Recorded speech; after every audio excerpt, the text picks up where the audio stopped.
button. So, hello everybody, my name is Zach, aka the Weather Gamer. I am joined today for the WWC draft stream, so if you guys are watching this on YouTube, you missed it, follow the link down below, hit that to take you to the Twitch channel, hit that follow button so you don't miss future streams. But we are joined today by Thriller. Heyo, what's up guys? 796 here, proud member of the Iowa Brothers. Yep, joining also coach of the Iowa Jolteon, so he'll help me break down some of these picks for a little bit. I know he can't stay for the whole stream, but let's get this thing rolling. So, as you guys can see here, we've got the draft order, starting with Slick in the Cleveland S Cavaliers, followed by Ian in the Ladner Lantern, Damien in the Dutch Weavile, hey Rich, Sean in the Atlantic City Luxrays, Thriller in the Iowa Jolteons, Victoria Victinis in Zombie, myself in the Chicago Bearticks, Jake and the Philadelphia Phantoms, our other Luxray team, the London Luxrays in Saber, Matthias and the San Diego Togekiss, Renegin and the Rhode Island Reggies, Nikki making his return with the Houston Hydreigons, Spare with his Ottawa Centrets, hashtag Blame Shadow in the Green Lake Gliscors, Cloud in the White Forest Weedles, and finishing off that will be Huff and the New York Matangs. This season is Ubers. We have switched up some things. We're not running standard season. So with Ubers, you must take them on from the 21 to 30 point range, which is the Uber range. They cannot hold a Z Crystal. You're not required to draft a Mega. Highly recommended, but not required. Shadow Tag and Arena Trap are allowed because Mega Gengar has Shadow Tag, so we are allowing, or at least I'm allowing it. You must draft 9 to 12 Mons, and you have 140 points to do it. So it's a points-based draft, not a tier-based draft. As long as you don't spend more than 140 points and you got 9 Mons, you're golden. So, and you can't have 2 Megas. There are a few like Mon-specific rules. You can't have, for example, Mewtwo can't hold a Life Orb. You do not have to first turn Mega. I'm going down to my rules here real quick. Where did I put that channel? Xerneas doesn't get Geomancy. That's not allowed. You cannot. There it is.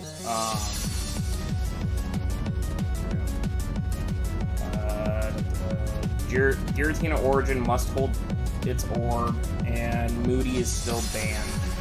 Otherwise, there's not really a lot of restrictions going on with what you can draft him as.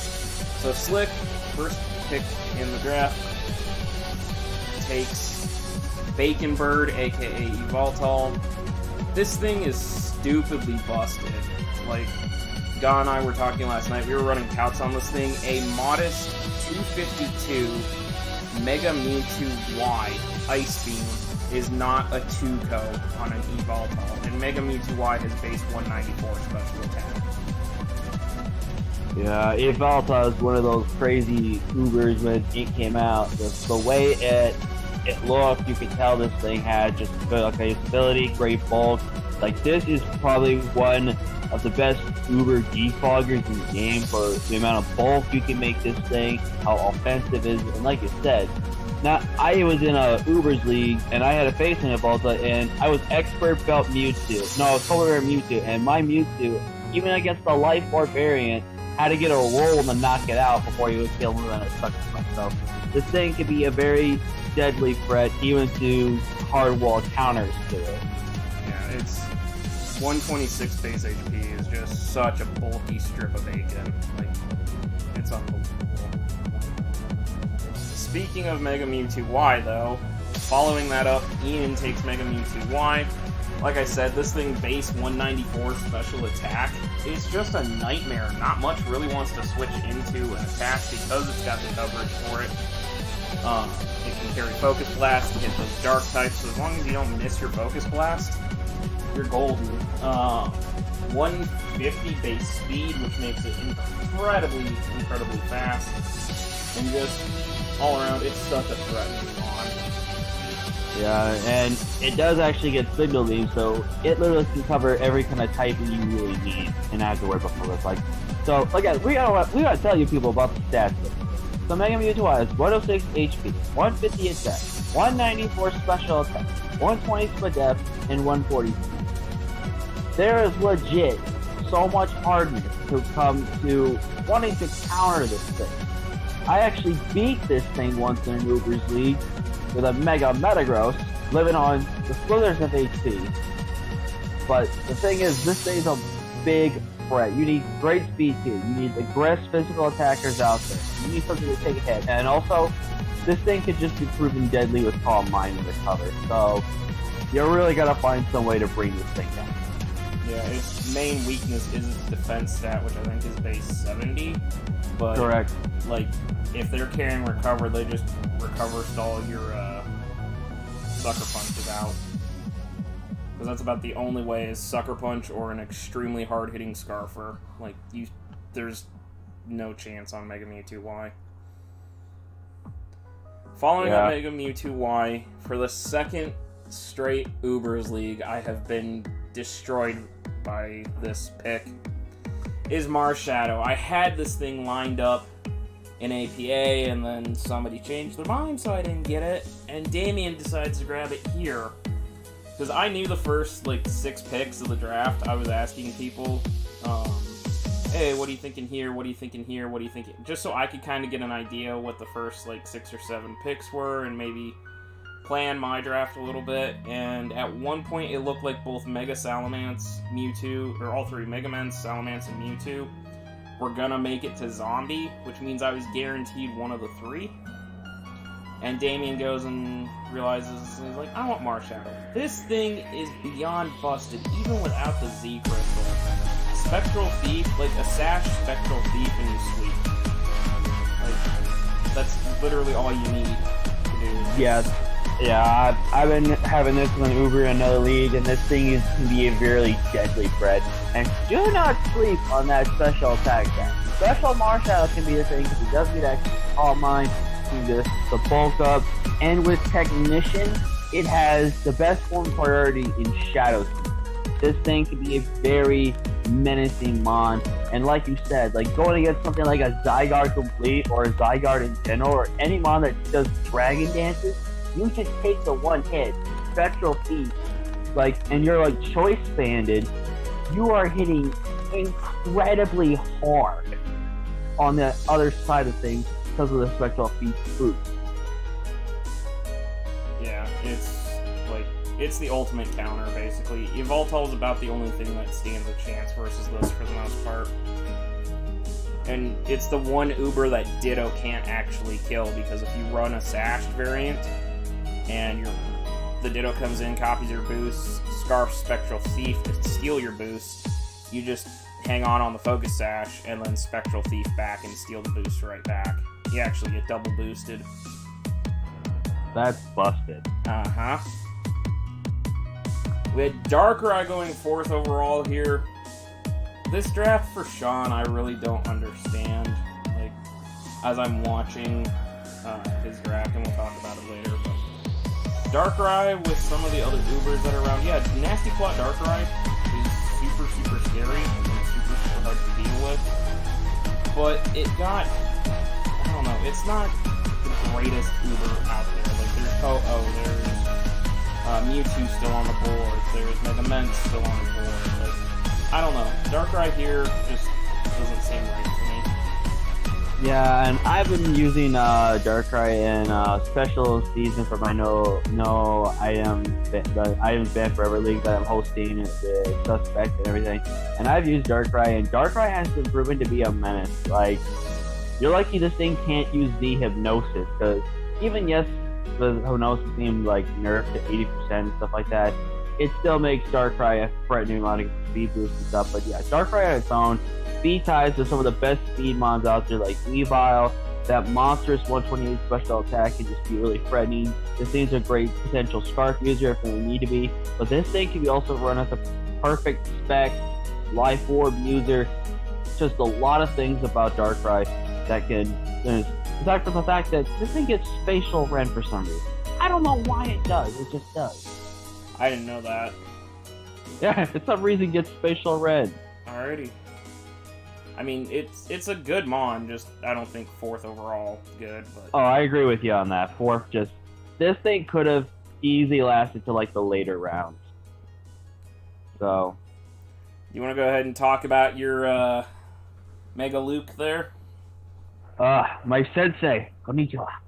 It is Mega Lucario, and I wanted to go Mega Lucario for this draft because I do like Mega Lucario. I think it's a great mon, and adaptability is one of the most scary abilities to have to face, because I have 2 forms of priority in Bullet Punch, Vacuum Wave.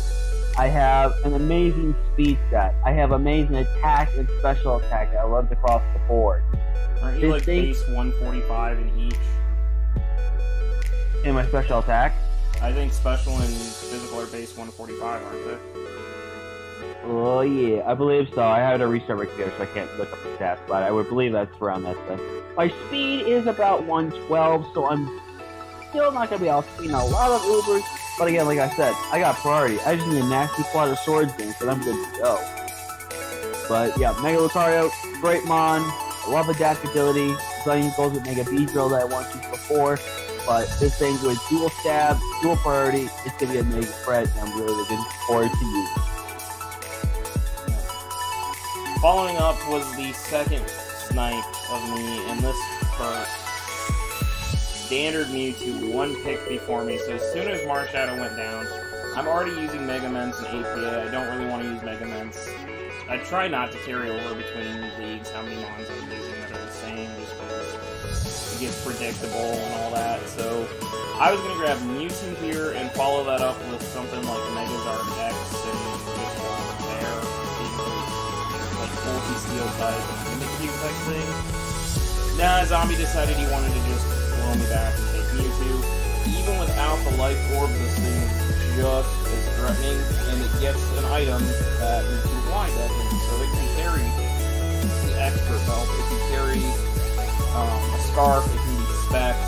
Like, it's every bit as good as Mewtwo Y, just slightly less power, but that slightly less power, you get to trade off for an item. So, like, I think it's a fantastic pick, and I was really surprised that it made it all the way to 6. Yeah, when I saw him pick that, I was like, ow, that just got hard. But you guys will see, I actually got to help with Zach's little plan here, but to talk about Mewtwo, since I've had it for a while, this thing never needs a Scarf. This thing is just a threat. Like, Unnerve can be also an amazing ability for Mewtwo. People always think like, oh, he's going to bring pressure. Do not sleep on Unnerve. You guys do not know Unnerve ignores stat changes. So if someone wants to go like +6 like Calm Mind, Mewtwo doesn't care. Mewtwo flies past that and destroys you in one shot. It's a very threatening mon. Like, again, it can mostly run Specs if it really wanted to. It gets Sight Strike, I'm pretty sure. That special move that hits really hard in defensive stats. So this thing can just hit anything, hit special walls, physical walls, best offensive mons, and stuff like that. And let's hopefully see the battle of Mega Mewtwo live with Mewtwo, see who the superior Mewtwo is. Yeah, you also have your abilities mixed up there. Unnerve stops Barry from being used. Unaware is the one that doesn't care about stuff.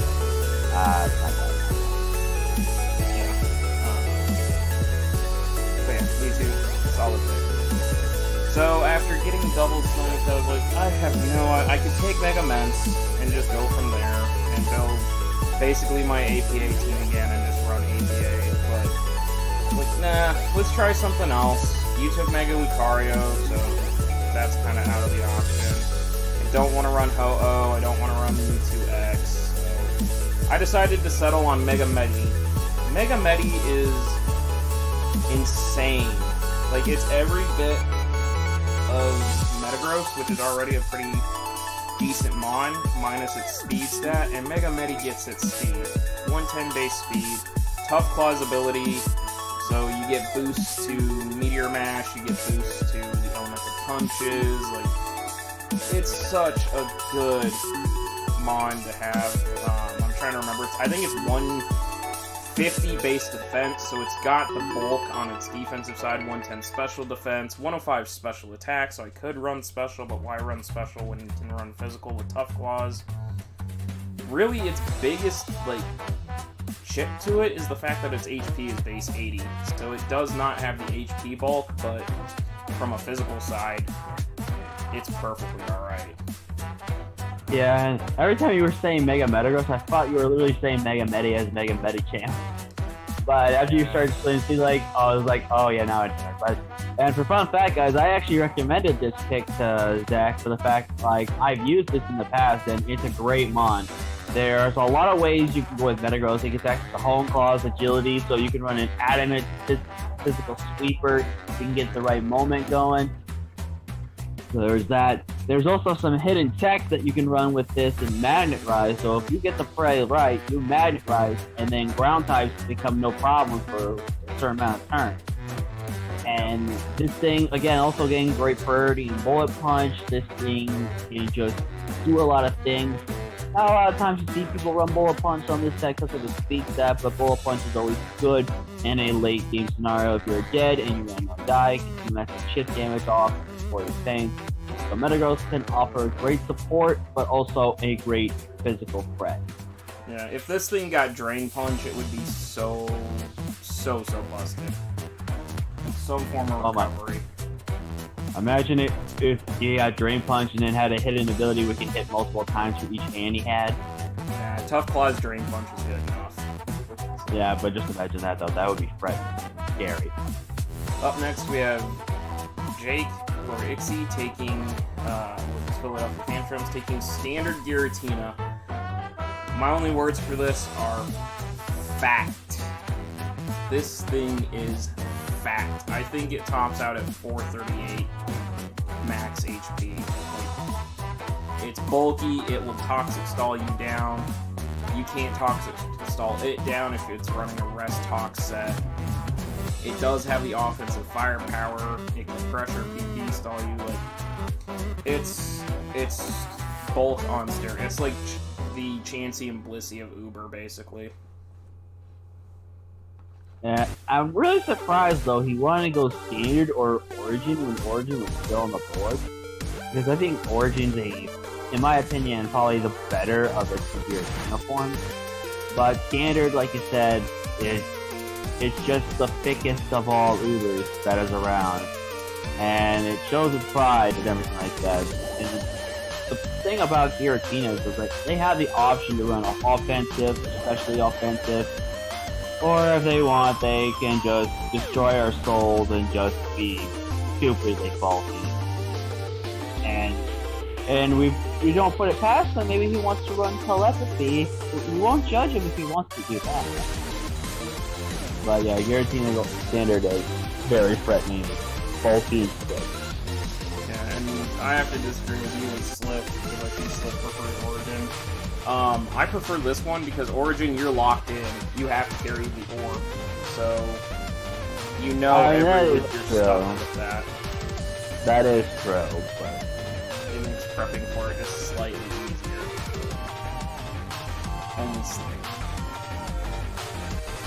Up next we have, oops, somebody forgot to change the draft stats again. We have Reshiram going to the London Luxuries here. Reshiram is a very good special attacker. Definitely hits very, very hard. Turbo Blaze, so you can break like Sturdies, no problem. It's a good mon. It's not as good as Pyram White. I think Pyram White would have been a better pick here, but it's the good half of the Pyram White. yeah, and there's a lot of things with Reshiram here that gives it a little more advantage over Zekrom. Zekrom would have to run something like Radiance with Seizures. Reshiram gets Flame Charge. So there are times this thing can run Life Orb, this thing could run any kind of damaging move that you want to with Life Orb and everything. So like this thing is just so dangerous. It's Turbo Blaze, it's like Mold Breaker, Breaker abilities. Spec, Draco, or Fusion Flare. Oh my god, with that 150 special attack stat, what's a switch in? Like, what is a switch in? There's not much that wants to switch in. Like, not even a water, like a normal, like a water type, could easily, depending on investment, could easily be 2 to 3 hit KO by Spec. Like, oh my god. Yeah, there's a reason these are Ubers and they're busted, so. Up next, Mega Salamence finally coming off the board for Matthias and the San Diego Togekiss. This thing single-handedly destroyed Season 1 of WWC because I was stupid and allowed Mega Ments and didn't think it was incredibly broken, and then, yeah, went on a 22-1 kill streak before the coach dropped out of the league and his replacement never played a match. Mega Ments is stupidly threatening. I love using it over in APA right now. You set up a sword or a Dragon Dance once its main checks are gone and you just run. It's got great speed at 120, base, extremely good attack, aerial 8, so ghost types don't switch into double edge and return in that because they become flying type moves. Has decent coverage. I've seen sub-roost sets that can be on the bulkier side that allow you to get your D-Dances up. Like, once Mega Ments gets going, unless you've got some way to outspeed it or a banded Mamoswine, not much is really gonna sit in it tonight. Yeah, Salamence here. Definitely was one of those mons that definitely deserved Mega Evolution because of the prowess it had, and this thing is just so busted. I saw how you effectively used it perfectly well in some of your matchups, and like you said, D-Dance men already with that speed stat, it can outspeed pretty much any Scarfer out there in the Mega after this one, and then you just go to town with Double Edge, Turn, and Hyper Beam if you're feeling frisky with it, Zach. I recommend that for one part of your matches there. We'll see if it makes sense to bring, like, the ultimate nuke, immense Hyper Beam. Yeah, this is definitely a top 5 mon, and the fact that it slipped all the way down to Matthias is just, wow, amazing. We'll see how he builds around this. There's Mega Mewtwo Y, finally coming, or X, finally coming off the board to Renegade. Mega Mewtwo X, I think, is the worst of the 3, and I only say that, like, it's not a terrible mon. Just, like, it's the worst when you look at, like, ability. Like, 190 attack, not much is switching into that. But besides, like, 130 speed, it's same speed stat as base Mewtwo. Spadef gets slightly better, defense is slightly better.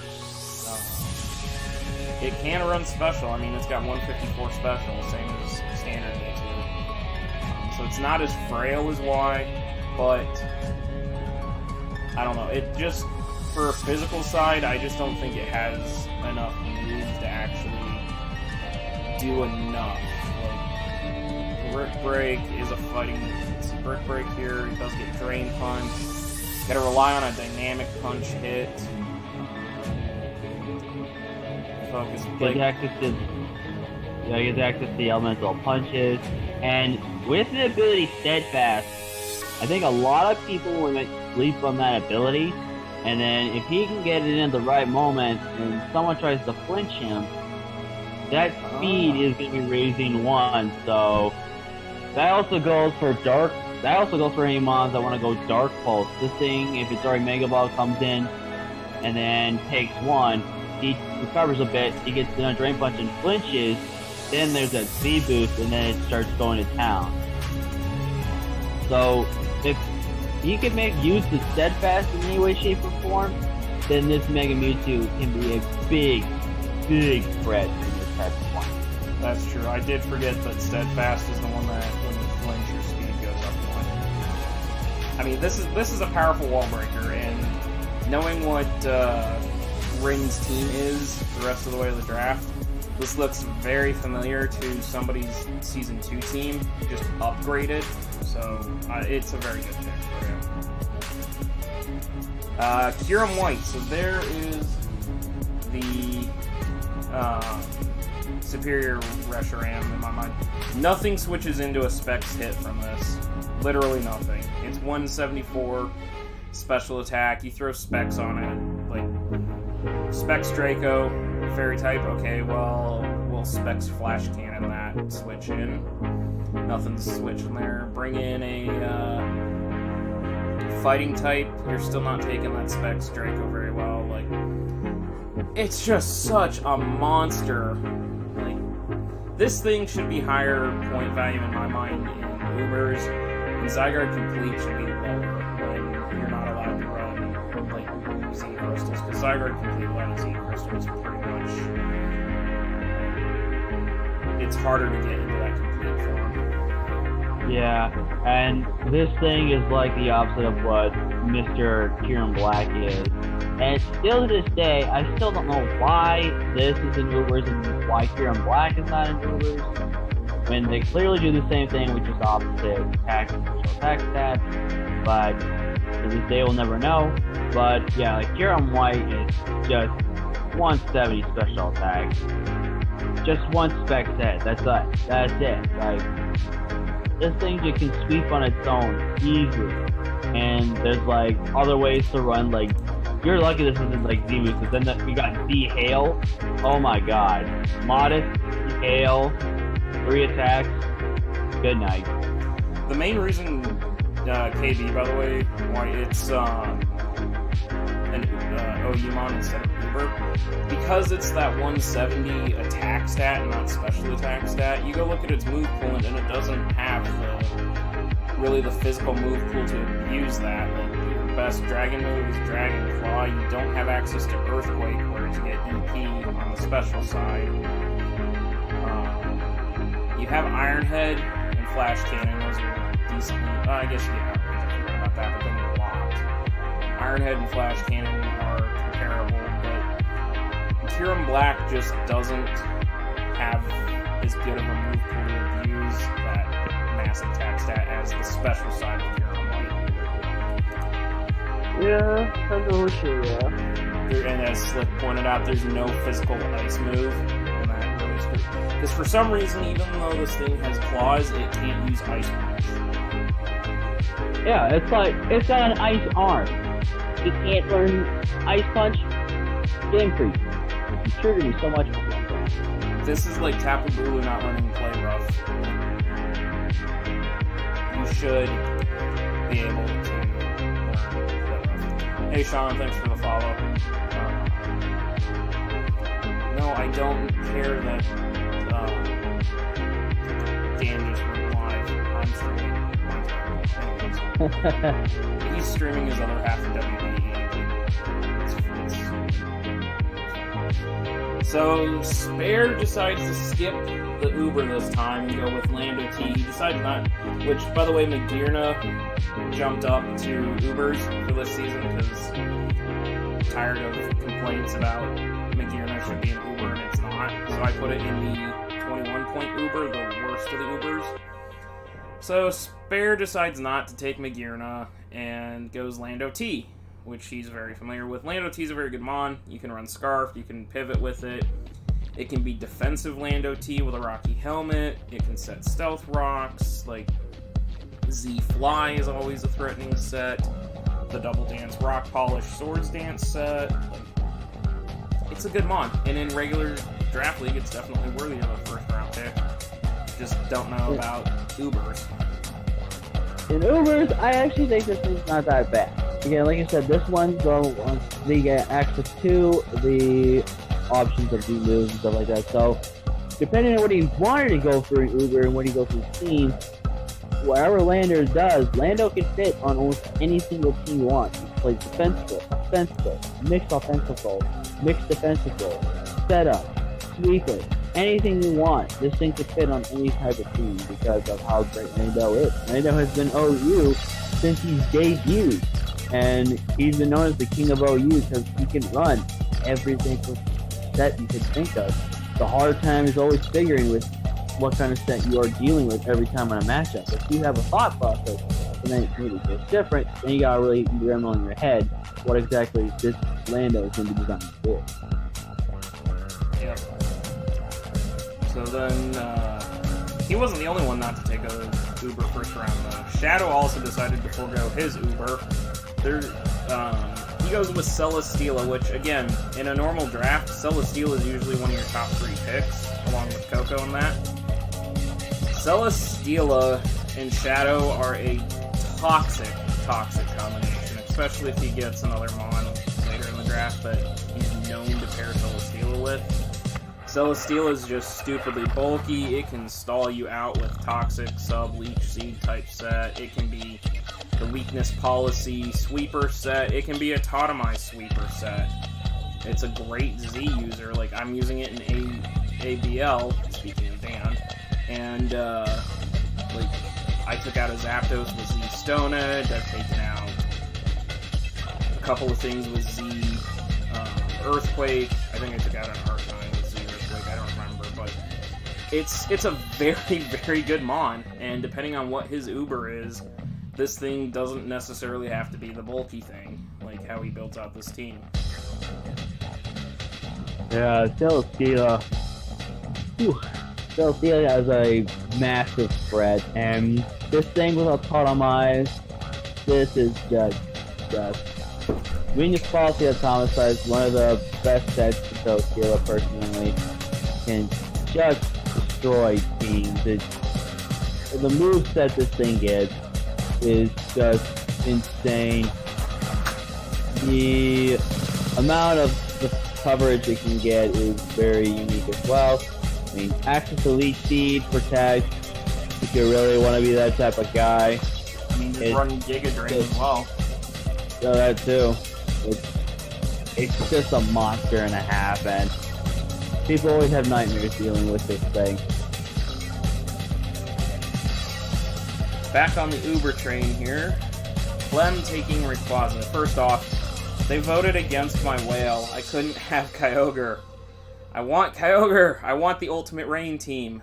But Rayquaza is very, very good. I think based on what dragon types were left in Ubers, this was probably the best dragon left. His Zygarde Complete was still there. There is Giratina Origin. Not really. I prefer Rayquaza. Yeah, 95 speed, slow side, but that's the same speed set as Kyurem. Plus, this thing can D-Dance. Like, what switches into a D-Dance? V-Create, Priority and Extreme Speed, Dragon Ascent, Fly Stab. Like, it's just a powerhouse bond. Yeah, 4 times weak to Ice, but if you clear the Ice type, or you V-Create on the Ice type switch in, what's coming in on the block. Can we also talk about how the heck does this thing even learn V-Create? Like, it doesn't have a V. It's an I. It's an L. It's not a V. It's an X. Still. No V. V-Create just messed up Rayquaza for some reason to give it V-Create. Yeah, I don't know why they gave it V-Create, but it just makes it that much more busted. So. That is true. I want to see someone bring like V-Create Trick Room Rayquaza. That would be funny. I could probably see that happen. It's just gonna be you're gonna have to run a lot of you're gonna have to run no speed, minus nature, and just a lot of bolts. I mean, Victini runs under the Trick Room V-Create. It's just NF-based 100. It's a Victini, you can do anything. And closing out round 1, we have other allowed trio in Groudon. Why did they not let my whale be allowed? But Groudon is a very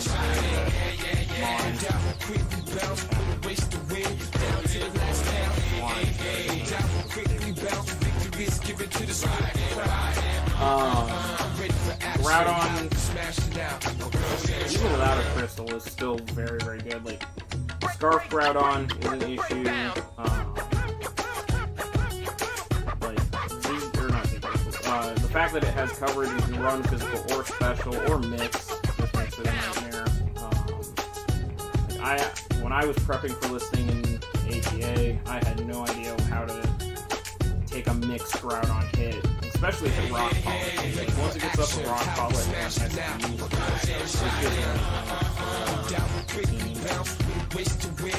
Yeah, just imagine if you got both up.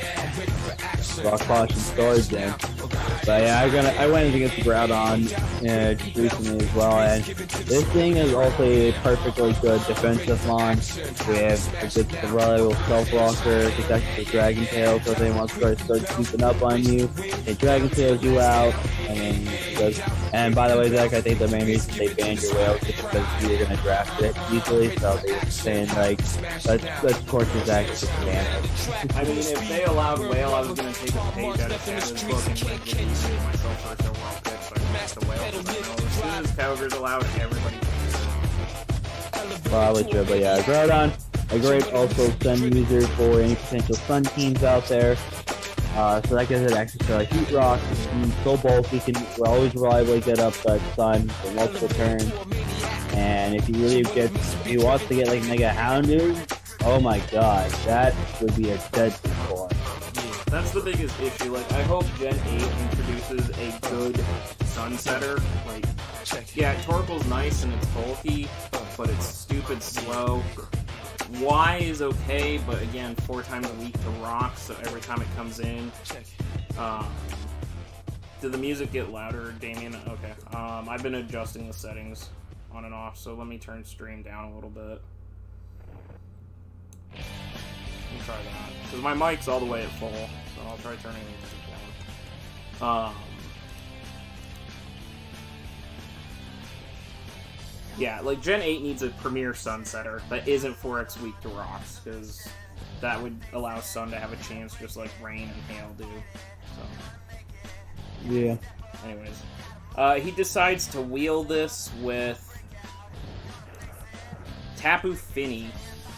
I don't understand pairing Groudon with Fini, mainly because Sun is going to weaken this really, really bad, and Groudon's main switch-in issue is grass types, which Fini also does not appreciate.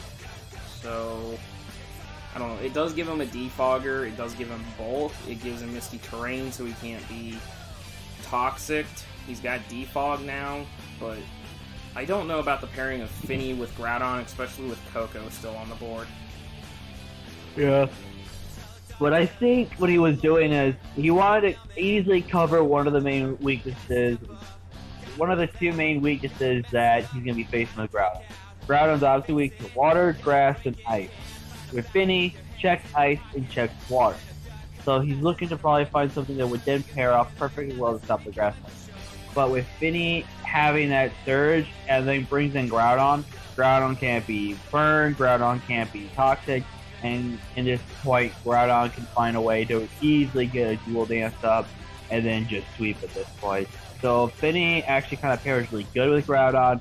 I will agree that the water type moves will not do as much damage, but Fini at most times is just there to be just a bulky support mon in the sense of that regard to just help out a team rather than be a threat. Even though, yes, it does get extra Calm Mind and could be a threat as itself, it's important to be a bulky mon and help out with team support. Yeah, and depending on team composition, like if he plays a team that is incredibly weak to, say, Specs Fini, yeah, there's going to be some scary thoughts there. But, yeah. I mean, you have Fini and PCF, so I'm sure you know how a Specs Fini is going to work. If I ever bring it. Yeah. Clem's missing his... Oh, Mom, I'm dizzy. Dizzy. I should have turned my phone on vibrate. That's a nice phone. Ringtone. yeah, it's Stewie from Family Guy. I forgot to put Clem's roster up here. I'm sorry about that. He has Rayquaza now paired with Protean Greninja. So yes, Protean Greninja is a non-Uber, and it's staying that way. I don't care. I don't view it as an Uber. That paired with Mega Ray, or not Mega Ray, with standard Rayquaza is scary because it gives him speed, so it's going to force somebody to potentially have to run a Scarfer. Protean, just that stab boost is so nice. With the move pool to cover it, it can run physical and special. It can be Z-capped in Protean, which is very scary to think about. Like, a fairy type wants to come in to take on this in Rayquaza. Nah, I'll just Protean Z Gunk Shot, Poisonium Z. That'll kill you for sure, no matter how bulky the fairy type is. Yeah. Greninja as itself has always been a great mod. Great, decent attack stack, great special attack. This thing also getting access to Toxic Spikes and Spikes, so it could be a Spike stacker with E-Spike. This thing, I guess, reliable, like, ways to pivot in and out with U-turn, that helps with the team and the support factor there. This thing can run a various of moves. You can Spec, Slash, Step, Spike, Scarf if you really want to go that way. There's just a lot of ways that regular Greninja is great, but with Protean Greninja, it's more deadlier than ever. Because if you're really crazy, you can run Choice Band with this thing, and it can do well because of that Protean boost. Yep. Plus, you can, if you know a threat's coming in, like say an electric type's coming in on you, you just Protean Spikes yourself. And then, unless it's carrying, like, grass coverage, it can't touch you. True. There's the Mon that Shadow pairs every damn time he gets Celesteela in Mega Lopunny. It's fast, hits like a truck, scrappy, so can hit ghost types, and Celesteela and Mega Lopunny basically cover each other's weaknesses beautifully. And god, that's gonna be such an annoying core to have to break, especially with the fact that he can still throw an Uber in here. Sakura, why you must do this to me? Mega Lopunny just, it's a mon that at times can easily run Adamant at swing over Jolly, power up punch, and then any attack. It's just deadly. I've used this pretty much effectively well, I would say, in PCF with Zach in here. Like, this thing is just a big threat and it puts in a lot of work under the right matchups, and if almost any time this thing can come to every single game perfectly fine if you got the right team coverage that fits perfectly on any team with it, and it can just be a threat. We all know, though, Shadow's going to bring special Lopunny, right? He's going to bring the Hyper Beam and everything like that, Nice Beam and all that. He'll probably do it 1 week just to screw everybody over, because no one will expect it. Yeah. But, yeah, so Lopunny Steela, classic core for Shadow. Spare goes ahead and pairs Lando T with Aegislash here. Aegislash can run a Z-Crystal. It's not an Uber. It can have King Shield, which also makes it very good on a defensive side. Aegislash is stupid hard to prep for because it's 150 defense and Spadef in shield form, and in attack form, it's 150 attack and defense. So you gotta build so you can take hits on it offensively, but also not give yourself so much bulk that you can't take it on once it switches to defensive form. Yeah, speed's an issue, but, you know, when it's got priority -2 attack protect, what's it really matter? Yeah, that's the thing. Like I said, it runs two sets. It runs the defensive roll, being 150 across the defenses, and then there is the offensive roll, which 150 across the attack. Like, this thing is the definition of a perfect mixed mon. And like I said, King Shield's a great win. The only problem with King Shield is that it's definitely more predictable at times, and it's going to be hard for him to want to not try to set up on his own with SD or get the King Shield off right, because everyone else can easily run some type of setup move right in front of this thing comfortably well, depending on the mon itself. So there's going to be a lot of things to factor in with Aegislash, but I feel like he can get a good use out of it. It also does get a priority of Shadow Sneak, So it gets that SD up, it can get its stance, and then changes to its offensive form, and then goes to Shadow Sneak, and then it's in the offensive form for the duration of the battle. Yeah. Well, and the other thing is physical attackers in this team don't mix because Lando T just intimidates, and then if King Shielding Aegis Slash gets hit, now you're at -3 attack. Like you're toasty bacon at that point. Yeah. You need a special attacker for these two, but Nikki pairing Kyurem White with Mew. So we all know just how versatile Mew is. Things that can take a hit from Kyurem, very, very little. But those things also can't take a hit from Mew. So I like the pair. I think it's a good synergy. It gives him something that can potentially, because baton passing is allowed, he could baton pass Calm Mind into Kyurem. He could baton pass a Rock Polish into Kyurem. He can't do both, but one or the other. He could baton pass a Nasty Plot into Kyurem White, potentially. At that point, nothing takes a +2 Kyurem White hit. Like, Mew's gonna do a lot. It could set Stealth Rocks for Chip. It can defog them away. Like, Mew is a good, versatile Mon, and it doesn't necessarily have to be supportive with Kyurem White, but it definitely looks good supportive with Kyurem White. And it does have easy. Yeah, it gets access to reliable cover in Soft Boil and Roost. It's just one of those Mons that is just, it's the best at what it can do when you design it. Like, if you say you're defensive, Mew, you know how to make that Mew defensive to all text and back. Mew plays so many roles in so many ways, and you can never really prep for what Mew you're going to face. Like, you get a sort of idea, but you can just never really prep for any type of Mew for any type of situation in the matchup itself. Yeah. There's Coco. So Coco coming off the board finally in round 2 to Renegade and the Reggies. Mega Mewtwo Coco. Who the hell let this happen? These are two of the biggest breakers in Draft League, and you let them go to the same team. Oh my god.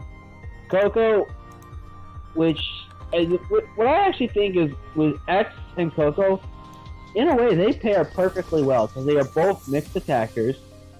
Even though both rely in one more stat than another, are perfect mixed attackers in every shape and form. Coco, in a way, can help with Mega Mewtwo with those Thunder Punches in the terrain. It can't get put to sleep in the terrain because Coco's terrain does allow no sleep to be active in it, which I think is actually pretty cool. Coco can play a really good defensive role with defog if he really wants. There's a fast taunt user, and there's ways Coco as itself can be a monster with Roost, Iron Defense, Calm Mind, and then a mono attacking move. Like, Coco itself could just set up to win and destroy lives.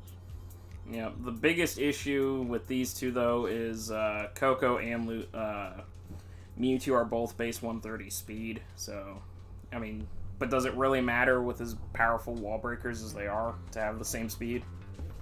No. Yeah, so, Matthias getting Heatran with Mega Mence, and I'm starting to have PTSD flashbacks to WWC Season 1 because this is the exact same core.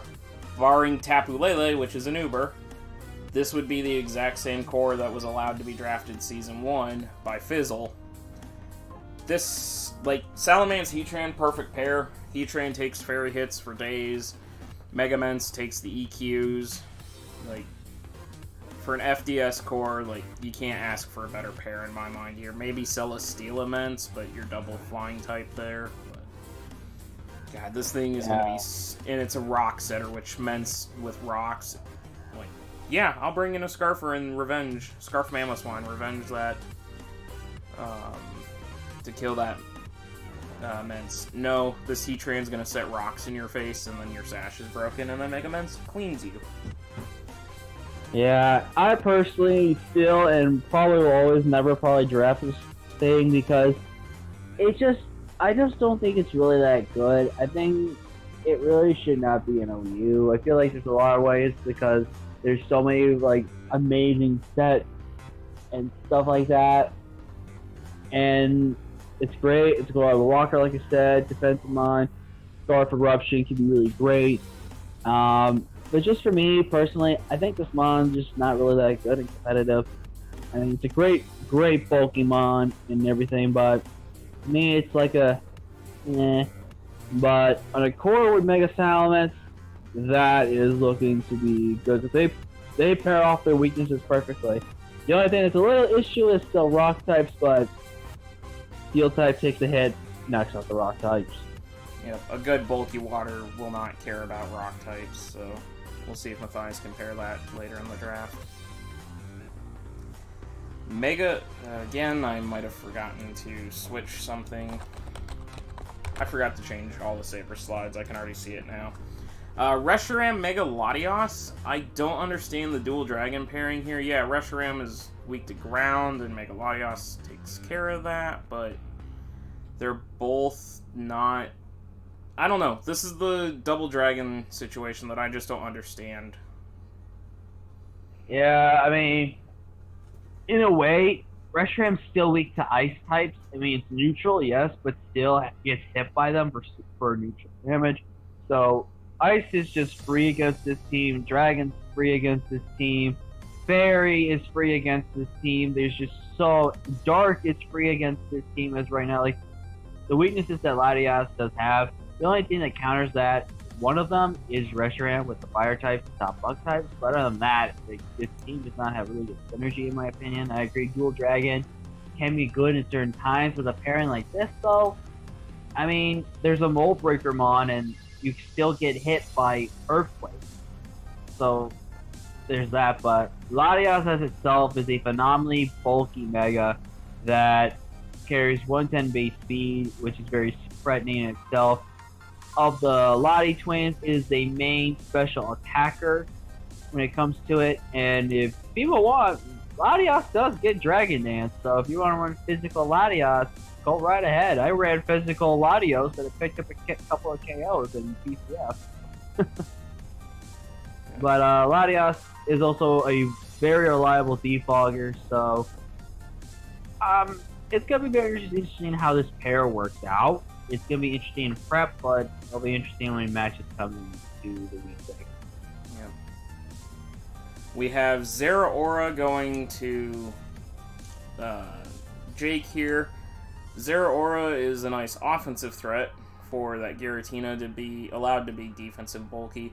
I love Zeraora. Like, everyone knows that this is one of my favorite mons to use in Draft League. I prefer this over Coco. I prefer it over a lot of other electric types solely because of its great move pool, its ability to run mixed in both physical and special. It has both pivoting moves in U-turn and Volt Switch. Plasma Fist just shuts down normal types. It really should be electric fighting type. 143 speed is very, very good. Very, very blazing. It forces Scarfers almost every week. I love my special kitty. Yeah, don't call him a cat. He's not a cat. He's a fox. He's a special fox. He doesn't even look like a fox. I don't know what his classification is. Yeah, we don't judge that. It's 2019. We don't judge that anymore. But I agree with Zeraora. I've used it a little bit sometimes. I really want to redraft it again. I was able to pretty much 5-0 sweep with Zeraora at one point in the league, and with Calm Mind, and this thing is so deadly. Like, it's one of the few mons that almost caps at 150 speed, because speed tie with like Electrode, Aerodactyl, some of the Ubers out there. This thing got great versatility in things like Grass Knot, the Hidden Powers, the Elemental Punches, except for some reason not having Ice Punch. Yeah, that would make it too busted if it had Ice Punch. But still, they give it all the Elemental Punches except Ice Punch. That makes no sense. But still, it's also a good mon to get access with Volt Switch. It's a good pivot in and out mon. Plasma Fist, which by the way, has some of the best animation when you play Wi-Fi out there. Yeah. It's a really good mon, especially when after the turn you use Plasma Fist, makes any normal type move an electric type move. So if he pairs it with a really good normal type move that he wants to use that can benefit with Plasma Fist, that could really come out good for him in the long run as well. I mean, I Plasma Fisted a Jirachi, Body Slam Jirachi that was trying to Serene Grace hit me, and I healed off of it because it turned the Body Slam to a electric type attack. People sleep on that secondary effect that normal type moves become electric type moves after that. And apparently he did it. Zach took advantage. He's like, haha, screw you, Jirachi. Yeah. It also, just for clarification, because I checked, its species is the Thunderclap Pokemon, but it is described as a feline Pokemon. So technically it's a cat, I guess. So it is a special kitty. I don't know. I'm not going to argue with it. I go ahead and I take the monster that is Kyurem Black and pair it with Mega Metagross. Yes, I know Kyurem Black doesn't usually want to run a Dragon-type attack for the most part, other than, like, Draco, maybe, but Kyurem Black, again, like we talked about with Kyurem White, it doesn't have the physical Ice-type move that hurts it, but who really cares when you pair this thing with Mega Metagross? Like, this is just offensive firepower for first 2 draft picks. Yeah, I've had some really good experiences with Kyurem Black. I've used it decently well. At times I could have probably done a better job with it, but it plays some role. I've actually played some sneaky shenanigans and run the Hail with an adamant set on Kyurem Black. And I've even had this thing on Sticky Web's team. Oh my god, Sticky Web's Kyurem Black is just monstrous. Like, the fact that this thing itself is just a great powerhouse. Pair this well with any type of team, with any type of plan, is just goodbye. Yeah, I'm gonna go to bed. I'm gonna pretend I never saw this thing and everything, but Kyurem Black is a great mon, and everyone else sleeps on this. Do not sleep on Specs Kyurem Black. That thing can hit so hard, good on special as well. And that's where even Ice Beam, even though it's not as greatest, it's still a very, very good special attack that Kyurem always likes to run every once in a while. Torn T plus Mewtwo. Yeah, Torn T's nice for regen. Good speed stat, getting closer to Mewtwo, but Torn T Mewtwo just... I don't know, this seems like such an awkward pair to me. Well, I think what he likes about this is Mewtwo is weak to bugs, so Torn takes the bug-type hit. Torn offers a lot of special utility to support Mewtwo with things like Knockoff, U-Turn, to pivot into Mewtwo in certain situations. And this thing's a great Assault Vest user, phenomenal good Life Orb user, an amazing Z-Crystal user, so a lot of ways Torn in some way could pair well with Mewtwo when it comes to pivoting, when it comes to scouting out sets, and like I said, a great Assault Vest user, so if there's a big special threat that Specs, you come into Torn, you know what it is, then you have the ones that are paired up and bring it to there to help support the fact that Mewtwo could then die or not from the Spec hit from this investment. So Torn really pairs well, I feel like, any team, just like Lando does. But it's going to be very interesting how he pairs the rest of his team, though, with Torn and Mewtwo. Yeah, I mean, Torn's not a bad mon. I just didn't understand the pairing with Mewtwo was all. But... yeah. You want to go ahead and talk about one of my favorite mons in Draft League that I have drafted way too many times and made a very beautiful pair here with your Mega Lucario? First off, people, I'm going to break the fourth wall for you. Is that I actually kind of wanted Mimikyu, but then Zach told me he wanted Mimikyu. So I could have been a very evil guy and have sniped Mimikyu away from Zach whenever he wanted to draft it. I could have been evil. But I was going to be the good friend, and I went with Alolan Ninetales. And the main reason I did go with Alolan Ninetales over Mimikyu was, again, because I'm a good friend and want Zach to have it. And 2, Alolan Ninetales gets Aurora Veil. Aurora Veil paired on any team is deadly. If I have great Swords Dance Sweepers, Calm Mind Setters, mons that can just set up defensively or anything like that, Alolan Ninetales supports it. And do not sleep on offensive Ninetales as well. Specs, Life Orb, Nasty Plot setup. This thing does so much in other ways. There's Light Clay for 8 turns of Aurora Veil. That's someone has Defog and gets that away.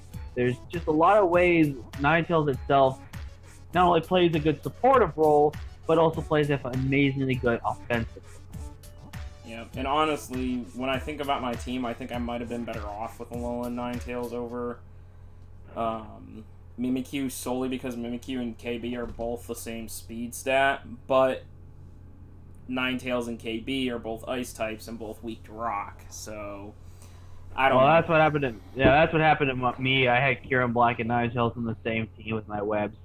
So Webs plus Aurora Veil was on my team, so yeah, it was a deadly combination, but still I get what you're saying though. Dual ice is very risky to run, especially with a Fairy Dragon Steel Core, which that could have been right there. Yeah, that's definitely... This is definitely a disgusting pair, though, because Lucario takes the Steel hits for Ninetales and then clears out the Steel type, and Ninetales takes the Fairy hit that's neutral, and it's gross, and I know how the rest of your team comes together, so... Mega Main in round 2 to Sean. Again, I don't understand Sean's drafting here. Mega Main is a good mon, but Mega Main Darkrai in round 2 just... I don't know. I don't understand what Sean's plan is here. Mega Main's not terrible, but this thing could have gone like any later round potentially, because nowadays most of the Megas are getting picked majority of the time, and probably could have waited another 3 or 4 rounds or so to get Mega Main, because Mega Main is very well, so it's going to be very interesting to see how he wants to use Mega Main for in that sense of the regard, so it's going to be very interesting to see how that works out for him. Yep. Sorry about the dog barking. That would be my mom bringing me a McDonald's sweet iced tea, because apparently she wanted to be nice and bring me a tea, so... That was nice. Yeah, I kind of was a little short with her. I was like, I'm streaming, because you called me earlier and I said I was streaming, but, you know, I should just shut up and accept the fact she brought me tea and not be into it all the time. Anyways, moving on. Come on, slides. Work with me here. No, don't pick Bane. There we go. Clefable Marshadow. God, Damien, why? This is gross. Stealth Rocks for Marshadow. It also comes in and sponges Fairy type hits. It Wish passes to Marshadow. Oh man, it doesn't care about setup sweepers. Like, things can set up in front of this thing, then Clefable just Wish passes into Marshadow, and then Marshadow steals your stats and sweeps. This thing is just deadly. Like, my girl Pinky here knows how to run the thickness of all thickness that is there. There's Calm Mind, there's Cosmic Power, there's Soft Foil, there's Stealth Rocks, there's Magic Guard, one of the best abilities out there. So, no Toxic, no Burn. Para can still be a bit of a bitch, and so will Sleep, but Magic Guard just makes Clefable so deadly. It can switch into those Toxic or Burns that you know can come in, and then that ruins the way of putting like Clefable to sleep in any sense of the matter. But Clefable then just goes to town, and there's also an offensive set with Clefable that people really need to look out for as well, because Clefable can run that Life Orb, then Life Orb plus Magic Guard neutralizes the recoil that you would take from Life Orb, and just boosts the power of Life Orb hits even more. So it's gonna be a nightmare and a half to deal with this little fixed fairy. Yeah. Zapdos, Mega Mewtwo Y. Now, Zapdos is a reliable defogger, good rooster, stupid bulky, and after thinking about it for a while, I realized just how good this thing pairs because of the fact that it has static. Like, if some Scarfer wants to come in to try and get Mewtwo out, he switches in Zapdos, that static goes off, and boom, your Scarf Mewtwo check is crippled. And yeah, and plus Mewtwo Y, weakness, defense. You throw a Rocky Helmet on this thing, and now you're chipping and potentially static paralyzing. And God, this is a beautiful pair in my mind. I liked it funny how you said rooster, so I thought you for a second you were calling Zapdos a rooster. No. But I got what you meant there. But yeah, Zapdos has been one of those mons that I don't know if I'd want to draft it or not. I love electric types, like technically my favorite in the whole like format and just in Pokemon in general.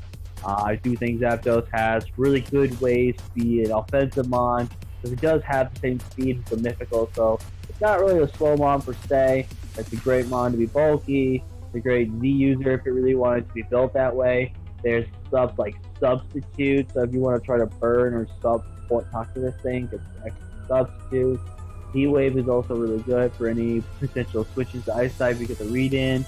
Like, Zapdos itself has been proven time and again why it is a great OU mon in the format and why it's stayed OU for so long as it has. Yeah. Charizard X Yveltal for Slick here. I'm so happy that Charizard X was drafted because it got disrespected by the D-League.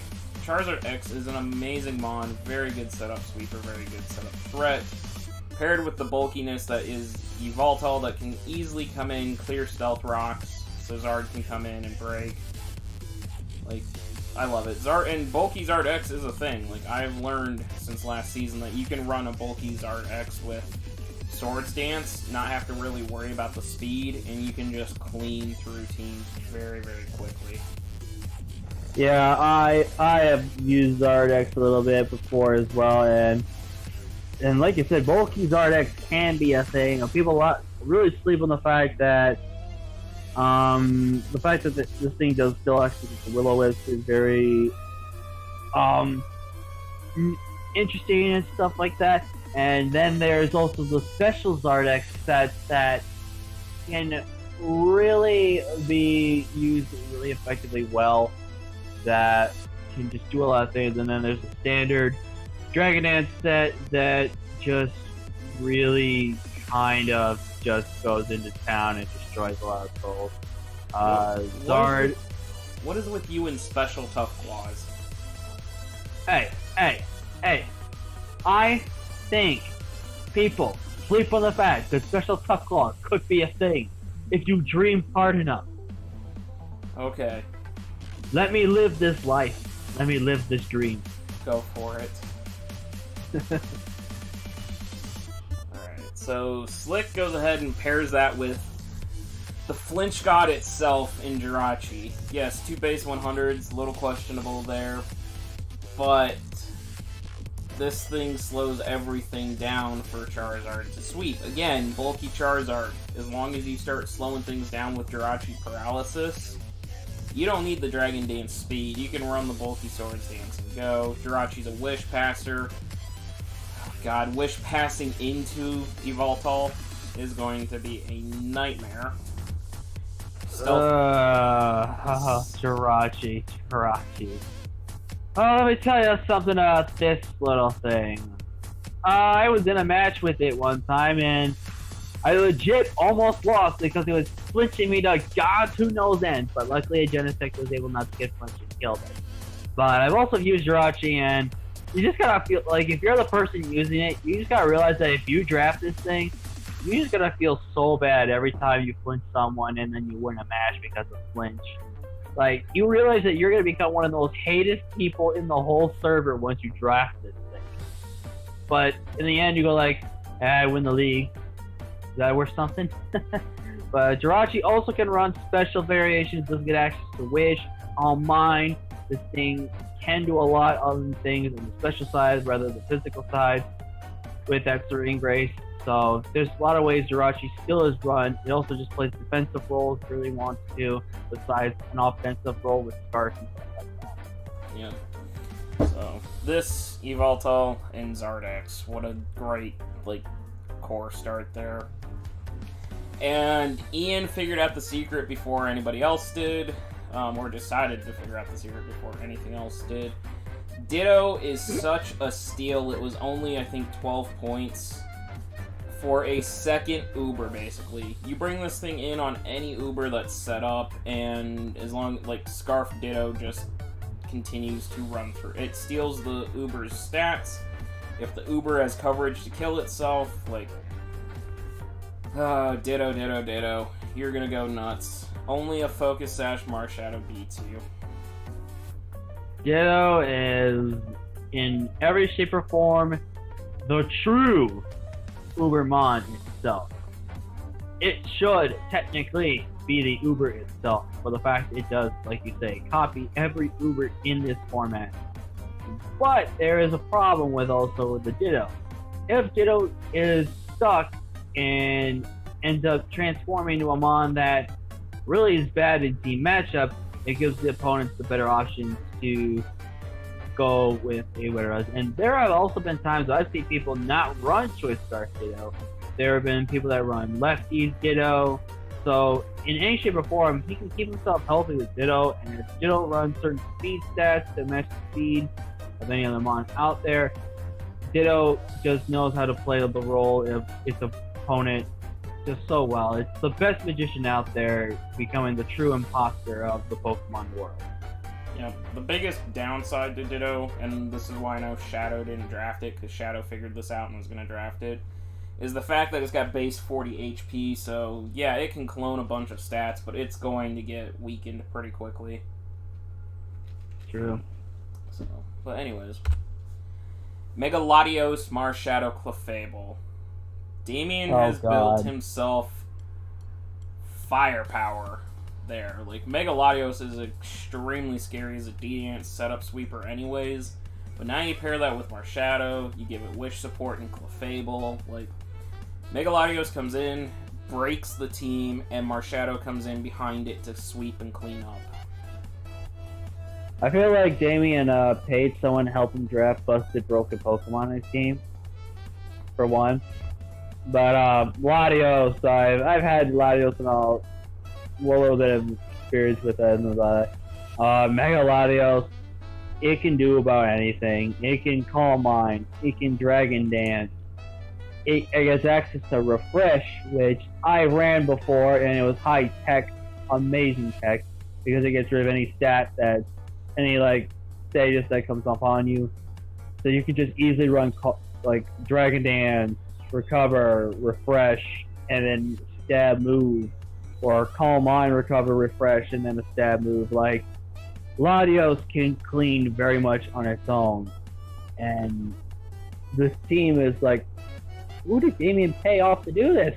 I don't think he paid anybody. I think Damien actually has learned how to draft over the last few seasons, and watching APA draft and that. He's scary good at drafting now. His Sand Team last year was extremely good. I can beat the Sand Team with my Sand Team. We'll see. You got to take on my Sand Team still, so we'll see how Sand emerges. Well, even if you want to bring Sand, which I don't know if you are or not. Bisharp for Sean. So you're gonna pair a Dark type with Darkrai, Mega Mane. Yeah, Defiant to stop Defog is nice. Yes, this can set up, but it's base 70 speed, so it relies on Sucker Punch. I don't know. I really don't know Sean's plan here. Okay, since when did you want to have no switching to fairies, no switching to fighting types, no switching to bug, Ground type runs through this team. Oh yeah, but that was because there's ground too, yeah. Ground runs through, I kind of don't understand how he wanted to go with this way, but hey, I think it was Vulpix, when he drafted that random bat team, was able to beat me in the week 1, even though I choked the match, which was the reason he won. But he won with just a random bat team, so it's possible with a random bat team that you can do it. Let's just see if Sean can do it. Yep. You and the bro. Yeah. By the way, here's a funny joke behind this thing, guys, because Zach was I know what you named this thing. adding the people, and he added Zombie instead of me, and Zombie's like, wait, isn't it Frillish turn? I was like, and he was like, yeah, and he goes, oops, and I was like, speaking of slow, I go, slow, bro. So, sadly, Zach, I named you after the slow, bro. So. Yeah, I watched your draft recap. I know that I'm named after this thing. If you weren't slow, it wouldn't have happened. But slow, bro, I have been wanting to draft this thing so long. I definitely feel like maybe slow, bro was a little early on this draft pick, but it's one of those mons that is just so reliably bulky. You can build this thing to be physically bulky. They're specially bulky. There's AV. This thing gets access to Fire Blast. This thing's a phenomenal Trick Room user. This thing is just a huge threat to a lot of people if you do not have the right bulky walls to anything. And Slowbro, look at that derpy face, and then look at the tail, and then look at me smiling with my derpy Slowbro. I'm ready to have some fun with Slowbro. It's definitely a very, very good annoying mon. So, speaking of Zombie, by the way, I literally had just gotten off of work when I noticed that, and so that's why I think I was going through the drive-thru of Fazoli's trying to get lunch, and I typed @zombie without thinking, and then I was like, wait a minute, that's Thriller next, not Zombie. So I was a little distracted. I had just gotten off work, so cut me some slack, but it's fine. Yeah. Zombie takes Mega Mawile here. Mega Mawile Mewtwo is such a scary break core. And the Torn T pick makes a little more sense now because Torn T will take those EQ hits.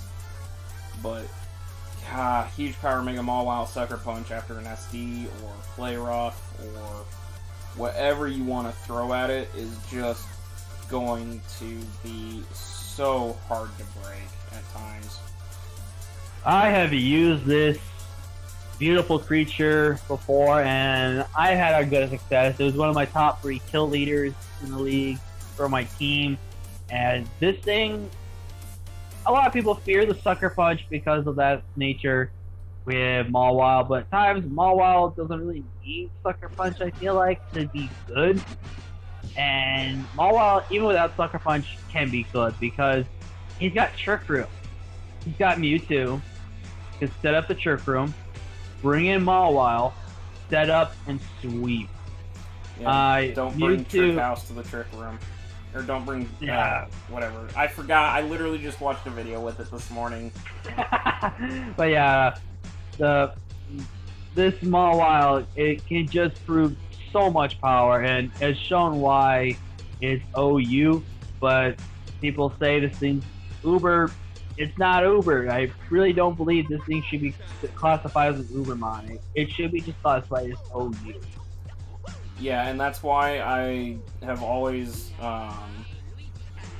dropped it down to like Tier 1 Mega for WWC. Like, I don't view it as an Uber. It is busted. Like, it can be very, very busted, but people have learned how to build around it now, so it definitely doesn't belong in Ubers anymore. It's like the Mega Lotties. They don't belong in Ubers either. Like, people have figured out a way to build around them.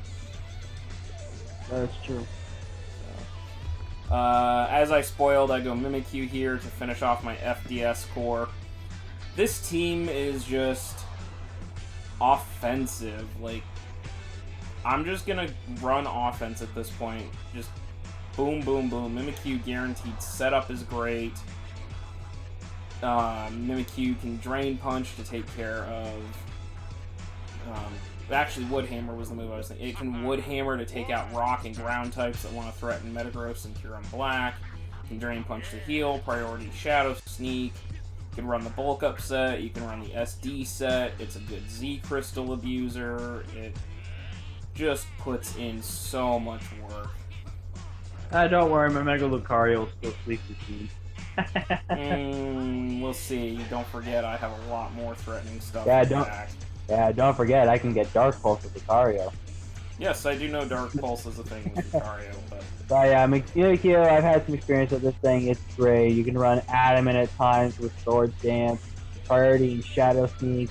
Even if you want to get really cheeky with it, you can run Sub, so you can have a Sub Mimikyu, which sounds broken in itself, which it does. But Mimikyu can always prove to be why it's such a good threatening mon.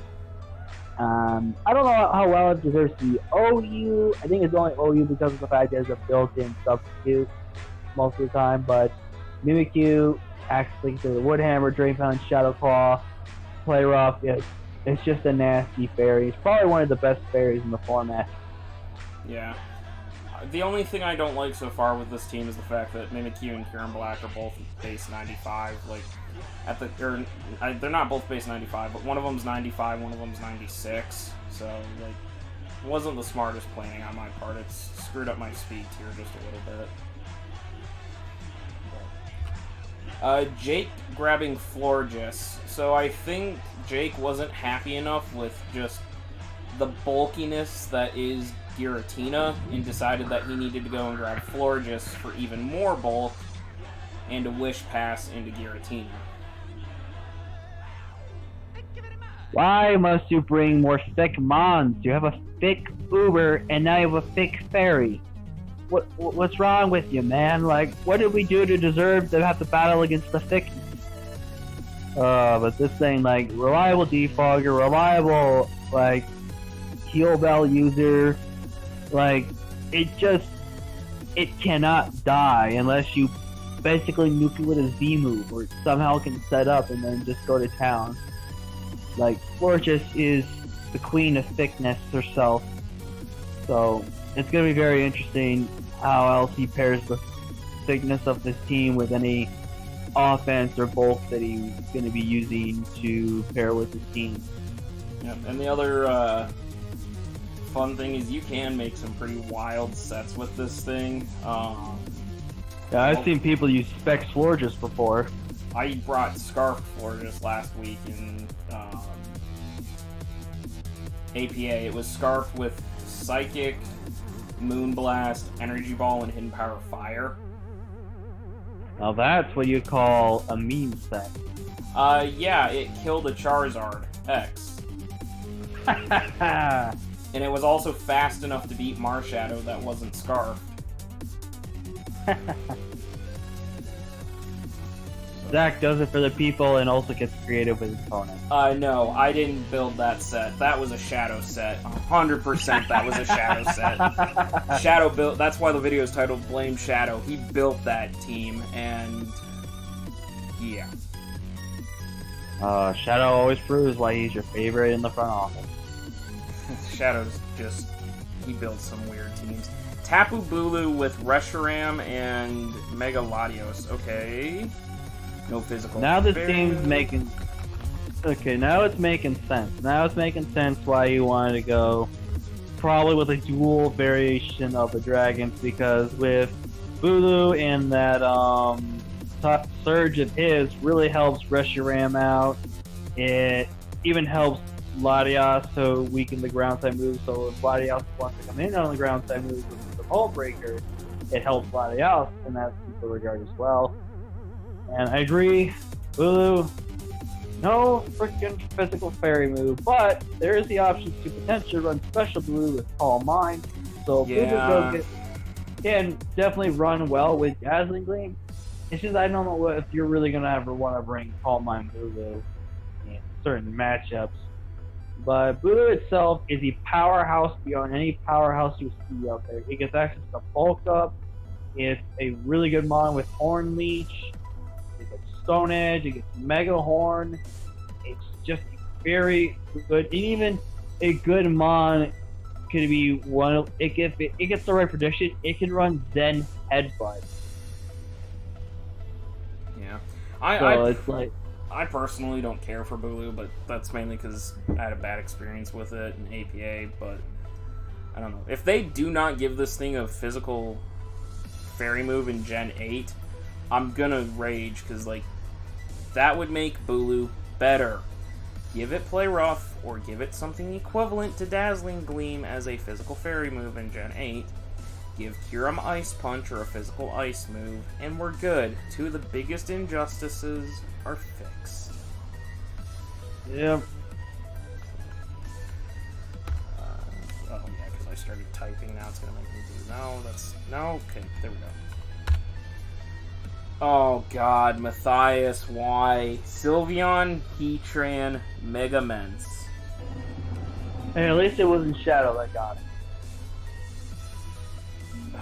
Still, this is gross. He now has a Wish Passer into Megaments.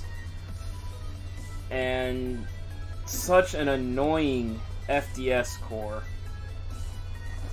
Like, yeah, you can't even Toxic Stall Megaments down now, because Sylveon just Heal Bells and it's done. yeah, but Sylveon in Uber's format, for those that know or have never been a part of my channel, I have got myself a Sylveon to kill a Primal Groudon, a Lugia, and a Tapu Lele. There is the power in Sylveon alone.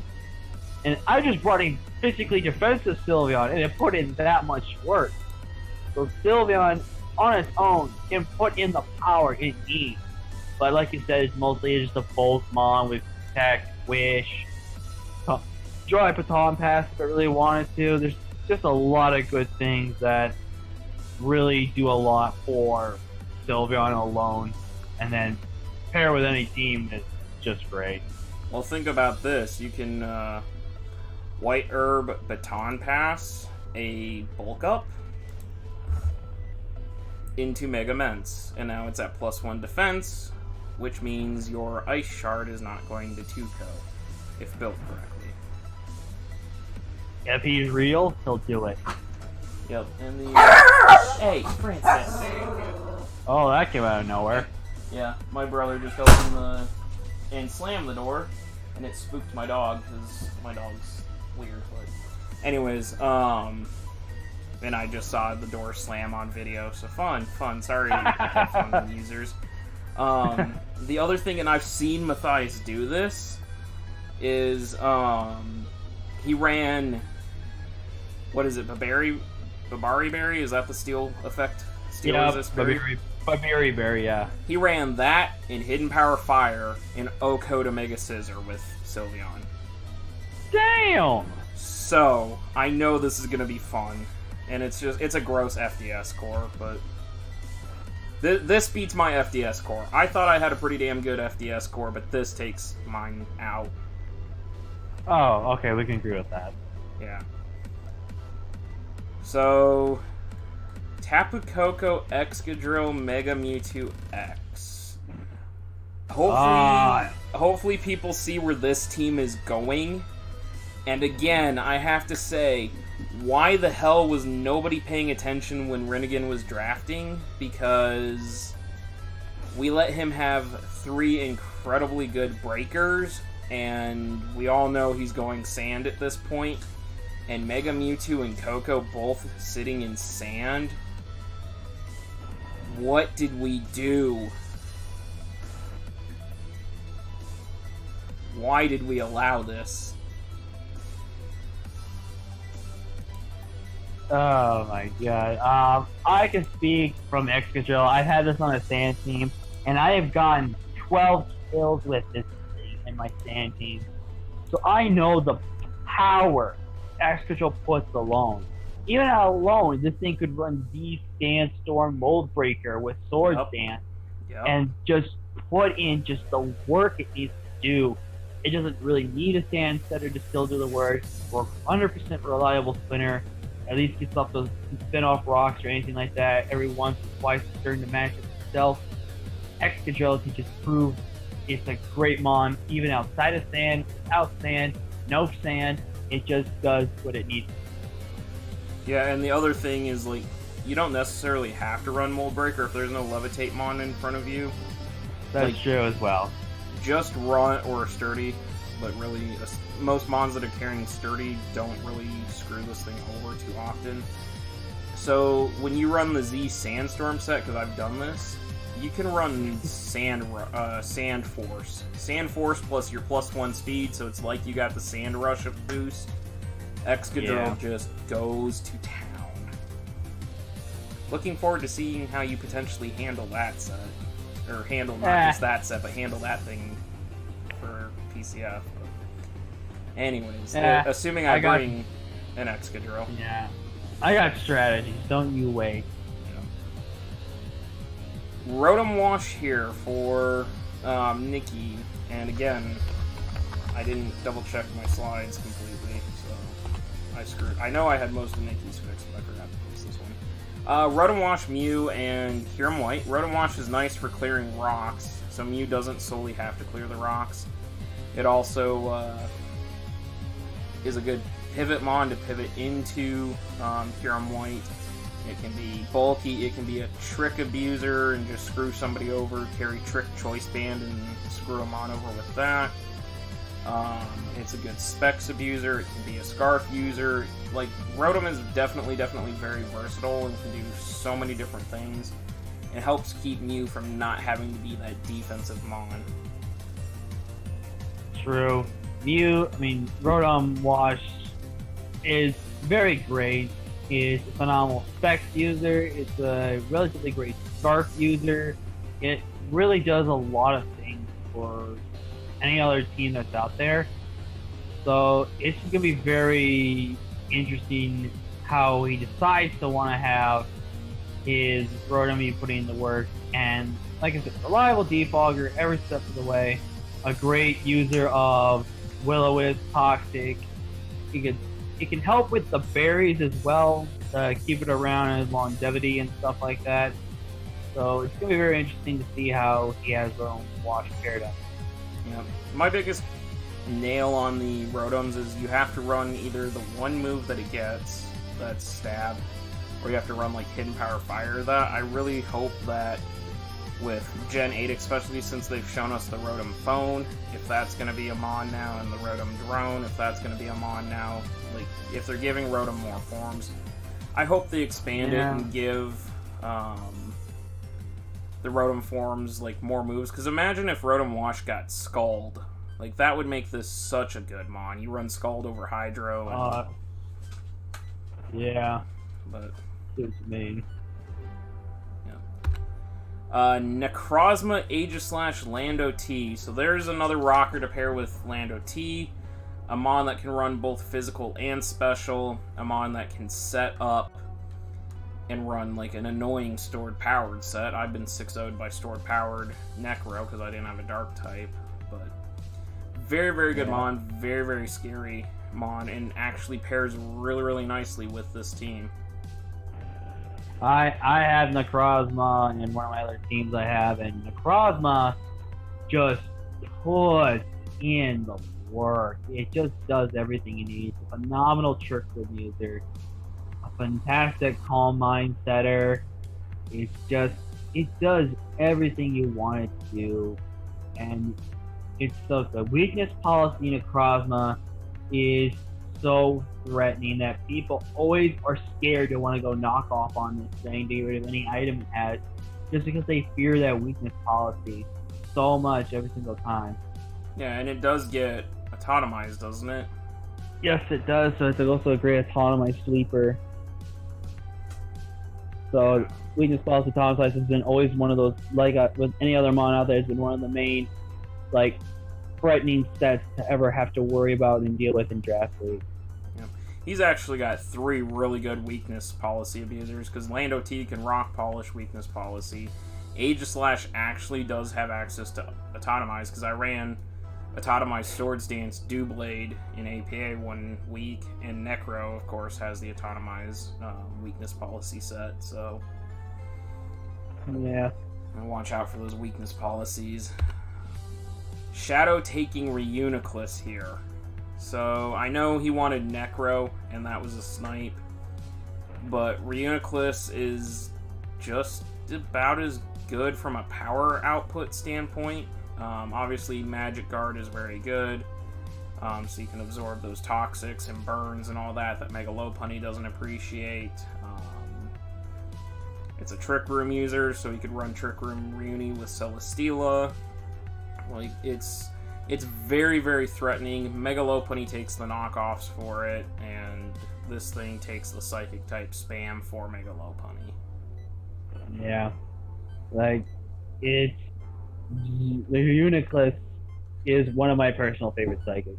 I have loved using this thing every step of the way. It's amazing setup sweeper defensively, perceptively, offensively. Trick Room, Life Orb, 3 attacks. Trick Room, Calm Mind, Recover, 2 attacks. There's so many beautiful things run with Reuniclus. And it's just one of those mons that still to this day has been one of those tough mons to ever break down and try to beat in any type of draft league format that you can imagine. This thing single-handedly killed my Mandibuzz, and I'm still salty about that, and it's been 2 weeks. Z Zack Cannon. No, Goodbye. Z Thunder. Z Thunder. The one thing that could kill the Mandibuzz I built to take down Tez, and he runs Z Thunder, of all things. Anyways, Mega Diancie, Rayquaza, Protean Greninja. I kind of get the fit.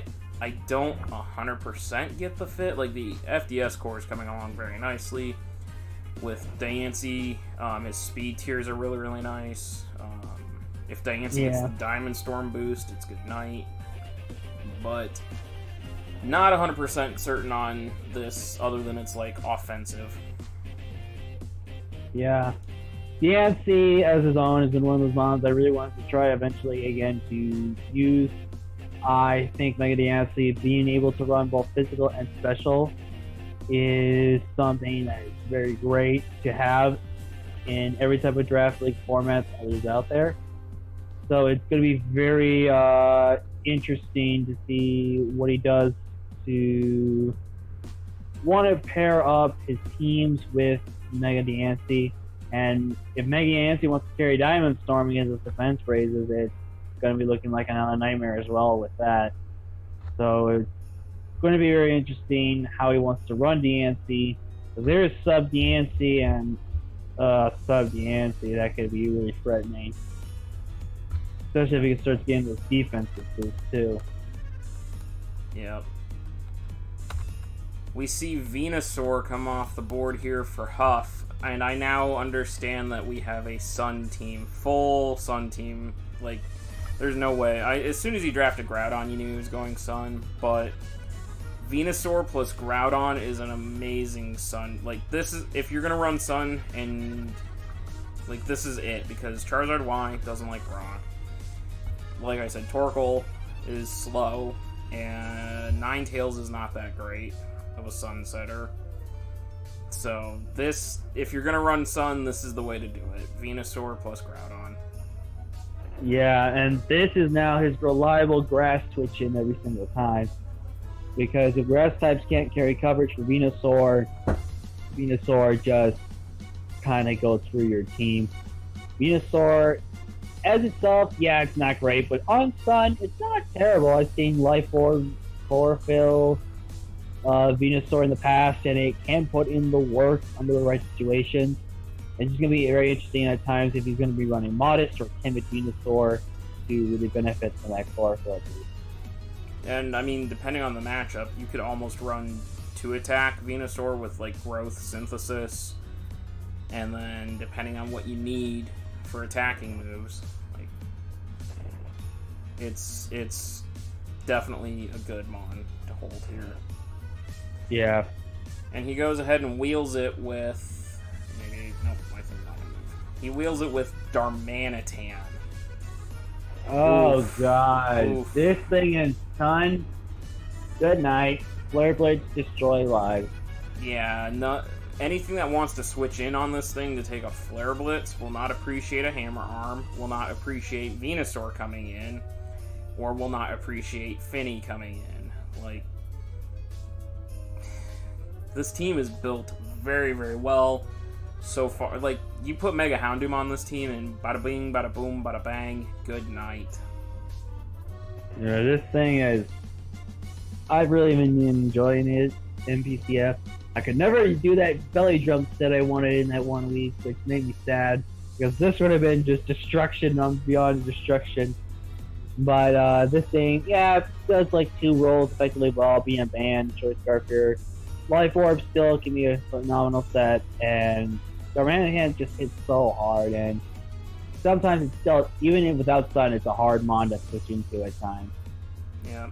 If you're real, you bring Zen mode Darmanitan versus me. Spoiler alert, I am not bringing Zen mode. But you're bringing Darmanitan. Cool. Got that info out of you. Nah, I didn't say that.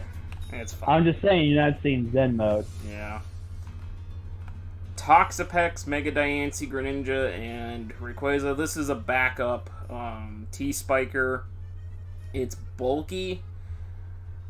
Ground types still kind of have a field day versus this team, especially if Greninja is scarfed and locks itself into a poison type. But I don't know. Like, Toxapex to me is a little overrated. I think round 4 is probably a little too early for that, but I mean, it is an annoying mon to deal with. Toxic Spikes, Regenerator, Recover, Toxapex. The Cactus of the Sea. This thing is just the wall. It's not offensive. It's not anything. It's just the wall, and it's just so deadly itself to be a wall. If you lose any kind of ways to stop this thing, it's just toxic use. And there's Baneful Bunker. Sometimes people forget about that move existing, and poisons on contact. So it's going to be very interesting how he plays the role of defensive with his team, and how well he can use the defensive tech. Unless he's real and runs choice spec tech. Yeah. The one big thing with Clum's draft right now is he is very, very Bolt Beam weak. Oh yeah, like Rayquaza can be built defensively. Diancie can always be run and built defensively perfectly well. Greninja's not really the best defensive mon, but with 3 mons that can be built defensively perfectly well, it won't matter. Shadow taking Mamoswine. Celesteela, Megalope, Mamo, Reuniclus. This team is just built. It's a Shadow team. It's built the way it needs to be built. Mamo is a good rocker, Life Orber, Choice Band user, Priority Ice Shard. If he wants to get cheeky, he can run Freeze Dry. Like, there's just so much that can be done with Mamoswine, and pairing it with something like Celesteela and Megalope Honey, it's just not fair. Yeah, I have to face this team week 1, and this team is just, oh god, why do I have to face Shadow week 1? Blame Why RNG. Blame RNG. I literally RNG'd things, and I started putting teams into their divisions, and all of a sudden it's like, I looked and I saw you had Shadow week 1, and I think you also have Slick at some point, and I'm like, oh, that's a bad. Man. Hey, it's not as bad as me. I gotta go through Clem, Renegade, who's looking like a very powerful Sand team, and then Season 2's runner-up in Slick with that Evoltol. If one of us can beat Slick, we both win. Yes. Let's just say that. That is true. So. Same thing with Shadow. If one of us beats Shadow, we both beat Shadow. Yep. Speaking of Spare, the Season 1 champion, Milotic. So now he gets some more bulk for this team. I mean, competitive Milotic is also a thing, so you can run offensive. This thing can just stall out so much if you don't prep for it. I had Mega Main on my team, and I still got beat by Milotic because I didn't bring Mega Main, which was a mistake. Yeah, I felt like at times you were always forgetting you had Mega Main in your draft, because it was probably like one of those mons that was like not familiar to you, or mons you always kind of like forget you have on your team if you don't check the team. And melodic, there was a guy, I was doing a 4th gen league, and this guy brought substitute melodic with a calm mind, recover, and just mono surf, and it was purposely stalling me all hell and back, even though he had the match won. And he would just take clicking buttons to stall me out longer instead of killing me. So I know how it's offensive melodic, because I even use melodic myself, and it is a very good mon. Phenomenal life flame orb user for its model scale, and then like you said, a lot of times people sleep on competitive a lot, but if anyone else is real, Bear is also real, they'll run coil melodic. Yeah. Oh, I mean, that is a very good set at times too. Yeah. So Nikki goes ahead and grabs Mega Scissor here. Mega Scissor, Mew, Rotom Wash, Kyurem White. I don't know. This team is interesting to me. I haven't quite figured it out yet. Mega Scissor is always a threat, especially Technician boosted. Like, once you get the SD off, it just goes to town. Kyurem White does not care about HP Fire. Rotom Wash doesn't care about HP Fire. Mega Scissor doesn't have to be a defogger because both Mew and Rotom Wash are here. I don't know. I've never personally liked either Scissor or Mega Scissor, but I'm interested to see how this goes. Oh, I've got some great experience with this thing. I've picked up about between 5 and 10 kills with this thing, and it's a phenomenal good mon. It's just if you get freaking burned in the time it's crucial, then it ends up... Sorry, up there.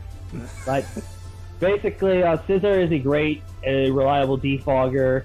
It has access to Roost, so it gets reliable recovery. And if people really want, there is Curse Mega Scizor. So Curse Mega Scizor will stay in the nightmares and all yours if you see it.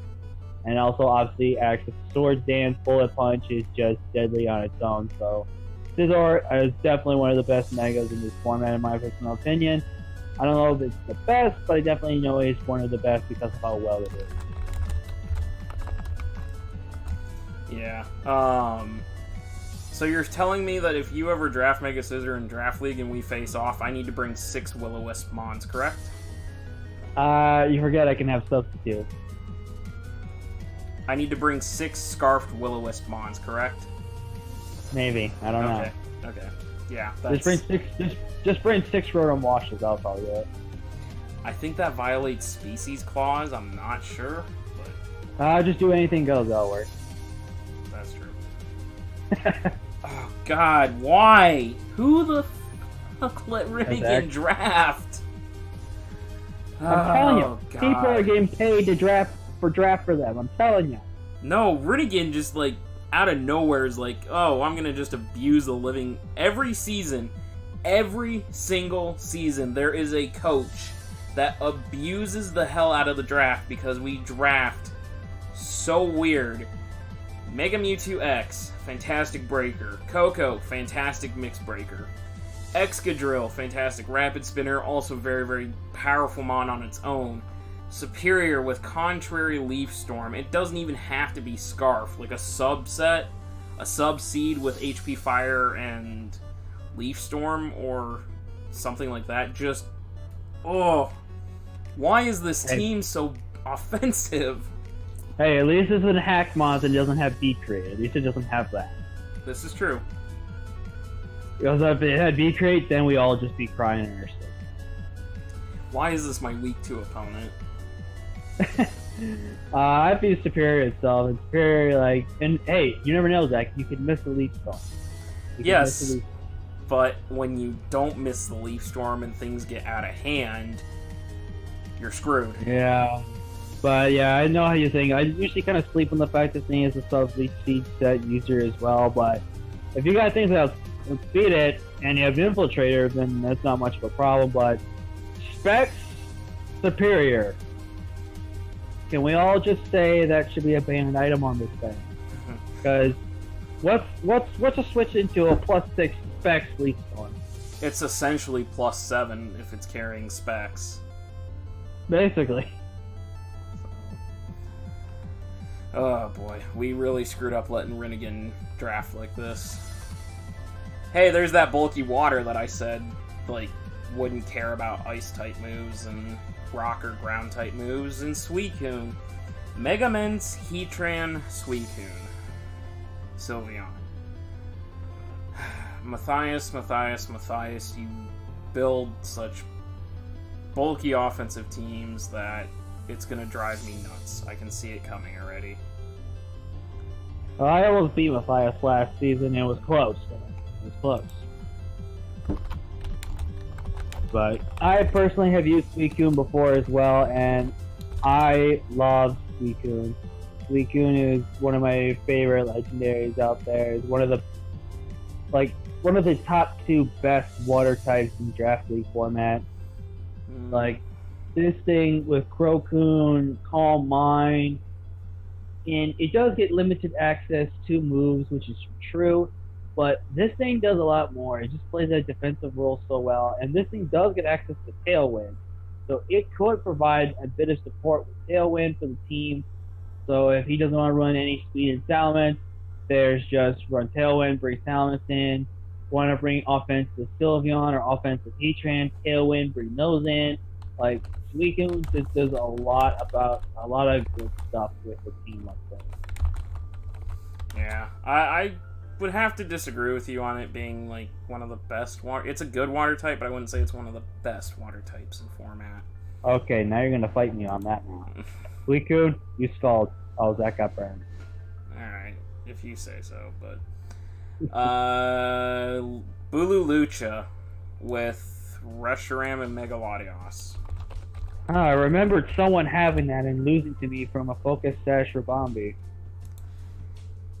Yeah. I had to, man. I just had to. I was know. right there. That's the only time you and I have actually ever played a match against each other. Yeah, and still to this day, if you were Sash Dazzle, you could have maybe won.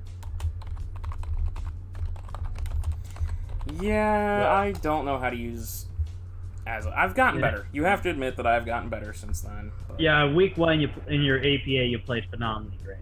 Yeah. I would just say the questioning play was just the Ferroform not gyrating the first time playing stuff. Yeah.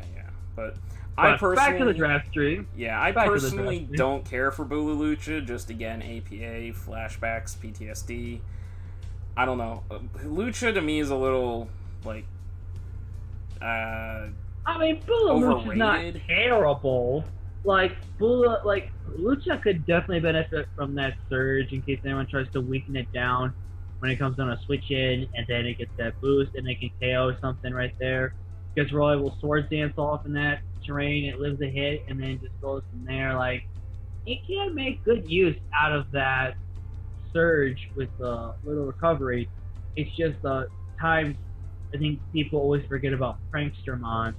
And if any team has Prankster that's prioritized with Halucha, that it easily can get toxic, it can easily get burned and just be crippled in a way that it gets beat with Bulu and Lucha. Yeah. I still don't know what to make of Saber's team, though. Like, Double Dragon plus Bulu Lucha. Still a little weird to me, but... Yeah, this team's still, like, basically no ice switch at this point. Yeah, there's definitely no ice switch. So, apparently Jake was not happy with Florges Giratina. He wanted more bulk and grabs Mega Venusaur. Okay, someone stop paying this man to draft bulk. Who's paying him to draft bulk? I plan to make... Come on, people. I don't know, and, like... So, first off, because he doesn't have to Mega, he can abuse Clem and his son and just bring Venusaur v Venusaur, but, I hate Mega Venusaur. I'm just glad that this is not, like, Celesteela Mega Venusaur core, although Giratina Florges Mega Venusaur is probably worse. I don't know. This thing is just annoying, and I hate the fact that it got me beat by Nikki last season. This is one of the Megas I still need to somewhat try out because I have not the most affluent experience with it yet, but I really want to. great. Gets off access to things like knockoff to get items. If people really want to, they can run Screams, Mega Venusaur. There's offensive sets. There's special sets. There's Leech Seed. There's Sleep Powder.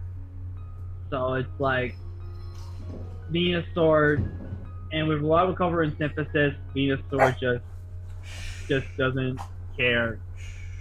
And with his weaknesses being to Psychic and Flying, Psychic is still a problem for the team a little bit, even though with Giratina, depending on the stuff. But he's got that Flying Resist with their aura pretty well, so it's going to be very interesting how he does with building the rest of the team with Mega Venusaur. Yeah.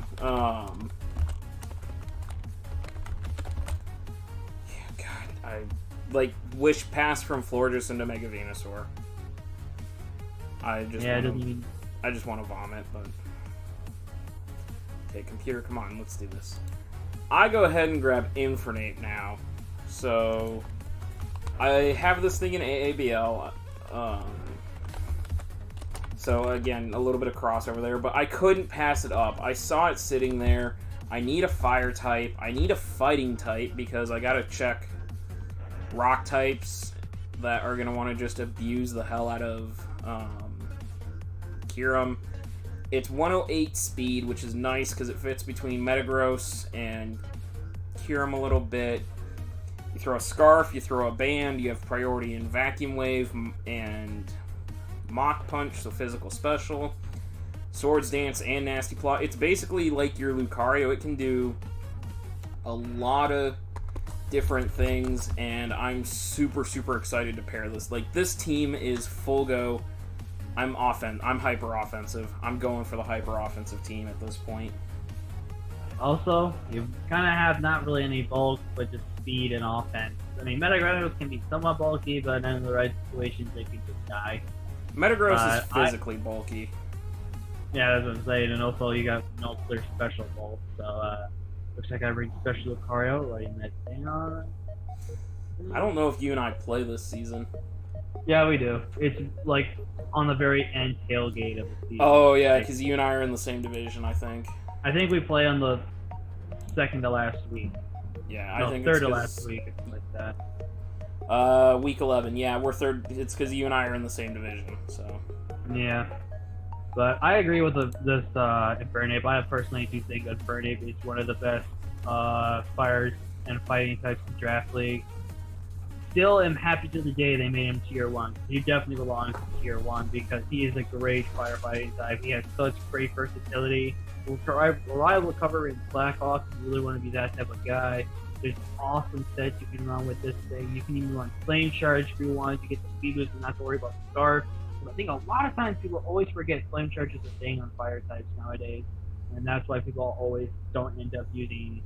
always have to use Scarf on these mobs instead of Flame Charge and then boosting item or something like that. Yep. And the other big thing with Infernape is it does have all the elemental punches too, which really, really helps it. Yeah, it's funny how a fire type can learn ice type and punch. Yeah, like Iron Fist, Ice Punch. Let's go. Let's see, Tangrowth. Now this hurt because I was actually. You're right. I am 100% like bulky issue, and real quick, I'm gonna throw this out for YouTube here. There's gonna be some background noise. It's gonna be staticky. I'm sorry. I had the AC turned off in this trailer, but it's starting to get a little warm in here, so I gotta turn it back on, and it's gonna be loud and annoying. What's funny is I actually have my AC going right now as we're doing this live stream. I can't hear yours, but you're gonna know as soon as I get this thing turned on. Well, I got headphones plugged in. That's why you can't hear. If I didn't have it on, then you probably hear it. No, but like I don't hear it through the mic. There goes mine. So apologies. While Zach's fixing it up, I'll go ahead and start talking about Tangrowth. Tangrowth is one of the best grass types in my personal opinion. I definitely agree why it's so important today because stuff like Leech Seed, Sleep Powder, AV, Rocky Helmet, Lefty, even like offensive sets with Life Orb, if you want to go around with great offensive stats, special stats. Tangrowth can do about everything out there. Yes, most times out of 9 you will run the standard max HP, max special defense set, or max special attack set, but that's that and everything like that. We have AV with Tangrowth, but Tangrowth can still pull the roll off really well. He's also a reliable recovery regenerator, so he's got a mini regenerator team now. It's Tornadus and Tangrowth. But, yeah, not a lot else to say, but it's just a great grass type, and one of the best grass types. Yeah, there's also the AV tank set as well, so. But yeah, this hurt because I was literally going to come back and get Tangrowth the very next round because I am so specially weak, but. You want to talk about your Sandurus? Now we have a pick here, and I'm not gonna lie to you guys, I kind of made this pick. I just wanted to pick something, because at times I really don't pick a lot of things or have a plan. I just like to pick things I like to see, like to use and stuff like that. And I was thinking to myself, I have really good coverage tonight, so I want to grab something that was really good. I need a really good ground type too. And I got Landorus Man. I have used this thing in the past. Could have been a little bit better with it, but it did win me a quarterfinals match, gave me the semifinals, and the playoff run for. I have a lot of emotional attachment with this thing. And Landorus, even without with the sheer force, I could run some crazy tech. I could run Sandstorm with this thing, and then just go to town with my Sand Force. It's just a great mon in general. It's great special, great physical, a great Scarf user, Specs user, D user, just a lot of great things about Landorus. He's so good about it that it mimics really hard types when I call it prep or reject me. If I do bring Landorus, what exactly Landorus? I mean, I can already see a team you definitely want to bring Sanders versus. You're going to want to bring it versus Renegade, like 100%. You're kind of cutting in and out on my end here. Sorry, I said you definitely want to bring it versus Renegade. Yeah.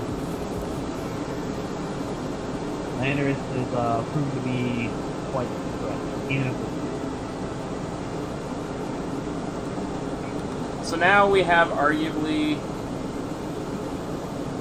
Yeah, Shadow, I know the static is so loud. It's literally... I'll try to move the camera here real quick so you can see it. So... we are now up with the most hype pick ever. Yeah. I'm waiting for the stream to catch up to me. Yeah. So that white thing up there is the AC unit, and it's literally dumping right here, and it's super, super loud, and I can't do anything about it, because otherwise I'm going to die in here of heat. So... And it also probably explains why Zach's connecting it out with his voice on that. Yeah, my mic keeps picking up that. So as soon as it cools down, I will...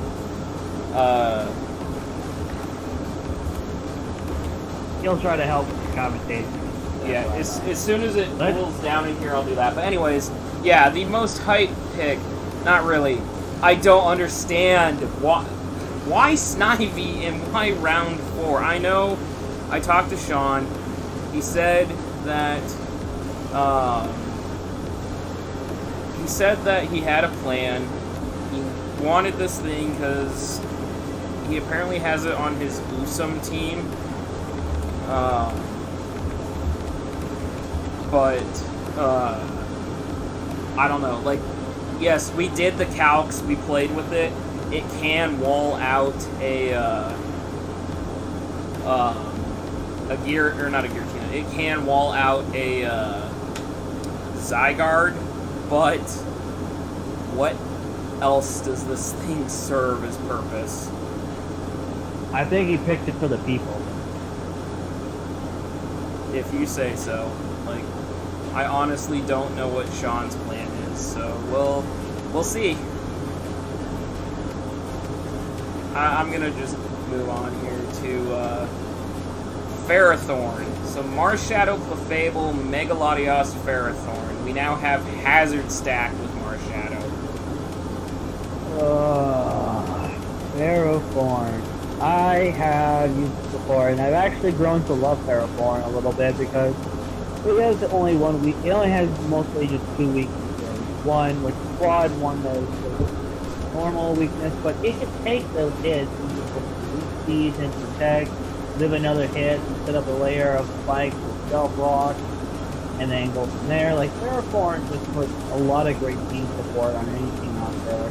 And people also do sleep on the fact that this is a great offensive mon. Gyro Ball, Power Whip, it even gives access to knockoffs, so if it wants to knock off an item for any run, it can do that. There's just a lot of good things with Ferrothorn that could fit on any other team out there. It fits well on weather teams, fits on normal teams, just fits on any team with great, in my opinion. Yeah, and it's also like, you know, the Rocky Helmet set is stupid annoying. But yeah, this FDS core is also pretty potent as well. So I like Damien's team, but we have the Mon. Oh, go ahead. I was gonna say, like, you like the team, you just don't want to face the team. No, and unfortunately, both of us have to because he's in our division. Dang it! Yep. We have the Mon, whose head was poorly designed, in Crocodile here for Ian. Hey, it's the questioning head. Yeah, I don't know what Game Freak. I don't know what Game Freak was doing when they made Crocodile. Like, were they just oblivious to what they were doing? But yeah, I like Crook. It's a nice pursuit trapper. It's also a good scarf user. Intimidate, moxie boosting. I don't think he's gonna ever run Anger Point and hope for a crit, but maybe if he faces crit draw, he runs Sashed Anger Point. I don't know, but it is a stealth rocker, which this team will definitely appreciate. I mean, Mewtwo doesn't necessarily need the chip, but Ditto would appreciate the chip a little bit. Yeah, I think this team with Crook is really good. Crook as it is so good. Crook just can run a variation of a lot of different things. It could run AV to take hits. It can run Choice Scarf, Choice Band, and there's always those chances to run Moxie. Moxie Scarf knockoff Crook is so scary because with you keeping items intact, Crook's just, oh man, Crook can just easily pick off Mons left and right unless they're a Scarf themselves. Yep, and it does have access to the elemental fangs as well, which can sometimes come in clutch. Yep. And it does get Fire Fang. I don't think it gets Thunder Fang, but I know it gets 2 of the fangs. Just because I remember, like, I've taken down Landorus with this thing by running Ice Fang. Looking here. It does have Fire Fang, so it can beat Grass Switch-ins. Does have Ice Fang. I think Thunder Fang's the one it doesn't get, because they don't like giving... Nope, it does get Thunder Fang. So this is one of those mons that they decided, yeah, screw it, we'll give it a way to beat all of its issues with its fangs, whereas Zeraora is not allowed to have Ice Punch. Yep, I remember when I took down a Celestial with Thunder Fang Crocodile. That would have been legendary. Although Shadow is watching now, so maybe don't give away any more tech. No one even remembers that tech anymore nowadays. It's 2019. He's just gonna go ahead and go with Throat Chop. Yep. So Keldeo here for Slick. Keldeo, Jirachi, Megazord X, Evolto. Gives him a 108 speed tier, which is nice. I believe that's the fastest mon on his team now. Specs Keldeo, not a lot of things want to switch into. Yeah, just a very good powerhouse mon. It does have speed control and Icy Wind, which is nice. Takes out those rock types that Charizard and ground types that Charizard and Jirachi don't necessarily appreciate. I don't know. It's not my favorite of the Musketeers. It's weird how it has two different forms, a Resolute form and a normal form, but they're not different. They're literally the same. Just one has a blue horn, one has a not so blue horn. Like, if there was different reasons behind it, then I can see why you would draft Keldeo, because you get Resolute or normal, but it's just the same. It doesn't make much sense why games reason why. But yeah, I've used Keldeo in another league at the moment, and haven't been able to do a lot of stuff with it yet, but it's put in the work. It killed the Snorlax with a deep secret sword, so that was pretty hype, especially when it was a cursed Snorlax. So Keldeo can really put on work. It just really depends on the matchup and how well it can do in the Yeah, and it looks like someone said normal Keldeo can't use Sacred Sword. Yeah, but like that's fine. yeah, but does it really? Did they really need a form change just for that? Like, it gets no stat boosts. It gets no. It literally just tells you whether or not the Keldeo is running a move or not. Yeah, that's true. So, I don't know. And I think some of my codes are. I just realized some of my commands are broken again. Thank you, Nightbot. He does pair this with Diancie now, so Diancie gives him a rocker. Standard Diancie is a little more on the defensive side. Oh yeah. We're talking like 150 across the board for defensive. Like, I mean, I personally have been using Diancie in my other league I've been doing, and it's done really well. Trick Room Diancie with Calm Mind is so threatening. This thing still gets access to Diamond Storm, so if it wants to be more physically defensive, it can do that. It's got still access to other moves like the Diancie does. The only disadvantage that normal Diancie has is its clear body over the magic bounce ability that Mega Diancie has. So, but Diancie on its own can still prove a lot. It's one of the best tier 4 mons out there in the format, and it can really just do a lot of things. Ian comes back around and takes Standard Scissor. So Mewtwo Y Standard Scissor. There's a bug resist that was needed because Crook doesn't like bug types either. Like, this does everything that Standard Scissor does, or Mega Scissor does, but with an item is how I view these two. Yeah, gives him a second bug resist type Zapdos, which is really good, and Banded Scizor is so hard to switch in sometimes. Like, if you don't have like any dedicated switching to Scizor, Banded BP or Banded Bug Fight or Banded U-Turn even just puts in so much work against a lot of teams. I even seen people run Oka Berry Scissor and Iron Defense leftover, so there's a lot of ways to build it bulky and just do a lot of things. I even seen people run Hidden Powers on Scissor itself.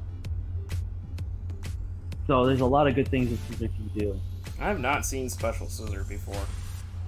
But it was only the one Hidden Power. Everything else is still physical.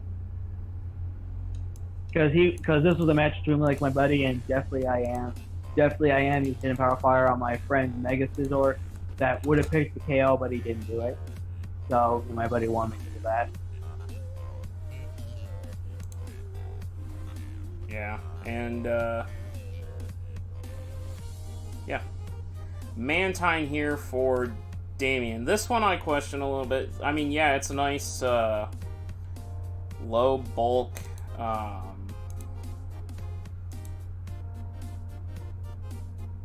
I just think Mantine's a bad Pokemon. I don't know why people even want to draft it. Yeah, great, decent defensive Pokemon, but weak to rock, even though it can cover rocks decently okay. Weak to freeze dry, even weak to, depending on the ice type, it doesn't really beat it. Quad weak to electric. I just don't think it's that great of a water or flying type. Decent both, yes. Well, he's somewhat reliable. Defogger at times can be. With Roost does get rid of that flying type, so it can be a water type in most cases. But I just really don't like Mantine as a Pokemon.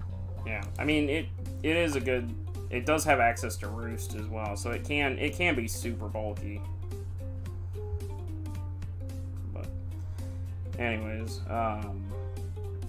DOD for Sean. So Darkrai, Mega Mane, Bisharp, Snivy, DOD. DOD is not an Uber, but it's like 20 points, so it's basically an Uber.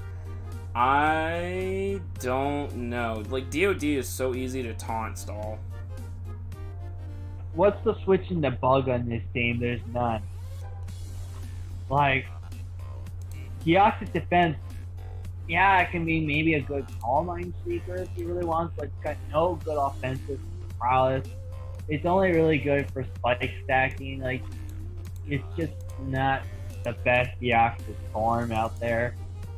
But it's going to be interesting. I guess he wanted to probably take advantage of the fact that it was technically classified as an OU mod, since it was under the restriction points for where Ubers are at. Maybe. I even debated was about grabbing it myself if it was going to be a OU mod, but I decided not to draft the But, and if he wants, Trick Room could maybe work out for him if he wants. He's got a decent team to maybe pull off Trick Room with Snivy and Bisharp and defense itself. Apparently I broke Nightbot. Oh, Nightbot, you had a nice career. Yeah, I'll go smack him around later and fix him, but anyways, you want to talk about your Alolan Muck? My, am I happy to have gotten my Alolan Muck. Ooh, baby, I love using this thing. It is so good. I feel like on this team it pairs so well. It stops any weaknesses from Slowbro. It stops any weaknesses to Lucario, like Ground. It stops just a lot of good threats to a lot of my team. Weak to Ground is a little bad, but I have Landorus, I got Slowbro, I got Ninetales. I'm pretty sure, well, Ninetales can't really take the hit, but it's still a mon that gets checked to ground. And I feel like a Alolan Muck would be so good for the actually the fact that it does get Poison Touch, so I can poison about anything on there. I don't know if Poison Touch works on Steel type, so that I don't know. No, Poison type does not. Okay. Yeah. But still, it's still a great mon, and what are you gonna do with Curse Alolan Muck? I'm gonna Earth Power the hell out of it. What if I'm magically the Quick Claw Curse Muck? Okay. Quick Claw Alolan Muck. Are we ready for this, people? But in all seriousness, Muck is also a great Assault Vest user, phenomenally good knockoff user. It just does a lot of things for my team, and I'm really excited to have Muck on my squad. Moving on from there, we have by far my least favorite dragon type. Whoops, sorry, scrolled that there. Como-O does not get the Como-Z. Yeah, I don't know. I'm not a fan of Como-O. I have used it a little bit. It's not a terrible one. I haven't used it a lot to actually know if I like it or not, but a mon that is great offensively, especially offensively, can be built really well as well. It does a lot of things. It also gets access to Autotomize, so it can be a physical or special sweeper with that, with weakness policy maybe. There's just a lot of great things that can be done with it. I believe this thing does get Stealth Rock, so it's another Stealth Rock setter for the team, or the first Stealth Rock setter for this team. I mean, Mega Mawile can set rocks, but I didn't know that. But yeah, it gives him another rocker, but at times, this thing's not really going to be running rocks. Same thing with Mawile, not really running rocks, so. But this thing can just really punch through holes, and even without, like, its Z Crystal, Z-Mons in general, any Z abilities or anything like that, is just really, really, really good, and it's going to be interesting how he does with the team and going forward with this draft. So I accidentally scrolled and it popped mine up, but there's a little special bulk for you. There's Manaphy. So Manaphy. I love this thing. I was doing a randomizer playthrough at the time with my Insurgents game, and this was the captain of the team until I got credited. But Manaphy, I still want to retry again in Draft League format. It's so good. Tail Glow, Z Rain Dance, Tail Glow, or Rain Dance, Rest, Calm Mind, and then offense moves. Like, there's so many great strats that can run with Manaphy. It's just so good. I really think it's one of the best. This one's definitely one of the best water types out there. It's so bulky. It can set up very, very quickly if need be. It has the coverage. It itself can be a setup sweeper if it wanted to. And you can see, like, where I was going with my Firewater Grass Core until Tangrowth got sniped underneath of me. Like, I was gonna grab Tangrowth plus Manaphy plus Infernape, and boom, I have two incredibly good cores right there. Well, to be honest, either Manaphy or Tangrowth was going to be sniped in that way, it looks like. Yeah, but... standard Tornadus here for Jake. Gives him Prankster, Defog, Prankster Bulk Upset, obviously. Prankster Tailwind. It can sweep. It can be a very good Z Crystal user with Z Hurricane. Definitely a good Mon. I don't really know how it fits on this team yet.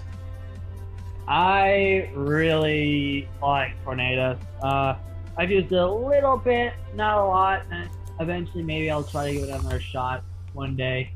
But again, I kind of see this team. It's a Prankster Defog user. Gonna get access to Bulk Up and Substitute. I think, let me check something. Okay, I'm gonna check something real quick, see if it gets this move or not. Okay, does not get an active fly. It does get Tailwind though, so it can provide Tailwind support for this team. So Tailwind, Zeraora, Giratina, Mega Venusaur. It just really does a lot of good things, and it's just gonna do a lot of great things for his team, I think. It just really depends if he really wants to cover up that ice weakness. It's still kind of weak to ice on this team, even with 6-bet Mega Venusaur. Yep. So I just saw the ping in Discord, so I know you gotta go. I want to thank you so much for at least getting me through 5.5 rounds. It was really, really nice to have you here as a backup. I'll be sure to include your stuff down below, your YouTube and that. So guys, go show Thriller some love. Again, couldn't have done this first 5 rounds without him. So. Yeah, I would have done more, people, but work has sadly called my name, and I must approach these with the highest of solitude, even though it looks like I might be able to leave early. But who knows? But thank you, Zach, for having me on here at the Iowa Brothers together again. And look forward to hopefully seeing all of you check out the rest of the stream. Definitely show Zach some love. He does the best that he can in Wi-Fi and just in life in general. Give him like the chance to let him come into your home and give you guys quality content that he can do his best. And watch him react rage funny when he loses to me. You assume I'm gonna lose to you, but yeah. I mean, you lost pretty bad to me the first time. Oh, shut it. See you guys. Thank you so much for checking out the stream. I'm feeling sick. Keep on thrilling, everybody. Alright. So, like I said, it's just gonna be me now. So hopefully I don't screw up too badly, but yeah. We're gonna keep rolling. I'm gonna switch a couple things around here real quick, so give me a second. I'm gonna turn this thing off so you guys don't get the feedback, because I'm gonna unmute my Twitch now, so I can hear it and keep track. So if somebody is hearing my Twitch now, like getting an echo, like you hear me talking and then there's a 2-second delay and you hear me saying the same thing, please let me know, because I am listening to it now. And I can also hear that my stream music is super, super low.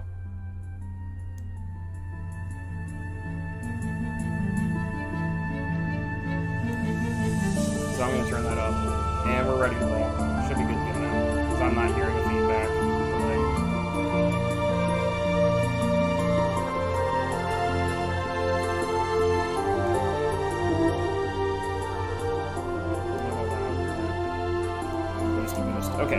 be good to go now. Alright, so moving on, we have Empoleon. Again, I forgot to change these slides.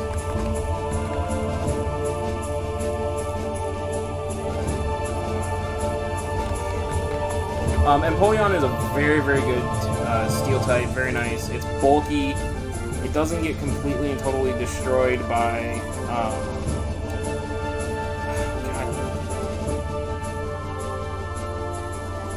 I just can't get this to balance right. Thanks, Shadow, for pointing that out. Very good bulky steel type. It's one of the best defoggers in the game, which now Mega Latios doesn't have to carry defog. It can also set rocks. Again, this thing is still wrong on the audio. Okay, whatever. We'll go there and see if that works. It's very nice. I do like the fitting on this team. It'll greatly appreciate the EQ protection from Bulu. Can clear hazards for Hawlucha, for Reshiram. It does have Defiant, so if someone wants to try and set sticky webs or something, this thing comes in and gets the boost from attack and all that. So Empoleon is a very nice fit in my mind. I still don't agree with the Double Dragon, but, you know, working on it. Matthias taking Galvantula, and again, Matthias has literally built a team that basically functions around Mega Ments and sweeping with Mega Ments. He sets Stealth Rocks with Heatran. Heatran takes the Ice-type hits and clears Ice-type moves for Ments. Sylveon Wish Passes and Heal Bells Ments. Suicune could care less about Rock types and gets those out of the way for Mega Ments. And now Galvantula sets Sticky Webs. So you definitely don't even have to run a D-Dance Mega Ments. You can just run bulky Mega Ments and go to town. This is a clean team that is definitely built to beat Mega Ments, or definitely built for Mega Ments to sweep. So I do like this team.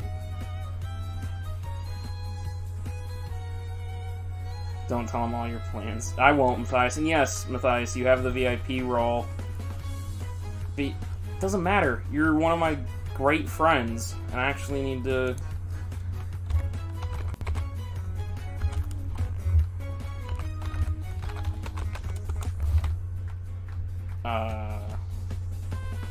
Oh, Shadow, why did you change your name that way? I'll do that while I talk about Skarmory. So now we get some hazard stacking and some defense, which,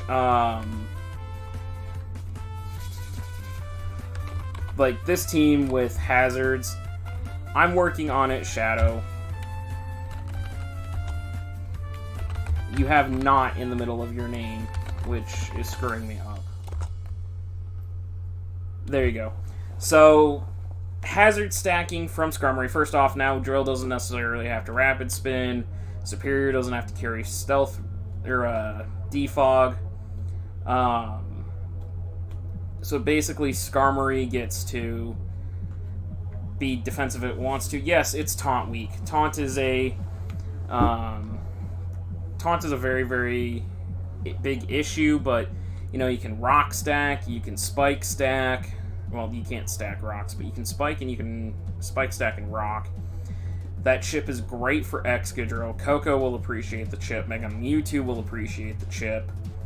It gives him a very nice backup Steel type if Excadrill doesn't have a good matchup. It's a nice mon, a nice fit, and gets a speed tier in there that is very, very nice.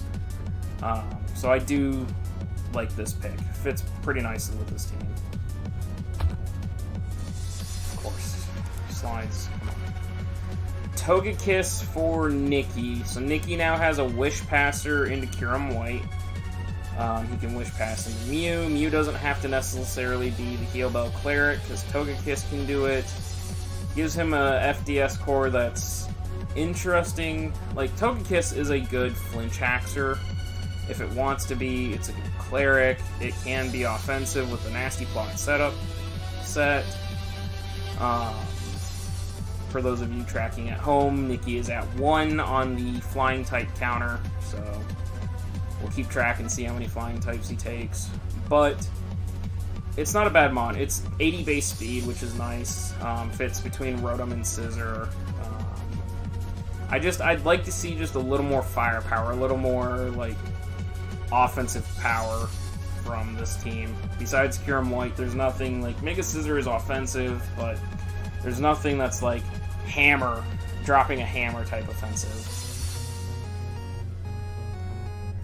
Goodra for spare here.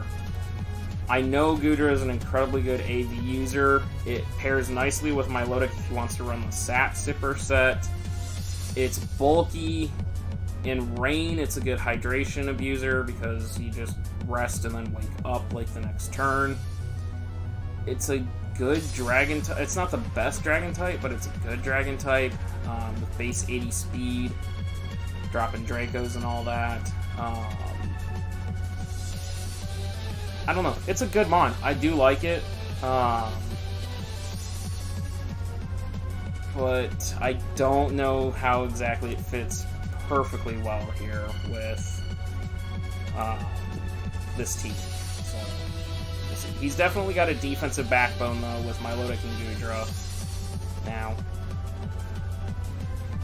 Shadow with Raikou. So, Shadow had a few snipes, but he gets Raikou here. Raikou gives him a nice speed stat at 116. He needs something to jump in between Mega Lopunny and Raikou, personally, in my opinion, just because there's that 135 down to, or 130, whatever Mega Lopun's speed stat is. I think it's 135 base. And Raikou. Raikou just hits super, super hard. It can be a very good Specs user. It can be a very good Scarfer. There's the sub Calm Mind set that is very, very good. It does have access to Aura Sphere to check some mons, like it's good with powers. Like, I do like the fit, I do like the mon, and it's a nice tandem to pair with basically how his team's going. It's just more all-around firepower. Shadow's always good at drafting teams.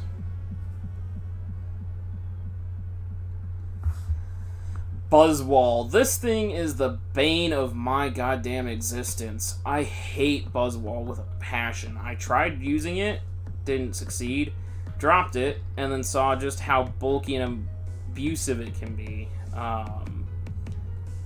Buzzwall is just so annoying, and oof. Like, he's got bulk now. This team is bulky with Toxapex and Buzzwall. It's a decent Scarfer. It can be very good choice banded. It does have recovery and leech life. Can drop off earthquakes. Like, Buzzwall has the versatility and should do decent for Clem on this team. Cobalion for Huff gives him a rocker, gives him a steel fighting type that can take knockoff switches or take dark type hits. Cobalion in the sun I'm not 100% certain about, because being steel type, it's not going to appreciate. Why did this thing do this again? I just saw it switch. I'm gonna fix that real quick.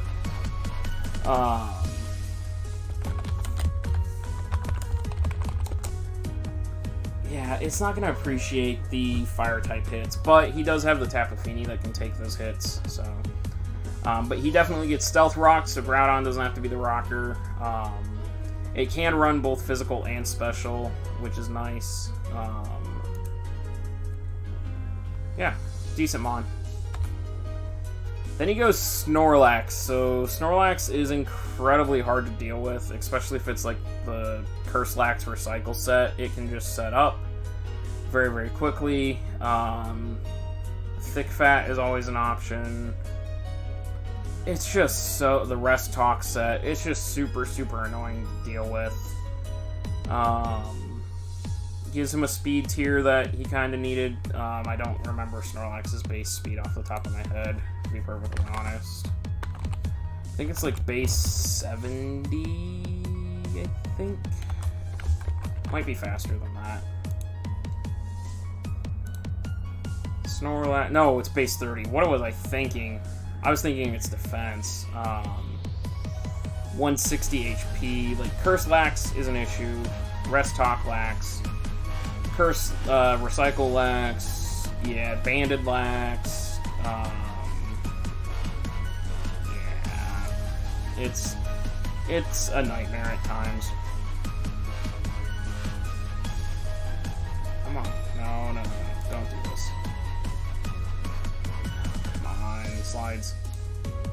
So, Clem's last 3 picks have been bulk, and more bulk. He grabs Chansey, which is stupidly annoying. It can absorb statuses and switch out with its natural cure. It's a rocker, so now Mega Diancie doesn't have to carry rocks. It can Wish Pass. It carries an Eviolite and just wrecks your day. The biggest issue is, yes, I believe it is physically frail.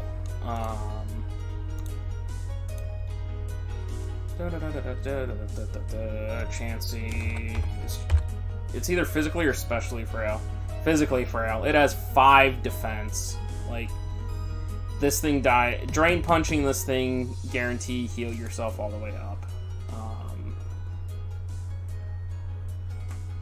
So yeah, Clem, it does not want to take a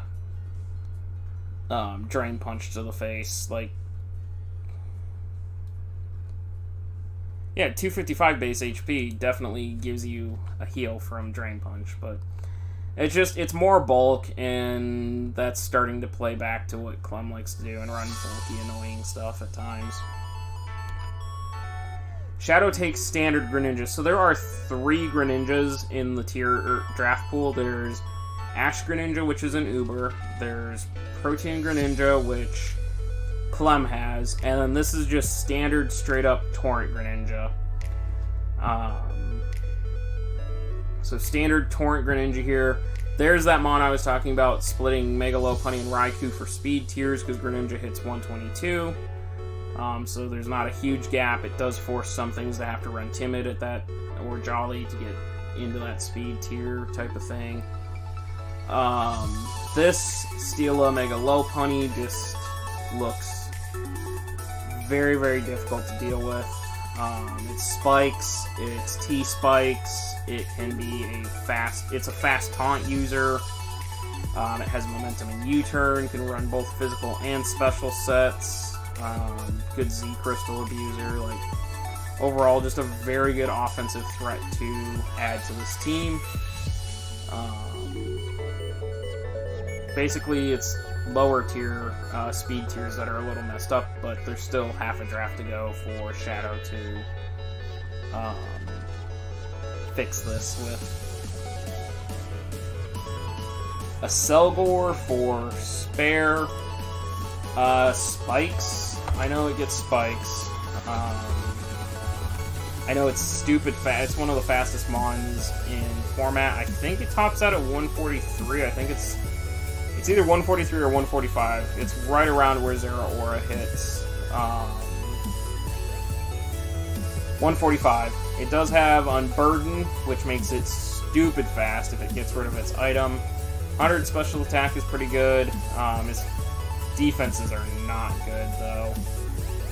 Like a Sticky Hold Spec set, it does have spikes, yeah. Does it get Sticky Web is the question. I can't remember. For some reason, I feel like this is a Sticky Web user, but I'm checking right now. No, it's not. Why did I think this thing got Sticky Webs? It doesn't. But it does have spikes. It does have Toxic Spikes, which is really, really nice. It can wear down opposing teams with T-Spikes and Spikes. And just be super, super, super annoying. Like, super, super offensive. It is frail, but that doesn't really matter with how offensive it can be. Incineroar for Nikki and his Houston Hydreigons. Gives him a nice AV user, gives him an Intimidate user, does have access to U-turn to pivot, can spam knock off, but I don't know how it fits in this team very well. I mean, it gives him a water type, or a fire type for his Fire, Water, Grass core, but again, this goes back to the issue of I'm looking for like offensive firepower from this team, and it just seems like outside of Kyurem White, Mew's got to set up, Rotom Wash needs an item, Scissors got to set up, Togekiss has got to set up, and Incineroar, I don't know. We'll see. Nikki is definitely building a decent team. I just don't know how well it's going to function yet. I want to see how he plays with it. And there's the sand. So Renegade grabs Hippowdon. His team, a little bit of ice weakness, not really, because Skarm resists. Drill, it's neutral. Mega Mewtwo blows back. Ice types. Like, he now has Sandrill plus Koko plus Mewtwo Y or Mewtwo X plus Hazard Stacking plus Setup Superior potentially. Like, who let this happen? Who watched Renegade draft? Because this is a nightmare to have to deal with. And I do like that he went with Hippowdon over T-Tar because he's not terribly ground weak now. Like, if he had gone T-Tar, Koko, Drill, T-Tar is a massive, massive ground weakness. But instead, he goes Hippowdon, which is not terrible in having to deal with ground type hits. Porygon 2 from Matthias. So again, we've got Suicune, we've got Sylveon, and now we've got P2 all being incredibly bulky Mons. P2 can set up very quickly as well. To be an annoyance there. Very, very good move pool. Can be stally with Recover, and bulky in general with Eviolite. Yeah. Porygon 2 is just a real annoying Mon to have to deal with if you don't prep for it. Especially if you don't get rid of its Eviolite. I also think it's, base 80 speed? Porygon 2, base 60 speed. Right, Porygon is slow until it becomes Porygon Z. The trace ability is nice, because you can trace an opponent's ability, potentially. Analytic if you want to run a slow set.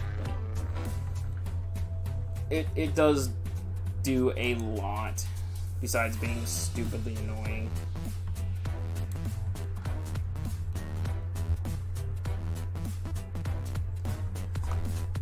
Thundy T, again, I'm just gonna, like, that doesn't exist. I thought I had those all changed, and apparently I didn't. Thundy T for Saber. Speed, again, double flying type now with Hawlucha and Thundy T. Not necessarily wanting to be the defogger on this team, but kind of where it's at right now. It does have Volt Absorb, which is nice for picking off Volt switchers and kind of forcing teams to run U-turn instead. But again, I don't really know how well Saber's team is going to work right now. We get Mienshao, Regenerator, Reckless Life Orb set. It's a decent choice. Scarf user at 105. Finally get a little bit more offensive braking power.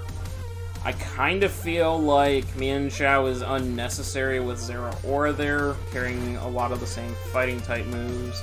But fighting is not a bad type to have duplicate of, just because it's so spammable when there's no ghost type or decent psychic type. Yeah, Reckless Life Orb, High Jump Kick can break through a lot of different things.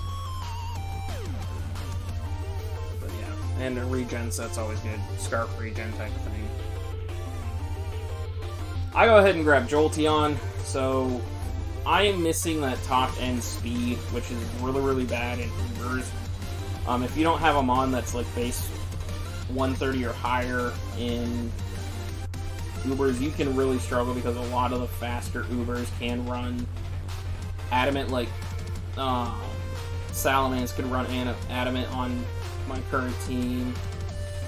Basically any mon over 110 can run Adamant or Modest, so I wanted to get that 130 speed, kind of force a Scarfer or force somebody to run Timid Modest type of thing. It gives me a Volt Absorber, which Manaphy greatly appreciates. There is the Quick Feet set that can't be run.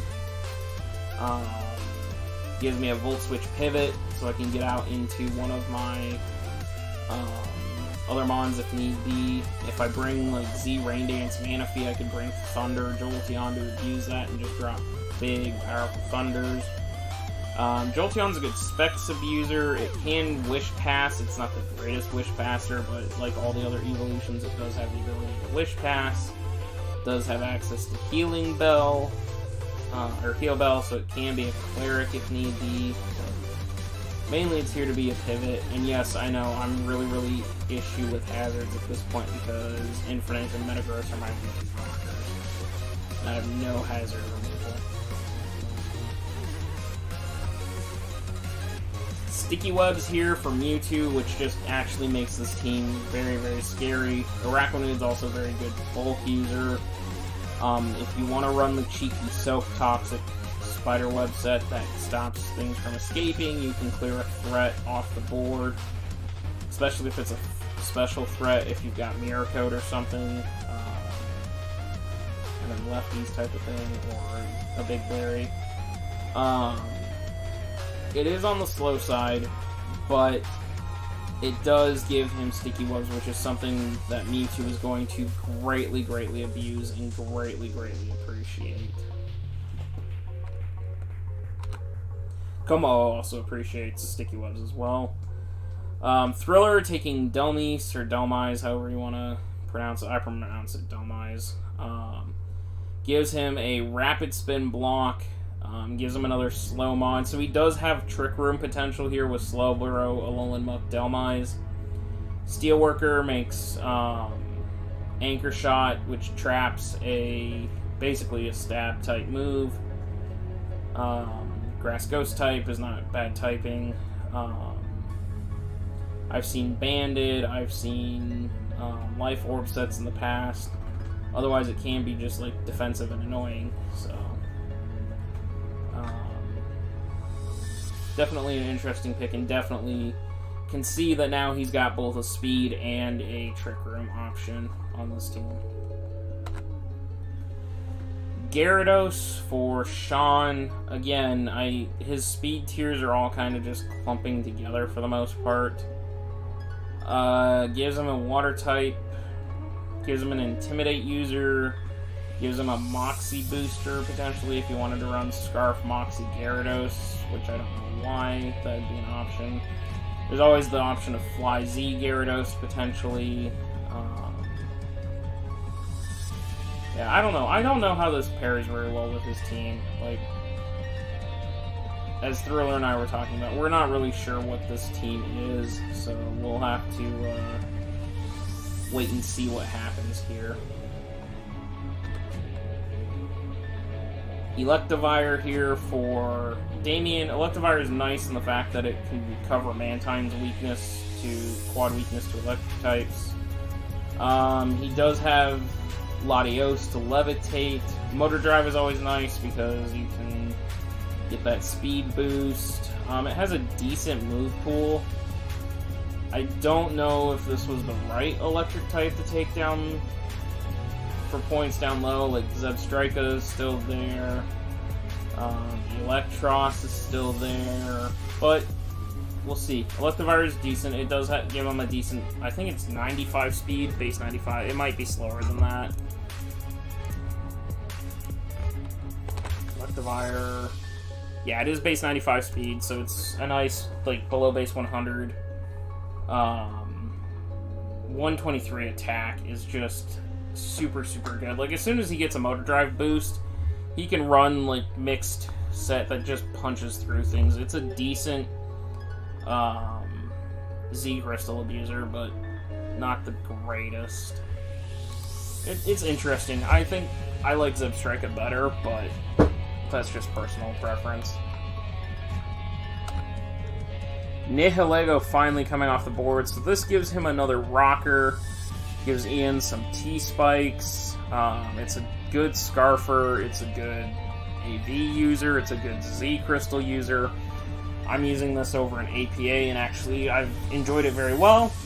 Shadow built me an amazing Nihilego set that I questioned to begin with, but then proceeded to have it put in the work it needed to take down a Charizard, so definitely a very, very good mon, especially if it starts beast boosting.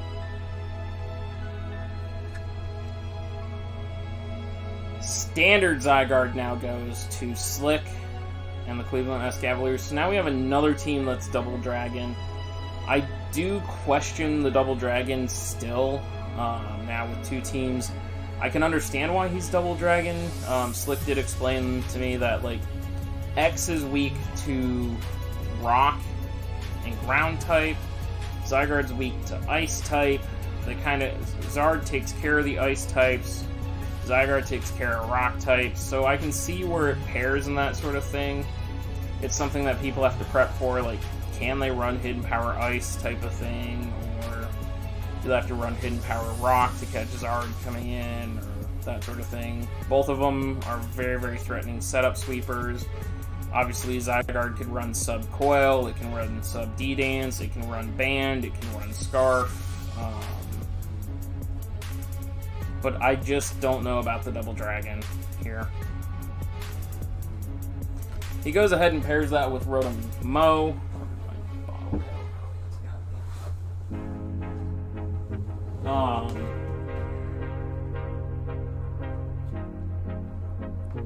I should have just looked in the camera. I would have seen my cut behind me.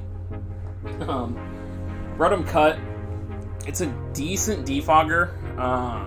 So now Yveltal doesn't have to carry defog. It can spam Leaf, Storm, and at least put in damage that way. It does what every Rotom form does. It's annoying. It's defog.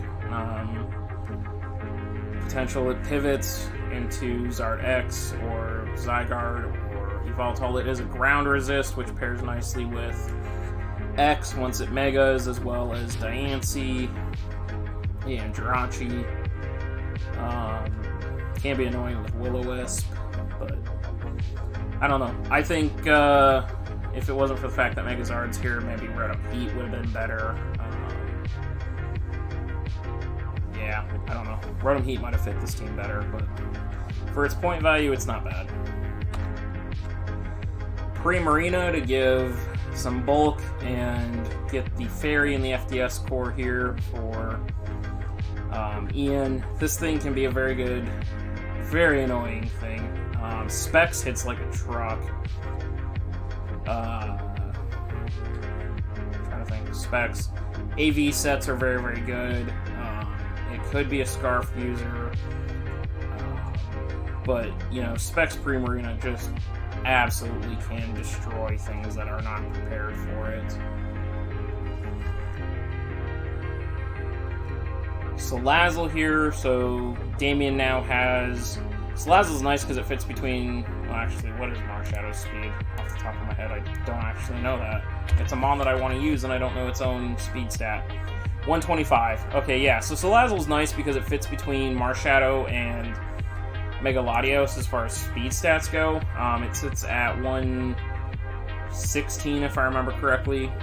So it does help things between Latios and Marshadow speed stat wise. It's a very, very potent setup sweeper in the right hands. Corrosion's a very nice ability because steel types can't take that hit. It pairs nicely with steel types get poisoned. It does pair nicely with Latios because of Levitate and Mantine as well. I just don't personally like it as a mon, even though it's done me well over in PCF, but definitely a good mon, and I do like its fit on this team. Yeah, Damien's doing pretty good. I have to say, Damien's impressing me so far with his drafting skill. He's gotten a lot better since, the good old days of DSL, the Deathly Subscriber League. Entei for the Atlantic City Lux Rays. Again, not really sure what is going on here with Sean. Entei's kind of a one-trick pony for the most part. It runs banded. If it got EQ, it'd be a lot better of a Mon. I don't know. It does have priority and extreme speed. Again, I think this is another base, like, 80.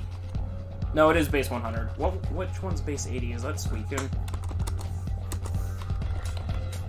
85. Yeah, so I always get those two confused on their speed stats. Like, Choice Banded Sacred Fire does do a lot. It does have pressure, PP stall, so between it and Deoxys, there's the potential to PP stall things out. It finally gives him a bug check, because bug kind of runs through this team. But this team is still, like, outside of Gyarados, very, very weak to ground spam as well. But, yeah, we'll see. We'll see. Sean's probably going to 6-0 somebody, like, and we're not even going to catch it, because he's going to surprise the hell out of us. Druddigan here, again, this gives Thriller another option for Trick Room, because Druddigan is very, very slow. 48 speed. Massive attack stat at 120, especially if you give it Sheer Force, like Sheer Force Life Orb. Druddigan punches holes under Trick Room. There is Mold Breaker, which is very, very nice as well. Rough Skin Rocky Helmet for a defensive set. It does set Stealth Rocks. It can, like, phase things out with Dragon Tail. Decent coverage amount. Fairy types are an issue, but Alolan Muck handles those. Ice types are an issue, but Slowbro and Mega Lucario handle those. It does have an interesting move pool. It does get access to things like Aqua Tail. It has Bulldoze for speed control, potentially. Obviously, Crunch. Elemental Fangs. Like, it's a good... It can set up and be a decent Mon. And I'm definitely interested to see if Thriller decides to bring Trick Room one of these games, because he can set Trick Room with Slowbro and just go type of thing. And he gets a rocker now, so Landorus doesn't have to be the rocker. Umbreon for the Victinies. This was a snipe on me, because originally I was planning to grab Umbreon for Wish Passing over Jolteon. Jolteon was designed to be speed. Umbreon was designed to be the Wish Pass Cleric type thing. So unfortunately I lose Umbreon here. Umbreon is very, like I said, it's a very good Cleric. Usually most of the time you just run Wish, Protect, Foul Play, and Toxic or Baton Pass. With lefties, it's stupid bulky. Like all the Jolteon forms, thanks to Pokemon XD, you can run it with Heal Bell as a Cleric. Your Eevee forms, not Jolteon forms, Eevee forms. It's a very good Dark type. I do like it. It's a very good support Mon for this team. Mewtwo will appreciate the Wish Pass. Como would appreciate it as well. Heal Bells as well to stop Mewtwo from being toxic down or Como being burned. So, very good there.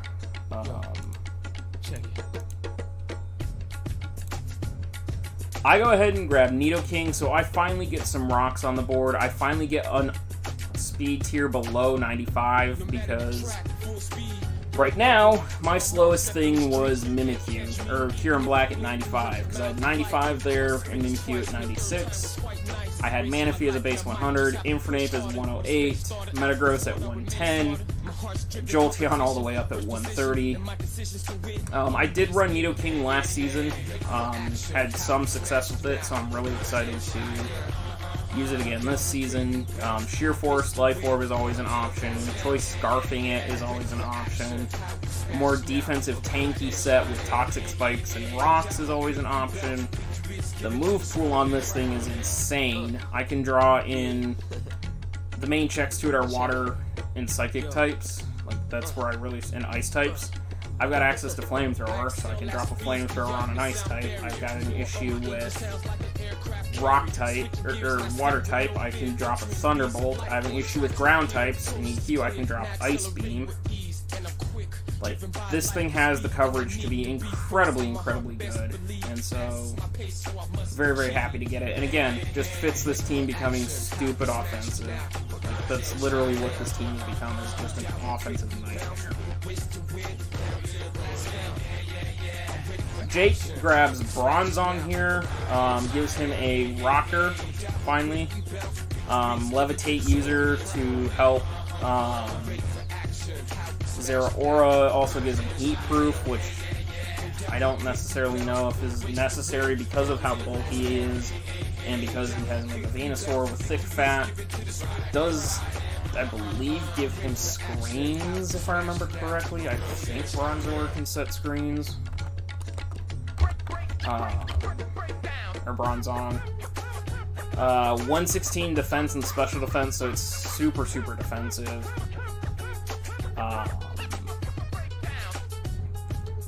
Looking here. Dark types are an issue, but Zeraora and Yen shall clear those.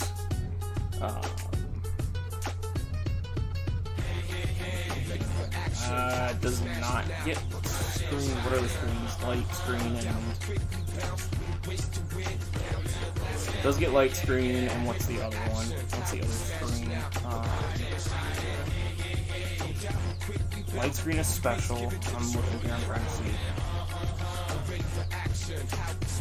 Reflect. Yes, there is. Okay, light screen and reflect. So yeah, it does give them screens, which just makes this bulk even harder to deal with, especially if you can get screens up with it. Slurpuff here, again,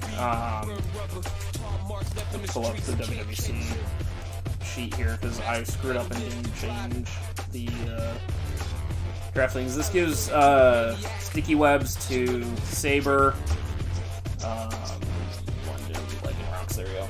So Reshiram, Mega Latios, Tapu Bulu, Hawlucha, Empoleon, Thundy T, and now he's at Slurpuff. I don't necessarily agree with this because he's double Dragon now, he's double Fairy. I don't know. I don't agree with this team 100%. I mean, Reshiram's going to enjoy webs. Hawlucha, even with Unburn, will enjoy webs. He's double flying type. Yeah, I don't know. This team is very, very strange to me. But, I mean, this thing can also be a belly drum sweeper, so definitely something to have to prepare around. I don't know. A lot of double typing going on with Saber here. Matthias grabbing Weavile here. So this gives him something that's faster than Salamence, which is nice. From what I learned in APA when drafting in Ubers, you generally want something 130 or higher type of situation, just to force Ubers to have to carry the speed. Choice Band of Weavile is very, very nice with knockoff, Ice Shard, Icicle Crash. A Life Orb set is always very good. It's a good Pursuit Trapper. Stops Psychic Spam. Yeah, it's a very offensive. It's frail. It's definitely frail. Heatran will cover its fire weakness. Quad weak fighting weakness. Salamence can handle unless that fighting type's carrying Ice Punch. Sylveon handles the fighting type pretty well unless it's carrying Poison Jab. But it gives Matthias another like powerful breaker that would allow him to break through walls and then Ments to come in and clean. So again, very nice support to Mega Salamence. Hello, Momola, Mola, Mola, Mola, Mola, Mola, Mola, Mola, Mola, Mola, Mola, Mola. Hello, Momola. For Renegade. And now I'm thoroughly disgusted with this team because Hello, Momola can wish past a Mewtwo X, can wish past a Koko, can wish past a Drill, can wish past a Superior. Like, it has Regenerator. It's just annoying to have to deal with. I don't know. It makes this team super, super hard to deal with because you gotta basically toxic this thing down and get it out of the way. Granted, it won't appreciate Electric Train boot hits from Koko, but Drill and Hippowdon switch in pretty easily to those. So it's a big oof, it's a big yikes. So we'll see how it goes. Dawn fan for Nikki, so Nikki finally gets a rocker besides Mew.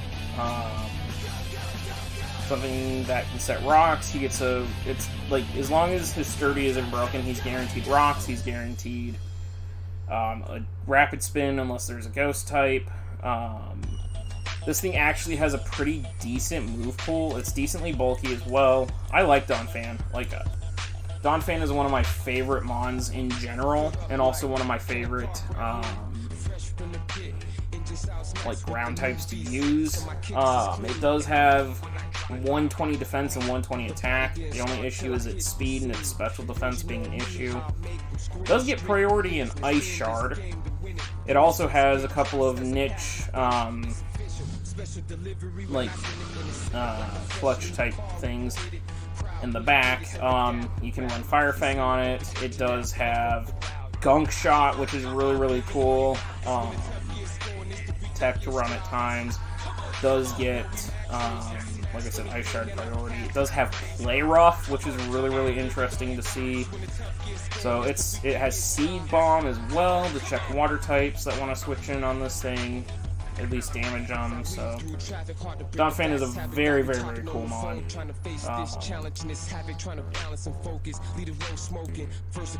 But yeah, good mon.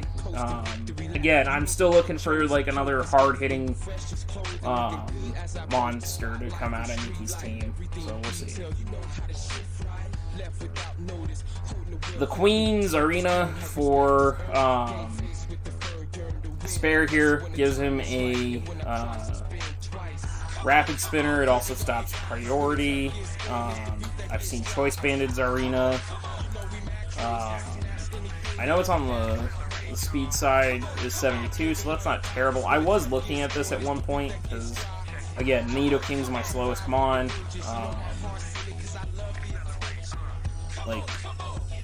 It does have reliable recovery and synthesis. Can be a cleric with aromatherapy. If you wanted to get cheeky, it does have access to Dazzling Gleam if you wanted to run special for some reason.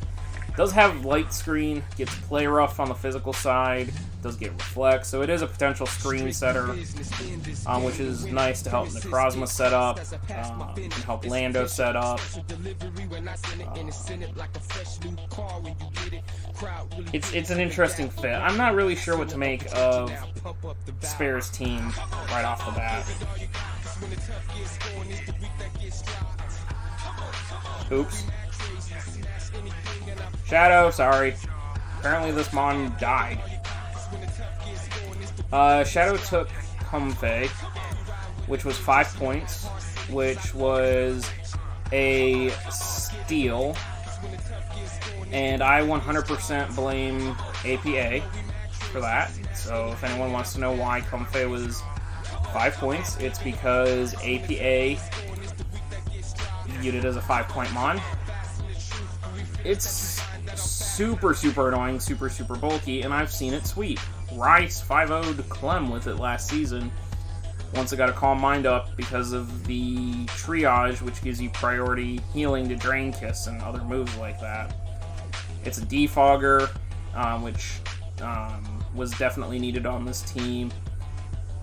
Very, very annoying mon to deal with, and I'm sure Shadow's going to enjoy using Comfey very, very much. Azelf for Clem gives him another rocker, gives him base 115 speed, I believe. Azelf is really, really nice because it can run 2 different sets. It can run physically offensive, it can run specially offensive, because both are, I believe, base 125. Of the Lake Trio, this is definitely the offensive one. Has access to Elemental Punches and Knockoff, U-Turn for Pivot, Suicide Lead with Explosion. It's a fast taunter, just like Greninja. On the special side, it has Dazzling Gleam, Thunderbolt, Flamethrower. Like, its move pool is incredibly, incredibly good. And to get it late round 7 is very, very good, in my opinion. Huff getting Gothitelle. Gothitelle is very, very nice because it basically, as long as you can get it in on something that can't OHKO it, Gothitelle just removes... Sorry, I see the white bar at the top there again. It just removes a threat because it has Shadow Tag. This is Shadow Tag Gothitelle.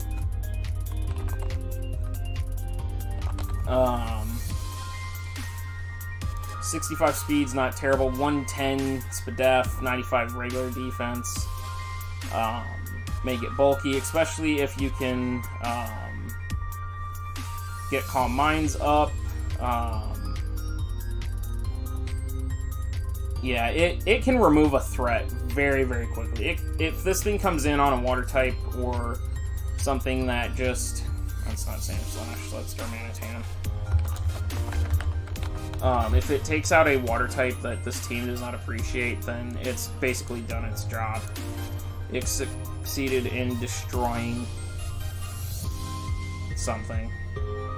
Plus, if it gets set up, it's really, really dangerous to deal with. Huff then decides to wheel this with Heliolisk. Heliolisk has access to Solar Power, which in Sun, I believe it's 1.5 attack, but you lose an eighth of your HP. Yes, 1.5. So basically you get specs on Heliolisk without having to run specs as long as the sun is up.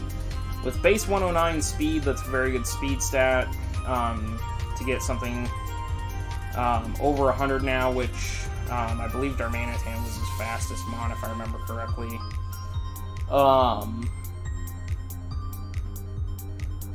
But 109 special attack with basically a specs makes it super, super hard to switch into.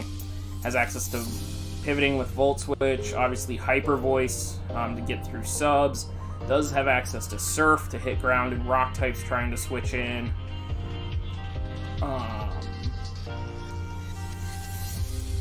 Does have access to clutch techniques like Dragon Pulse. Does have access to Grass Knot, again, to take out heavier rock and ground types wanting to come in.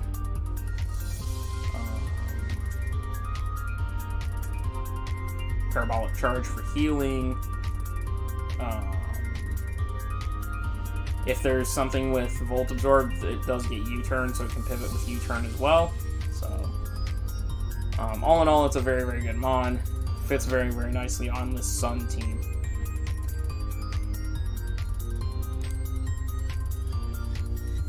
And we have 2 more rounds to go. Well, we're in round 8 now. We have the rest of round 8, and then round 9, and then once we finish round 9, that is the end of the required rounds. So you'll see some teams will finish their draft relatively quickly once we get through round 9, just because some teams conserved points, some teams used up all their points by the end of round 9. So do not be surprised if you see, like, hey, why is such and such no longer Why are they skipped? Why are they no longer drafted? It's because we don't need to after 9. Like, you can very easily stop after 9 picks.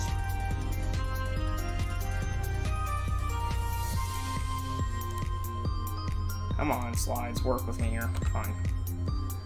Clem taking Klefki. So Klefki's another Hazard Mon. Prankster Spikes is really, really annoying to deal with. It does get Prankster Defog. Prankster T-Wave is always an issue because you get your fast threats automatically get hit before you can hit them. It's behind me again. That's what I was looking for. Yeah, Klefki's not the greatest fairy type. It's not the greatest steel type. You bring in a dark type with against Prankster is not the greatest. But it does do what it needs to do. So it's a nice hazard control mon. So. And this team has hazards to spare. It's got 2 T-Spikers, 2 Spikers now, 2 Rockers. Like, Clem has got the hazard stack. He needs to start chipping things. 3 Rockers if you count Mega Diancie, so. Shadow taking Fortress. Speaking of hazard stacking, spikes, rocks, you have sturdy, so as long as your sturdy isn't broken, you're guaranteed,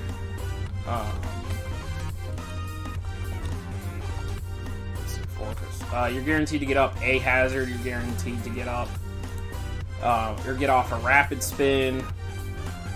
It does have access to Volt Switch to pivot, which is kind of cool.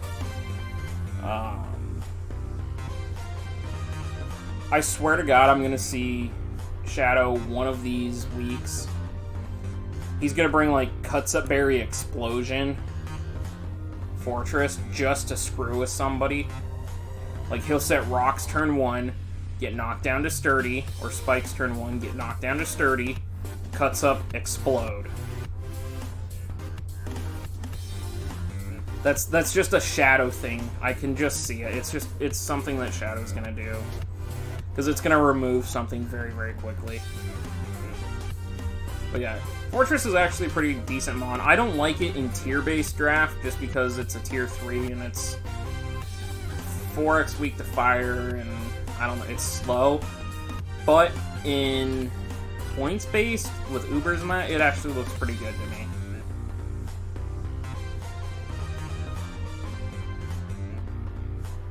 Why is a Selgor on here twice? What was this supposed to be?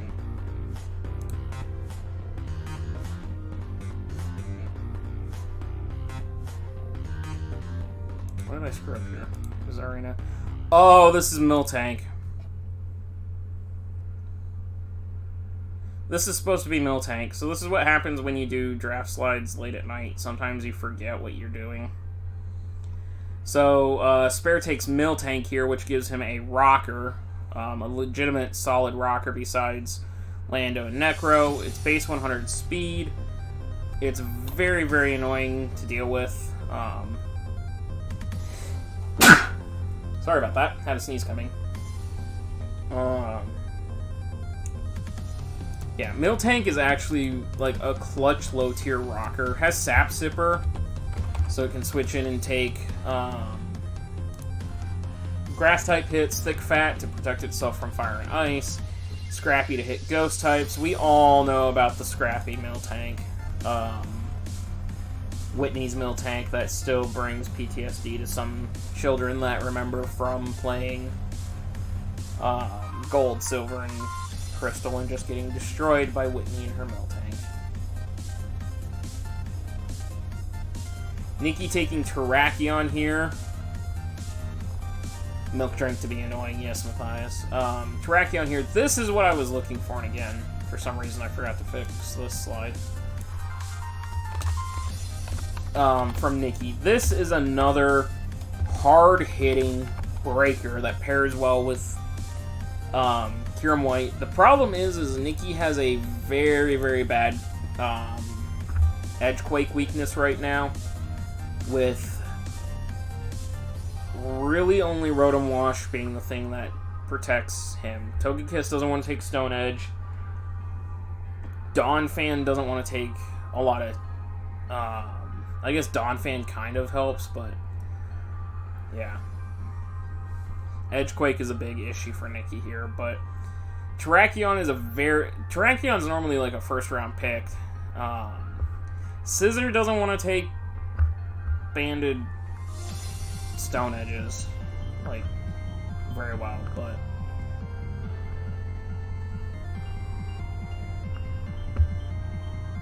But yeah, this is some firepower for Nikki.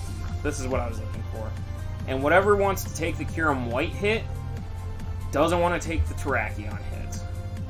And vice versa. Whatever wants to take a Terrakion hit does not want to take a Kyurem White hit. So I do like it. And round 8 Terrakion is very, very clean.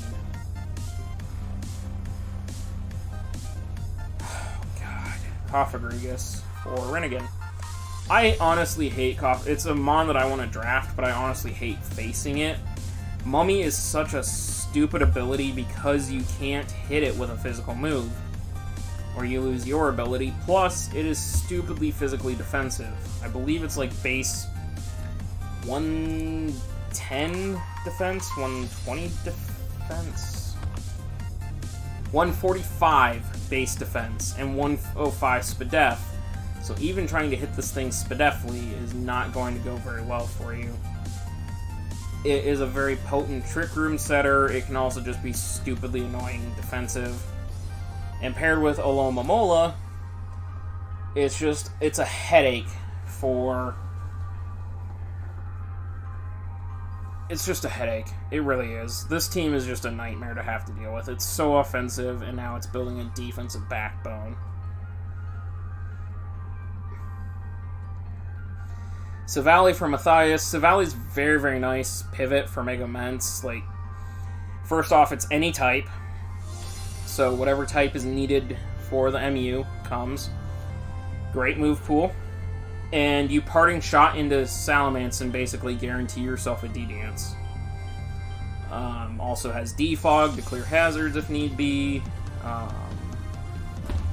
It's just 95 speed is a good speed tier to fill in there. But yeah, Savali Mega Ments is super, super scary because you do basically guarantee a D-Dance because you're forcing a switch, or you get a sub and then you get to D-Dance. Sorry, Matthias, I keep giving away all the potential things you can do, but I really, really like your team. It's really, really scary. So...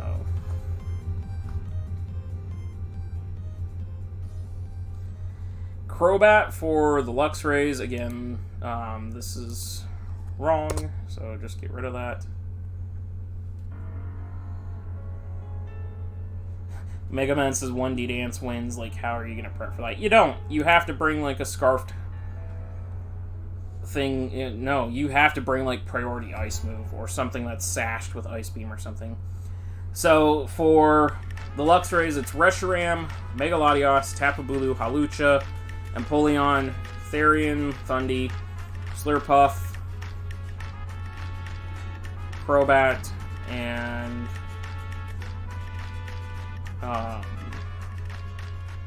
that's where we're at. So another flying type.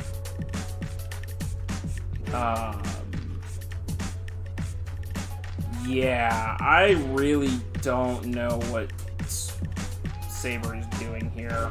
He's like copying Nikki from last season and just drafting a bunch of fly types. 130 speed again is nice, but when your next fastest thing is Mega Latios, or not Mega Latios, Hawlucha, no, Therian, never mind, this is okay. His speed tiers are fine, but he's got so many fly types, it's not even funny right now. See you, Matthias, thanks for hanging out. Go enjoy your dinner. So, again, I don't know what Saber's doing with his team here. Linoon for Jake here. Basically, you only run like one set, and that's Gluttony, Belly Drum. As long as you can get the Belly Drum off, you basically sweep with Linoon. Because it gets Shadow Claw, so ghost types aren't safe. It does get Seed Bomb, it gets Play Rough, it gets Extreme Speed. Like, +6 Extreme Speed just rips through a lot of things. So it's a very good low tier breaker, low point breaker. I just don't know how well it fits on. I don't really know how well Jake's team is coming together, is the big thing for me.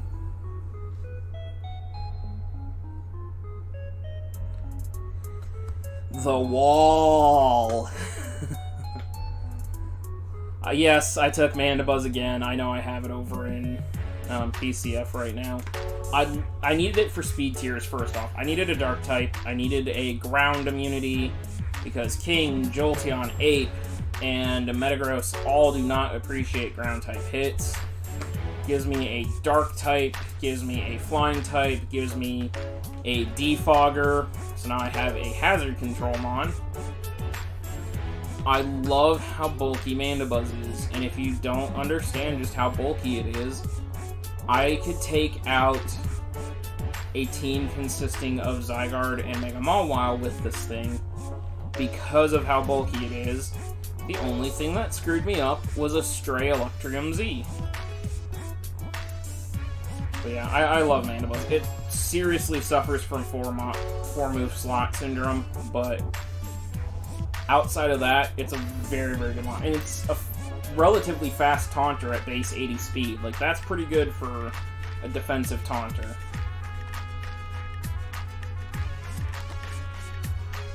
Blacephalon here for Zombie and the Victinis.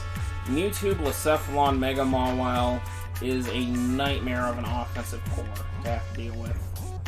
Just hits super, super hard. Blacephalon is frail. He now has 2 mons that do not appreciate pursuit trapping. However, as long as the dark type is cleared by Kommo or Mega Mawile, it doesn't really matter. If this thing gets going as a Scarf user and just starts racking up kills very, very quickly, it can get out of hand super, super fast. Blacephalon is definitely a major, major threat to have to deal with.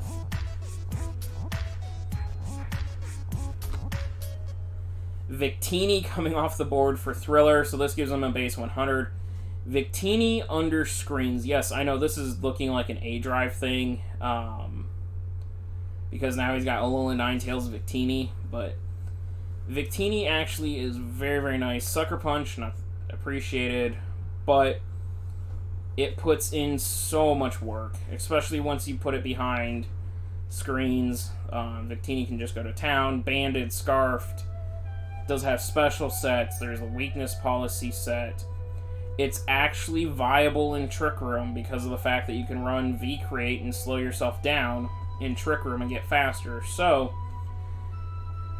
with his Trick Room core potentially of Slowbro, Druddigon, Alolan Delmise, he could bring Victini and just start firing off Trick Room.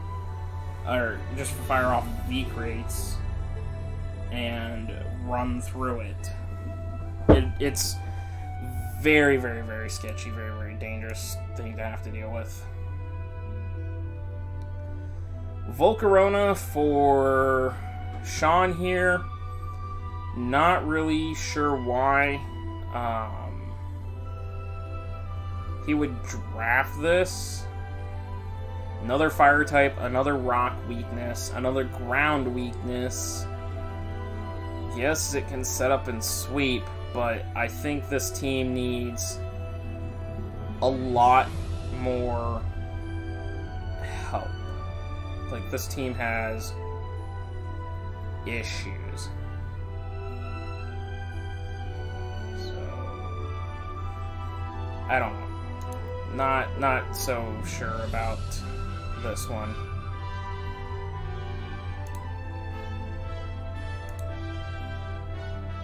Cloyster for Damien. Spikes, Rapid Spin, does have Skill Link to break Sturdy and Sashes with Skill Link. Icicle Spear. It's a good offensive water ice type. a spinner, like I said. It's a backup water type for Mantine, actually. Yeah, it can set up hazards, which Marshadow, again, appreciates. It's another spiker for Ferrothorn, if Ferrothorn has a bad matchup, so... I like it. It's a decent pick for Damien here. Breloom for Ian. Yes, Breloom. I remember Breloom very, very well, because Shadow put that thing on the kill leaderboard, getting, I believe, 12 kills with it, because the sub-seed Toxic Heal, Swords Dance, Mach Punch, or Drain Punch, whatever you want to run, Breloom is almost unkillable. Like, it's annoying as all hell if you don't prep for it correctly. It is slow, it is easy to beat, but you need to keep check of it when team prepping. Gligar for the Cleveland Cavaliers, not Gliscor. Gliscor still hasn't been drafted. I think this was mainly a points thing for Slick as to why he went with Gligar over Gliscor. Gligar does everything that Gliscor does with an Eviolite. It is very, very bulky and very, very annoying to have to deal with. It does not have Poison Heal, unfortunately, but it's still very, very annoying. Gives him a Rocker, so Diancie and Jirachi don't have to always be rocks. Gives him another Defogger, so Rotom-Mow doesn't have to always come to Defog, and Yveltal doesn't have to carry it. The problem is he now has 2 HP Ice Weak Mons in both Zygarde and Gligar. And so now we're entering the final required round for the draft. And Slick takes Quillfish. Quillfish gives Slick spikes. It gives him T-spikes. It's not grounded, if I remember correctly. Those give him an Intimidate user. Yes, it is grounded, so it can absorb spikes. It is a Swift Swim user, potentially. It does have Poison Point for contact, but really, Intimidate's probably the set that's going to be run. But it is a very good T-Spike and Spiker. It does get access to Destiny Bond. A Rocky Helmet set is possible.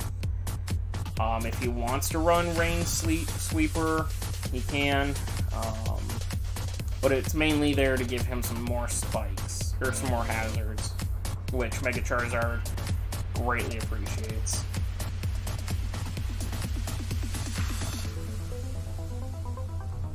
Ian getting Haxorus, Lord Haxorus himself. Except this one's shiny, or not shiny, so it's the good one. Haxorus here, it's a good D-Dance setup sweeper. It does get access to Mold Breaker, so Sturdy and other abilities like that get broken. Unnerved, so berries can't be used. Decent coverage. I believe it's base 87 speed, so it's not terrible speed. That's pretty good. Mid-range speed. 97 speed. Sorry. And then it's got that huge, massive attack stat of 147, which makes it very, very hard to switch into. Especially once it de-dances. Espeon for Damien here. Espeon is a very, very nice mon, 110 speed. It does speed tie with Megalodios.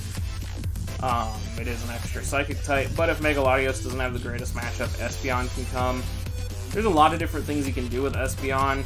Similar to all the evolutions, it can act as a Cleric, it can act as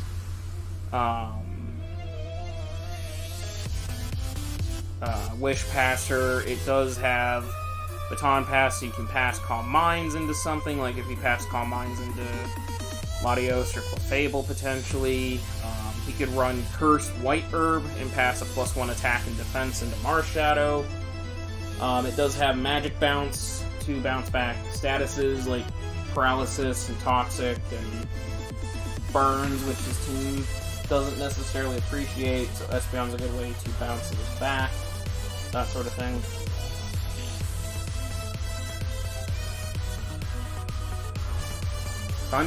eye for Sean here, which gives him another ground immunity, which he needed. Gives him Prankster, basically everything that Torn T does, Thundy does as well. But again, another mon that doesn't appreciate Stealth Rocks.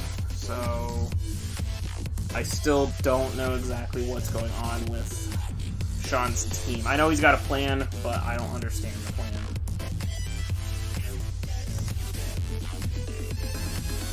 Alright, so before I jump back to Thriller, I am going to turn the AC back on again for a couple seconds just to cool off a little bit because it's starting to get hot in here again.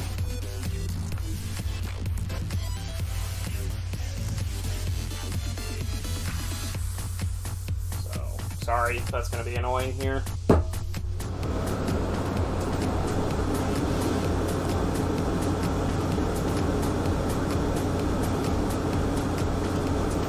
So we'll deal with that for a second.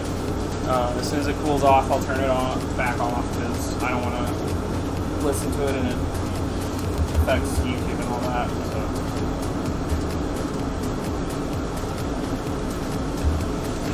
So we see Electros here for Thriller again. It's on the slower side, so it's another mon that does do well in Trick Room potentially. It can run physical, it can run special. It's good for breaking down walls if you hit the Super Fang. And you turn around, you Volt Switch around, has access to Gunk Shot, Giga Drain, Flamethrower, Knock Off. Like, it's a good versatility mon. Mold Breaker is the one thing that bothers it because it's pure electric type with Levitate. It actually doesn't have any weaknesses outside of Mold Breaker Earthquake. So it's a very, very good pivot. It's actually a very good Assault Vest user as well. So it can work very, very well there as well. I like it. It's a nice fit. Scum Tank here for Zombie. Scum Tank is a defogger. It does actually get defog, so Torn T is not the only defogger on his team now. Get rid of those annoying rocks. It can Pursuit Trap. It does have Aftermath. So if you knock it out with a physical move, you take 25%.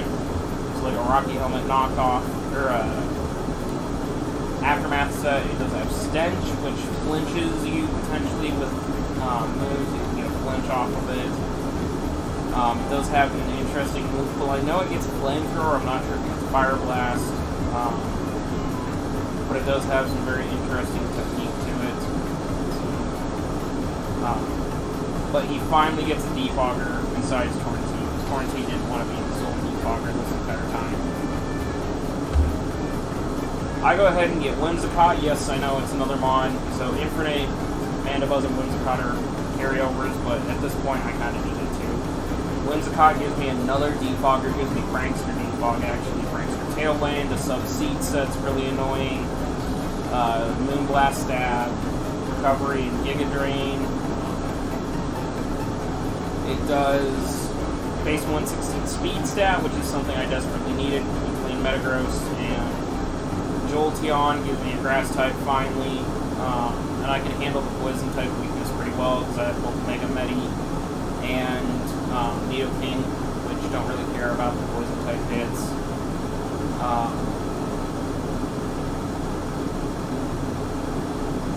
Yeah, it's a nice mon. I do like it. So, Prankster Seeds. The biggest thing is a Dark type. It does get Infiltrator as well. So I can, sorry, I swear I saw something out of the corner of my eye there. But it does get Infiltrator, so I can break through substitutes. Pelipper for Jake here. So now we can see Jake's going for a little bit of a rain port as well with Torn T. Zeraora gives him decent rain start there, so if you wanted to run bulky rain, which is what it looks like. Pelipper's good because Hurricane, U-turn, Defog, Hydro, that sort of thing. I honestly have used Pelipper so much that I no longer care for it as my rain setter. I would rather use Politoed, which I've never gotten a chance to try yet, because everyone snipes rain out when point. But, yeah, Pelipper, a lot of people will say Pelipper is actually the better range setter, but, I don't know. I prefer Polytoad right now when I use it on Macro and that sort of thing. Nidoqueen, again, this is the wrong setup, because Volcanion is on this team. These are wrong. Nidoqueen gives him T-Spikes. It basically, Nidoqueen does everything that Nidoking does, but it's bulkier type of thing.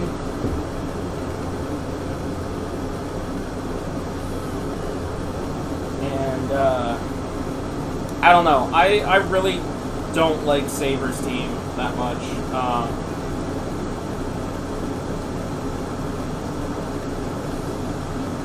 Hey, congrats on that, Damien. I mean, you can't... Hacks are a part of the game, dude. Hacks are a part of the game. But... yeah. So, there is...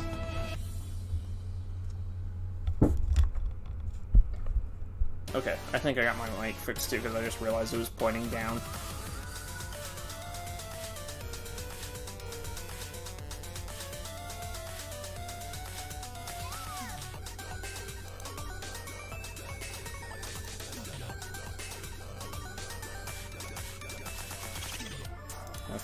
Cool. I should fix that a little bit. Matthias grabbing Alakazam. So again, this is where I was talking about wanting to have speed. So he's got Mega Mens at 120. He's got Weavile at 125, and now Alakazam at 120 again. So it definitely forces teams to carry some speed, especially with webs. This thing is very Pursuit weak, but it does get Magic Guard, which is nice. And if this thing can get set up, it can just go to town. I don't necessarily know why Matthias took Alakazam, though, when he's... like, there are other Psychic types that potentially could have been, but Alakazam is a heavy hitter when it needs to be. It's a very good... it's down here now. Very good special wall breaker.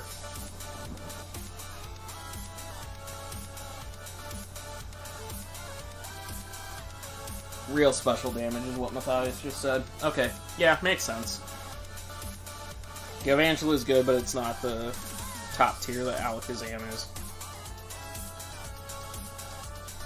Alolan Alolan Raichu for Renegade here. So now he's got the super fast Surge Surfer. Alolan Raichu with Tapu Koko. I mean, he's got plenty of ground coverage to handle it. It just makes this thing this team super hard to prep for because Surge Surfer and yeah, Alolan Raichu hits like a truck if not prepped for correctly. Especially if it gets a Nasty Plot up. If you can get Nasty Plot while Surge Surfer is going on, you're basically done. Nikki finishing off with Vileplume. I believe he finished off with Vileplume, because I think Nikki's one of the ones that... maybe not, I don't remember where Nikki finished. But Vileplume, he's got ground weakness again. It's another ground weakness. Mon, because of the poison, like it's neutral type of thing. Does have Effect Spore, which is nice for contact. Does get Chlorophyll if he decides to run, like, Sunny Day somewhere. 110 special attack is very good. The problem is it's just super slow with base 50. It does have two really reliable healing in both Moonlight and Strength Sap. Strength Sap Vileplume is Strength Sap in general is just annoying because if you have a super hard hitting physical attacker come in and you just Strength Sap it, drop its attack, and then you heal based on its attack stats. So it's very easy to quickly heal yourself. Which can be very annoying to stall things out with.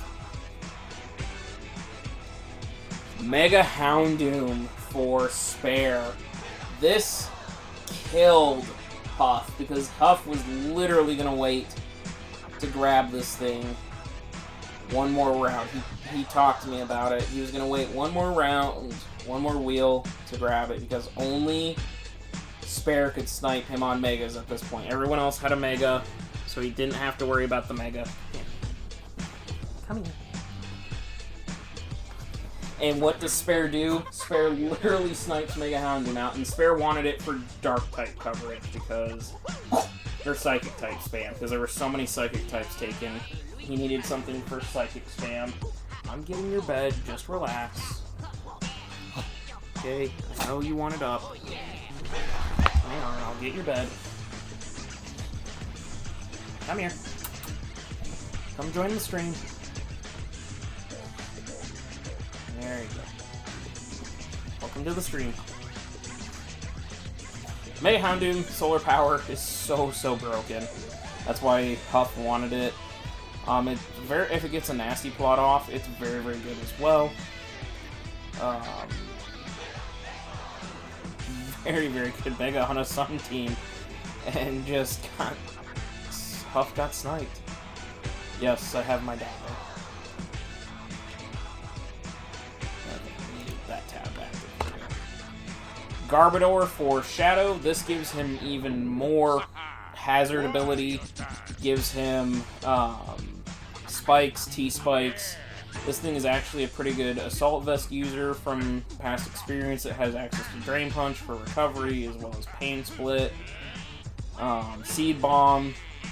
Obviously Gunshot. It does have Clear Smog to clear out setup sweeping. But mainly it's here. Rocky Helmet Aftermath again, 37% damage on physical contact. It's mainly here as another hazard setter to help Mega Lopunny, Mamo, Greninja, and Celesteal all just clean with chip damage. So yeah, he gets another hazard setter here. Grottle for Clem. I honestly don't know why Grottle was taken, other than the fact that it's like stupidly cheap. I believe it's only 1 point. Yeah, Grottle's a 1 point Mon. Eviolite. It doesn't have the quad weakness to Ice because of it just being Solar Grass type. I'm looking through its set right now. I mean, I believe it set Stealth Rocks. I'm double checking. It does set Stealth Rocks. But that's about it. It's just a cheap Stealth Rocker, basically. Dual Dance, Rocks, Dual Dancing, Recovery. Thanks, Clem, for clearing that one up. So it's an interesting choice. I know I was considering it at one point as well, and then Clem took it right out from underneath me, and so I was like, I'll go get a different 1 point, because I was looking at this and Quilladin, so. But I didn't get Quilladin either. Huff grabbing Drifblim. So after Huff lost Mega Houndoom, it kind of threw his draft plan out the window, because he didn't know what to do at that point. So Drifblim here basically is just unburdened off of Tapu Fini, pretty much. Misty Seed unburden. It can be very annoying and very hard to deal with. Gives him a Ghost type to just spam. Also gives him a Spin Blocker. I'm resting your head right now. I'm tired.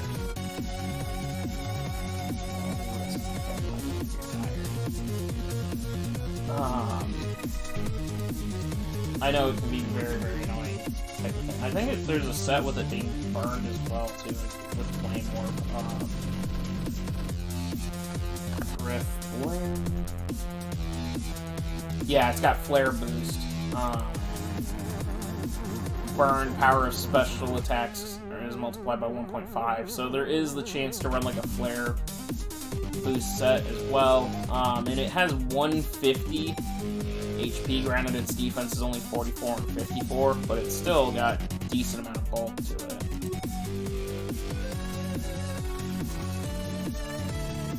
Now this thing is acting up. He does wheel that with Alolan Persian.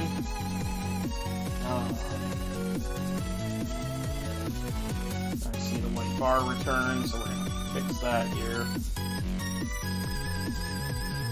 Alolan Persian is nice because it's base 116 speed. It can pivot around with Parting Shot, which would allow him to go into something like Groudon or Darmanitan, or basically anything that wants to set up, like Groudon getting an SD off because he's got to switch out the Parting Shot, or a Rock Polish type thing.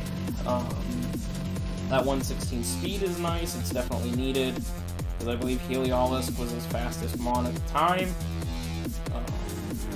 I actually don't know what Groudon's base speed is off the top of my head.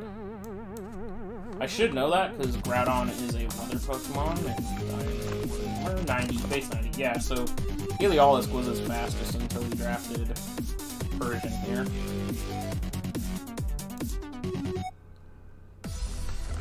Clem getting Honchkrow, the Dirty Bird himself. This is another very good Moxie boosting Mon. I've actually only ever used this thing once, and that was in DSL, and I had some pretty good success with it. It's such a cool design too. Like, I really like Honchkrow. Honchkrow, there we go. Does have Super Luck as well, so you have a higher chance at crit hits. So you could run Crit Crow with Scope Lens, Focus Energy, Super Luck type thing. Does have access to Sucker Punch, actually gets Super Power as well. Brave Bird Stab always hits hard. I believe it gets Focus Energy. It might not get Focus Energy. No, it doesn't get Focus Energy, never mind. I thought it got Focus Energy, but again, that's a DSL mistake I made. Does have Defog, so besides Klefki, he finally gets another Defogger. Klefki's got a bad matchup. Can trap things with Mean Look if need be. Can set up with Nasty Plot. Like, if Clem really wanted to be mean, he could just bring this thing in on something that can't beat it, and then Mean Look Perish trap it. Like, that would just be a real nasty thing to do, but also very, very hidden tech. Shadow taking Go-Goat the Goat. Fun fact, yes, Go-Goat has terrible defense stat. Like, it's not the greatest thing in the world. But if you have Grassy Terrain up and run the Grassy Pelt ability with Grassy Seed, your defense skyrockets. Because Grassy Pelt doubles your defense, I believe, if I remember correctly. Goat. It is Sap Sipper as well. Yeah, so base 62 defense, but Grass Pelt with Grassy Terrain, it's multiplied by 1.5, so now suddenly that 62 is now base 90, base 93, and then Grassy Seed,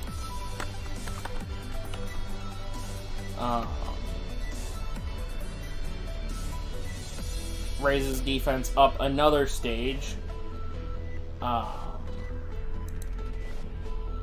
So you're at like base 120 defense at that point. So it can become a defensive nightmare. It also has access to Milk Drink, which allows it to have reliable recovery. It's a hard hitting low tier grass type, which is definitely something that I can see Shadow using very, very well. Assuming he keeps it. Spare finally decides to finish his draft. He takes Xerneas. Yes, it does not have Geomancy, but that doesn't mean it's not any less scary to deal with. Specs is always a hard-hitting issue. Scarf is a hard-hitting issue. Like, this Mon can still put in a lot of work, even without Geomancy, so. And with his team comp, it's actually not half bad. Like, he's got the Mons to take care of its main weaknesses. This thing helps Houndoom not get killed by fighting types. So, the deer finally taken round 10, and this is where Slick's draft officially ends. Nope, Nikki had one more. Nikki finishes off with Swellow here, base 125 speed, so he gets himself a super fast Mon, which is greatly appreciated. Like I said, you want something as close to 130 or greater if you can in Ubers, to try and force those Ubers to, the faster Ubers to run their speed up. This thing has two really good sets, being Boom Burst Specs and Guts. A Guts set. For the more offensive side, it is another defogger potential. Nikki has 2 flying types. Last season he had 6 flying types, so major improvement on the draft for Nikki. Again, this is a nice breaker, just like Terrakion and Kieran White. I just wish he had taken maybe one more breaker over something like Incineroar in that, but not a bad team overall. This is where Nikki finishes his draft as well. Don't fuckle with the Shuckle. Just don't. Just don't fuckle with the Shuckle.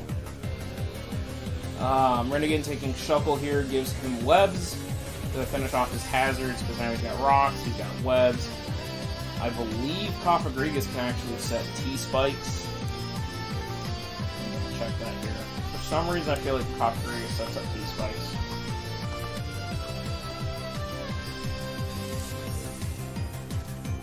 Yes, it does set up T-spikes. So basically, every single hazard needed is covered on this team. It's a sticky web user to back up, it is a sticky web user. Sticky webs plus Mewtwo, sticky webs plus Sandro, sticky webs plus Coco. You see where this goes. Sticky webs plus Alolan Raichu. This team is built to destroy, and I'm so not happy that this is my week 2 opponent. It's going to be very difficult to break this team. I don't remember if this is where Renegade ended his draft. Yes, no, this is not where Renegade ended. He still has pick. Matthias grabbing Gourgeist. This is all 4 Gourgeist forms. Small, big, giant, and medium. So this makes it very hard to prep for, because you have to figure out, is he the giant? Is he the faster small? Is he, like, what is he? This thing does have access to Flamethrower, which is really cool. A sub-seed set is very annoying. Does have Foul Play to be very annoying. Gourgeist is a very good low-tier Grass Ghost type, very niche type of thing to use.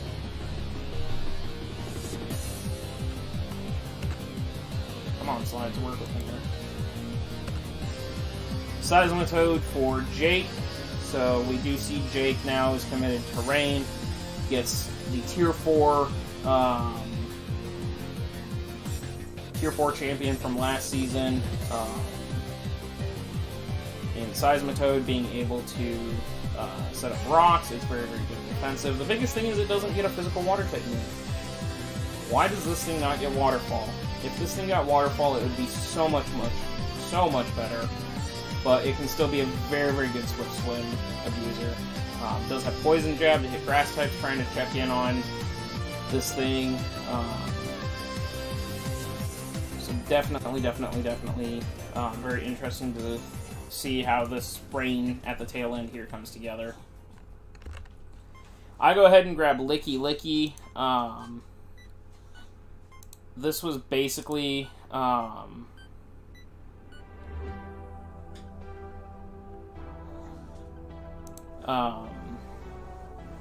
Wish Pastor and Cleric type of situation. Gives me another speed stat or speed tier filled, and I could get cheeky and run the Endure Cuts Up Explosion Swords Dance set that Shadow Dad and just take something down. It's not an every game mon, but it at least gives me Wish Passing, which Mega Gross, Mimikyu, Kieran Black, Ape, all will appreciate.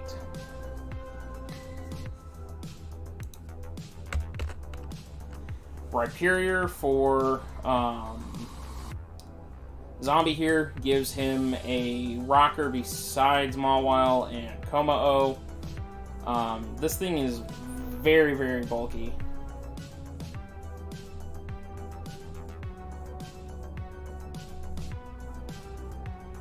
Yeah, Damien, it can be Baton Pass as well. I forgot about that. Baton Pass is Swords Dance into Mega Gross. Bye-bye. Rhyperior is very, very bulky. That's solid rock ability, so even water and grass type hits that are super effective only do like 3/4 damage to it. It's a pretty reliable stealth rock setter. It can be very, very powerful. If he wanted to go, like Thriller had mentioned earlier in the stream, a Trick Room Mewtwo, this thing would also shine under Trick Room. It can be very, very dangerous with Double Dance, like Rock Polish, Swords Dance, or Weakness Policy, Rock Polish. Very good stealth rocker, so Komao is not, and Mawile don't have to carry it. Rabombe for Thriller here, from personal experience using Rabombe. He's at 122 speed. It is another fairy type, but it does give him webs, which Mega Lucario and Victini both greatly appreciate. Shield Dust is a great ability because you don't get secondary moves, so you can't get burned off of a Fire Punch, frozen off an Ice Punch, paralyzed, that sort of thing. It also keeps you from getting flinched via Fake Out, so you can easily lead Shield Dust Rabombe against potentially a Fake Out lead and still get your webs up. It's a very dangerous Quiver Dance user, very dangerous Specs abuser, so very, very good mon. Does different things than Alolan Ninetales, so not that big of an issue doubling up on Fairy type. Articuno for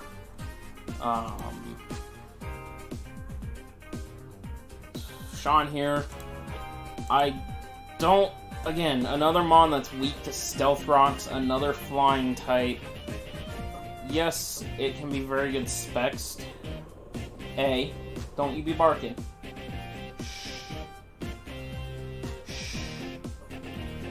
Hey, talking to you, dummy. I'm sorry, my dog is just crazy. Yeah, I don't understand the Articuno play here.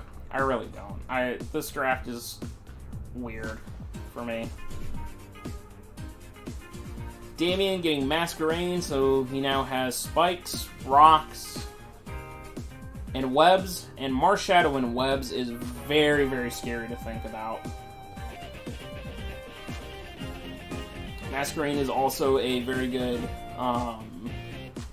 Intimidate user to intimidate cycle type of thing, but having webs plus Marshadow is very, very good. I kind of wish that maybe Damien had taken something like Araquanid or Overmantine or another web setter, because Masquerain is not going to come to every single game. It's also quad weak to Stealth Rocks, so you're going to have to get rid of rocks before you can get webs in, or you're going to have to lead this as like a Focus Sash Weber type of thing. So, not 100% sure, but it definitely, having webs is definitely really, really good for your team. So, I do like that.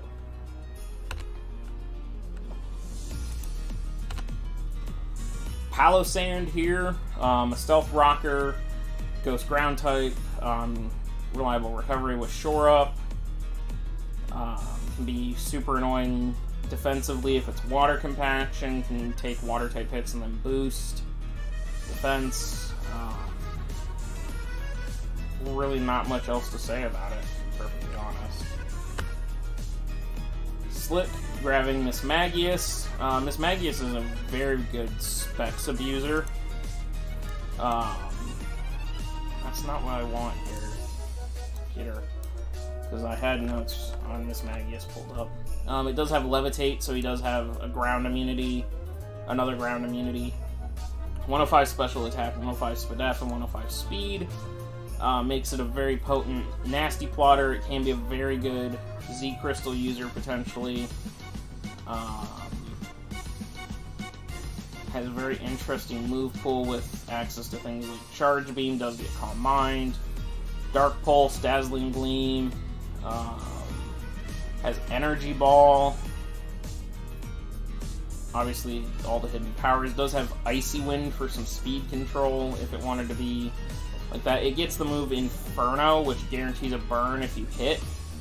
You get that 50-50 hit. Mystic Fire, which always lowers special attack one stage against your opponent. If you get the Ominous Wind boosts, like, it's a nice low-tiered ghost, low point value ghost.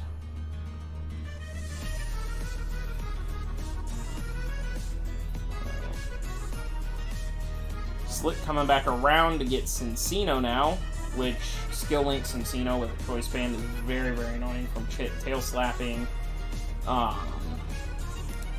I believe it has Bullet Seed. I think it has Cincino. It does get Technician as well. 115 speed stat. Not, like I said, the 95 attack. So Bullet Seed, Rock Blast, Tail Slap. It does U-turn. So Choice Banded set is very, very annoying. This is basically Gen 5 Ambipom is what this is. So it'd be very, very annoying.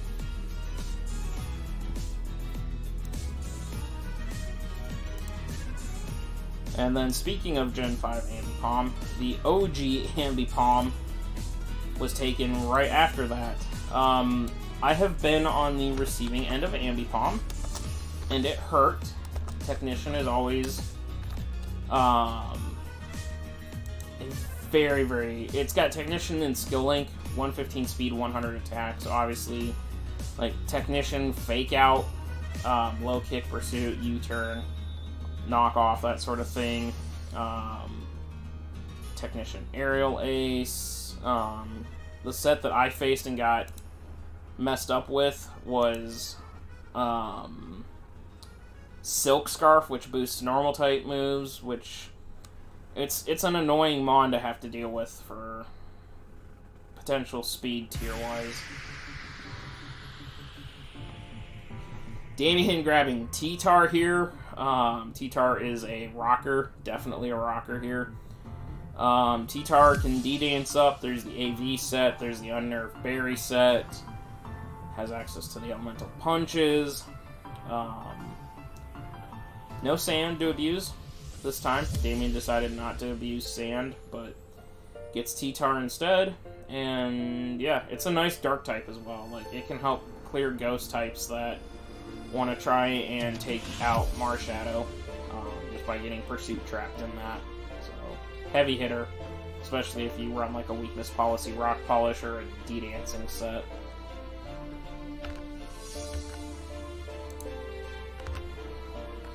Vikavolt here, Levitate, but another electric type. So again, we're doubling up another Stealth Rock weakness mon. Like his last 5 mons all don't appreciate Stealth Rocks. And again, this just does not fit this team very well. Double Bug type, double Electric type. So I'm not really sure where Sean is going with this, but we shall see.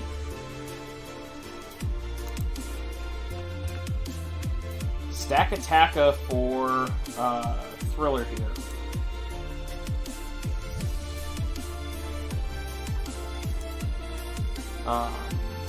Again, Trick Room. Very, very viable Trick Room. Here. Another Trick Room setter. Like, this team can run Trick Room or it can run offensive.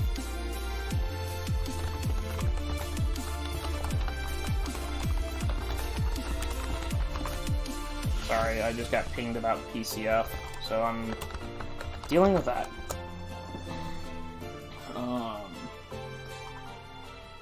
Yeah, stack attacka. He attack, he attack, he attack. Don't stop stacking. Especially if you put this thing behind Veil. Really, really clutch. Again, another ground weak mon, though, so... Thriller does have to watch his ground weakness. Obviously, Sandorus handles that. Delmise doesn't really...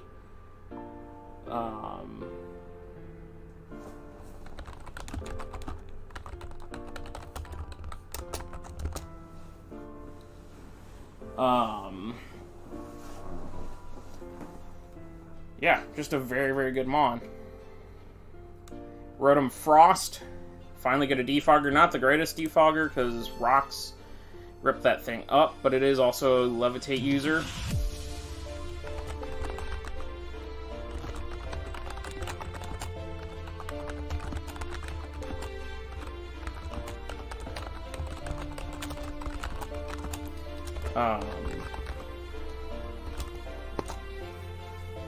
Yeah, he gets another defogger. Like, now Torrentee definitely doesn't have to run defog. The problem is he's either got to bring Stun Tank or Rotom Frost almost every week for defog. Specs Rotom Frost, not bad. You just got to hit a Blizzard.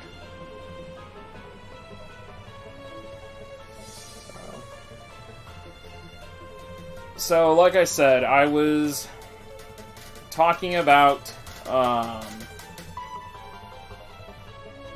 running Quilladin or Grottle, and then Grottle got taken by Clem. So I went to grab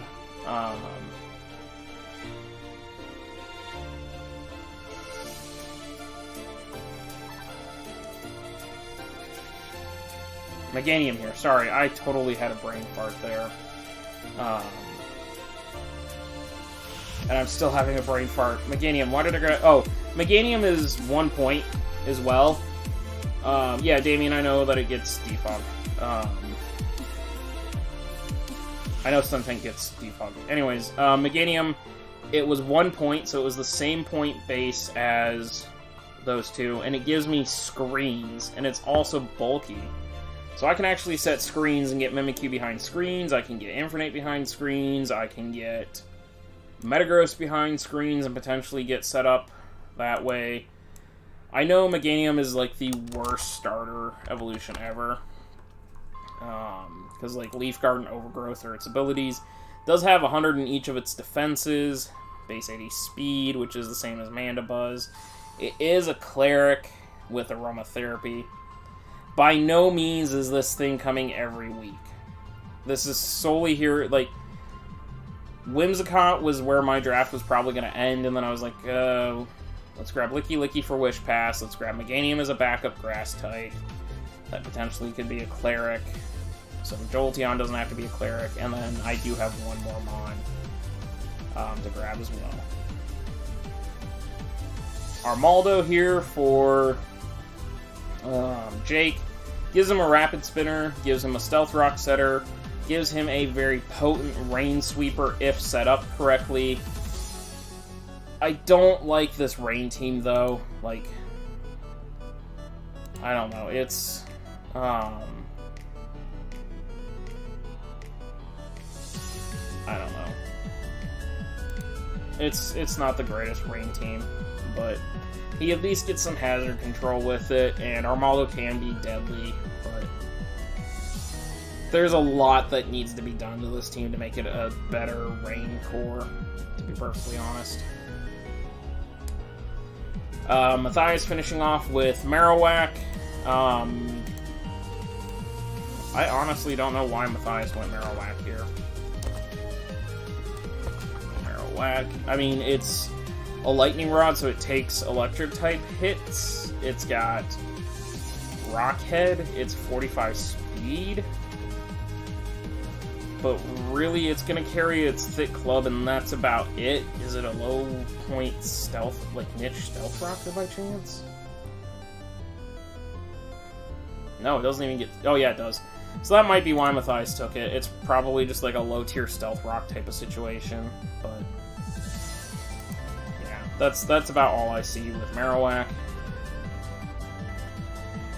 Renegade finishing with Combuskin, which does get speed boost, so it gives him a fire type. which he actually hadn't drafted at that point. Gives him a firefighting type that can speed boost. Does have defog, if I remember correctly. It might not. I think Blaziken might be the only one who gets defog. Maybe Combusken does. I mean, as soon as it starts speed boosting, if it can get an SD off, it can be very threatening to have to deal with.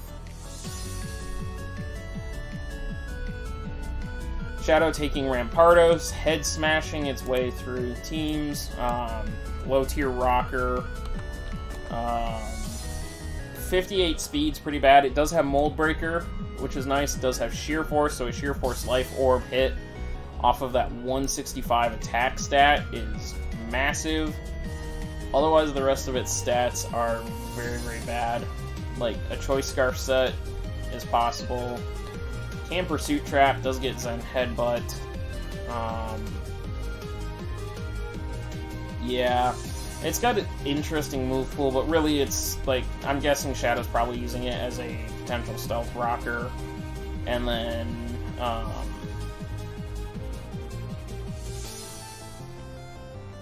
like a Scarf Nuke type of thing.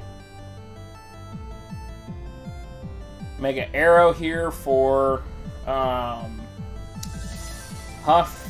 Gives him a rocker and a defogger if he wants it. Why does that white bar keep showing up?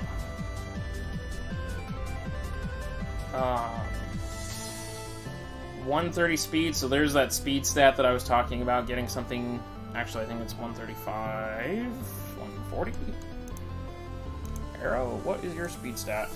I know you're faster than Zero... Oh, 150, because you're faster than Zero Aura. Tough Claws. Thriller's not here to say run special, unfortunately, so I'll say run special in Thriller's honor. But yeah, you can run Elemental Fangs, it has Iron Head, Earthquake. Generally doesn't want to be defog and roosting, or defog and setting rocks, but it can be. Speed tiers are a little off, just because he goes from Mega Arrow down to Persian, but not much Huff really could do. Like, that snipe of Mega Houndoom really, really hurt Huff with his last few picks. Coming into the last few picks, the last round here. Huff grabbing Piloswine, so there's another rocker. Piloswine was super, super cheap. Yes, it and Groudon share the same type, but Piloswine is Eviolite Mamoswine, which is actually not terrible. It does have thick fat as well. I believe it has thick fat. I say that now and I start questioning myself a little bit. Yes, it does have thick fat, so it doesn't... The fire boost, sun boosted fire moves are an issue, but fire off an EQ before the Mon comes in, I don't know. I like it. It gives him another rocker. Gives him priority and Ice Shard. It's not an every game Mon, obviously. Shadow takes, okay. Shadow getting his Uber in Giratina Origin. Again, locked into carrying the orb, but still hits super, super hard. Like, it has Levitate, obviously, that's not the greatest, but 150 HP, 120 attack, 120 special attack. It loses a little bit of its defensive firepower, but gains offensive firepower. It's just super, super annoying. Super, super hard to check into. And super, super hard to take down with the bulk. And this with Celesteela is just stupid bulky. It's like Jake's team with other Giratina and Mega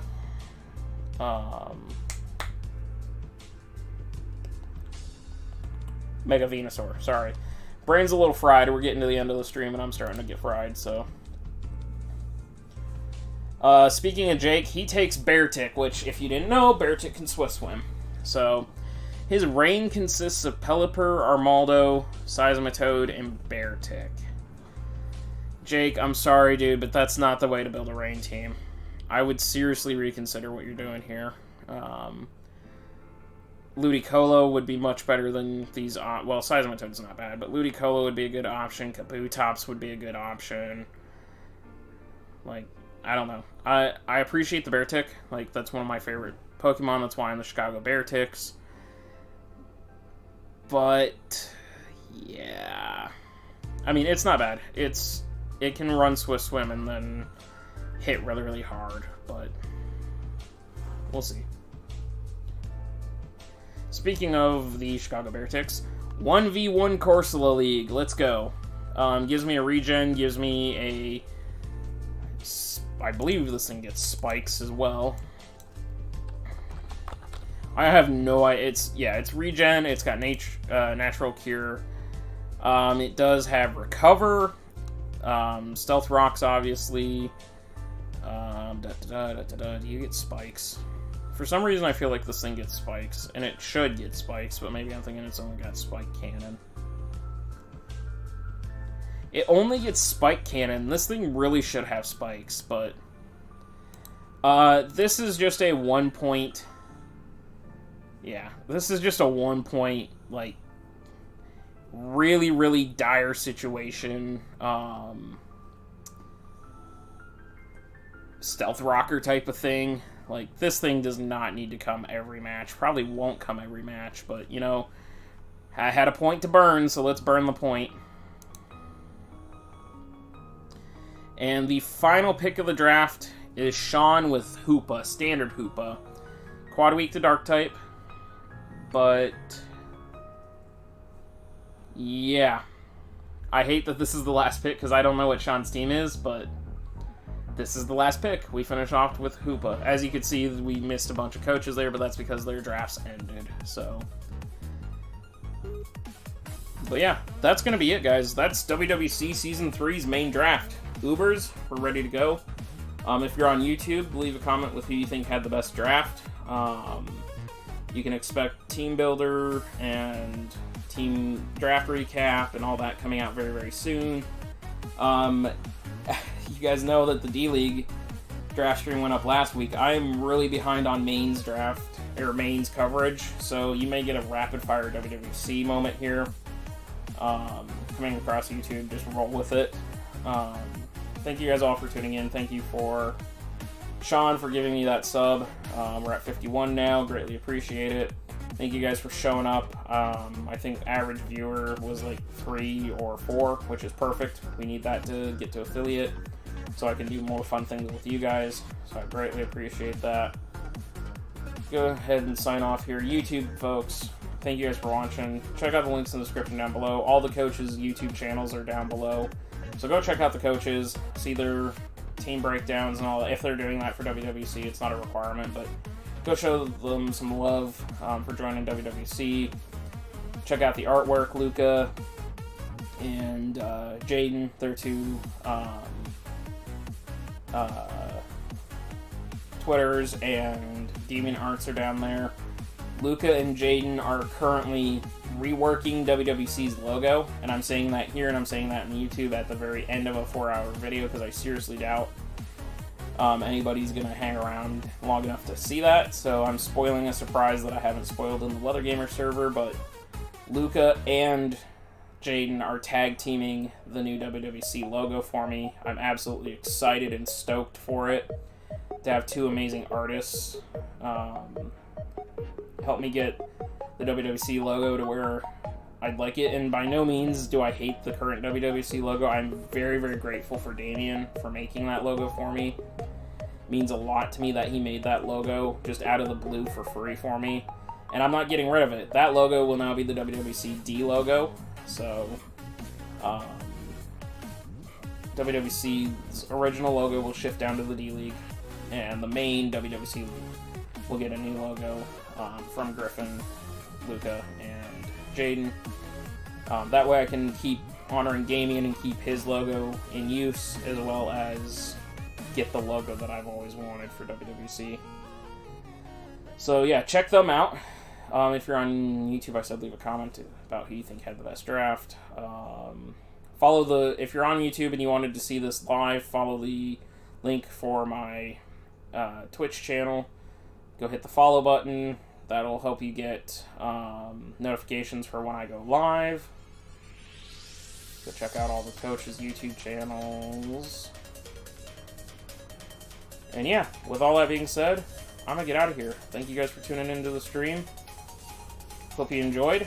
I'm very grateful for Thriller being a part of this, and I will see you guys for the next fun time. Next week we'll try and stream Uno and that, so check that out.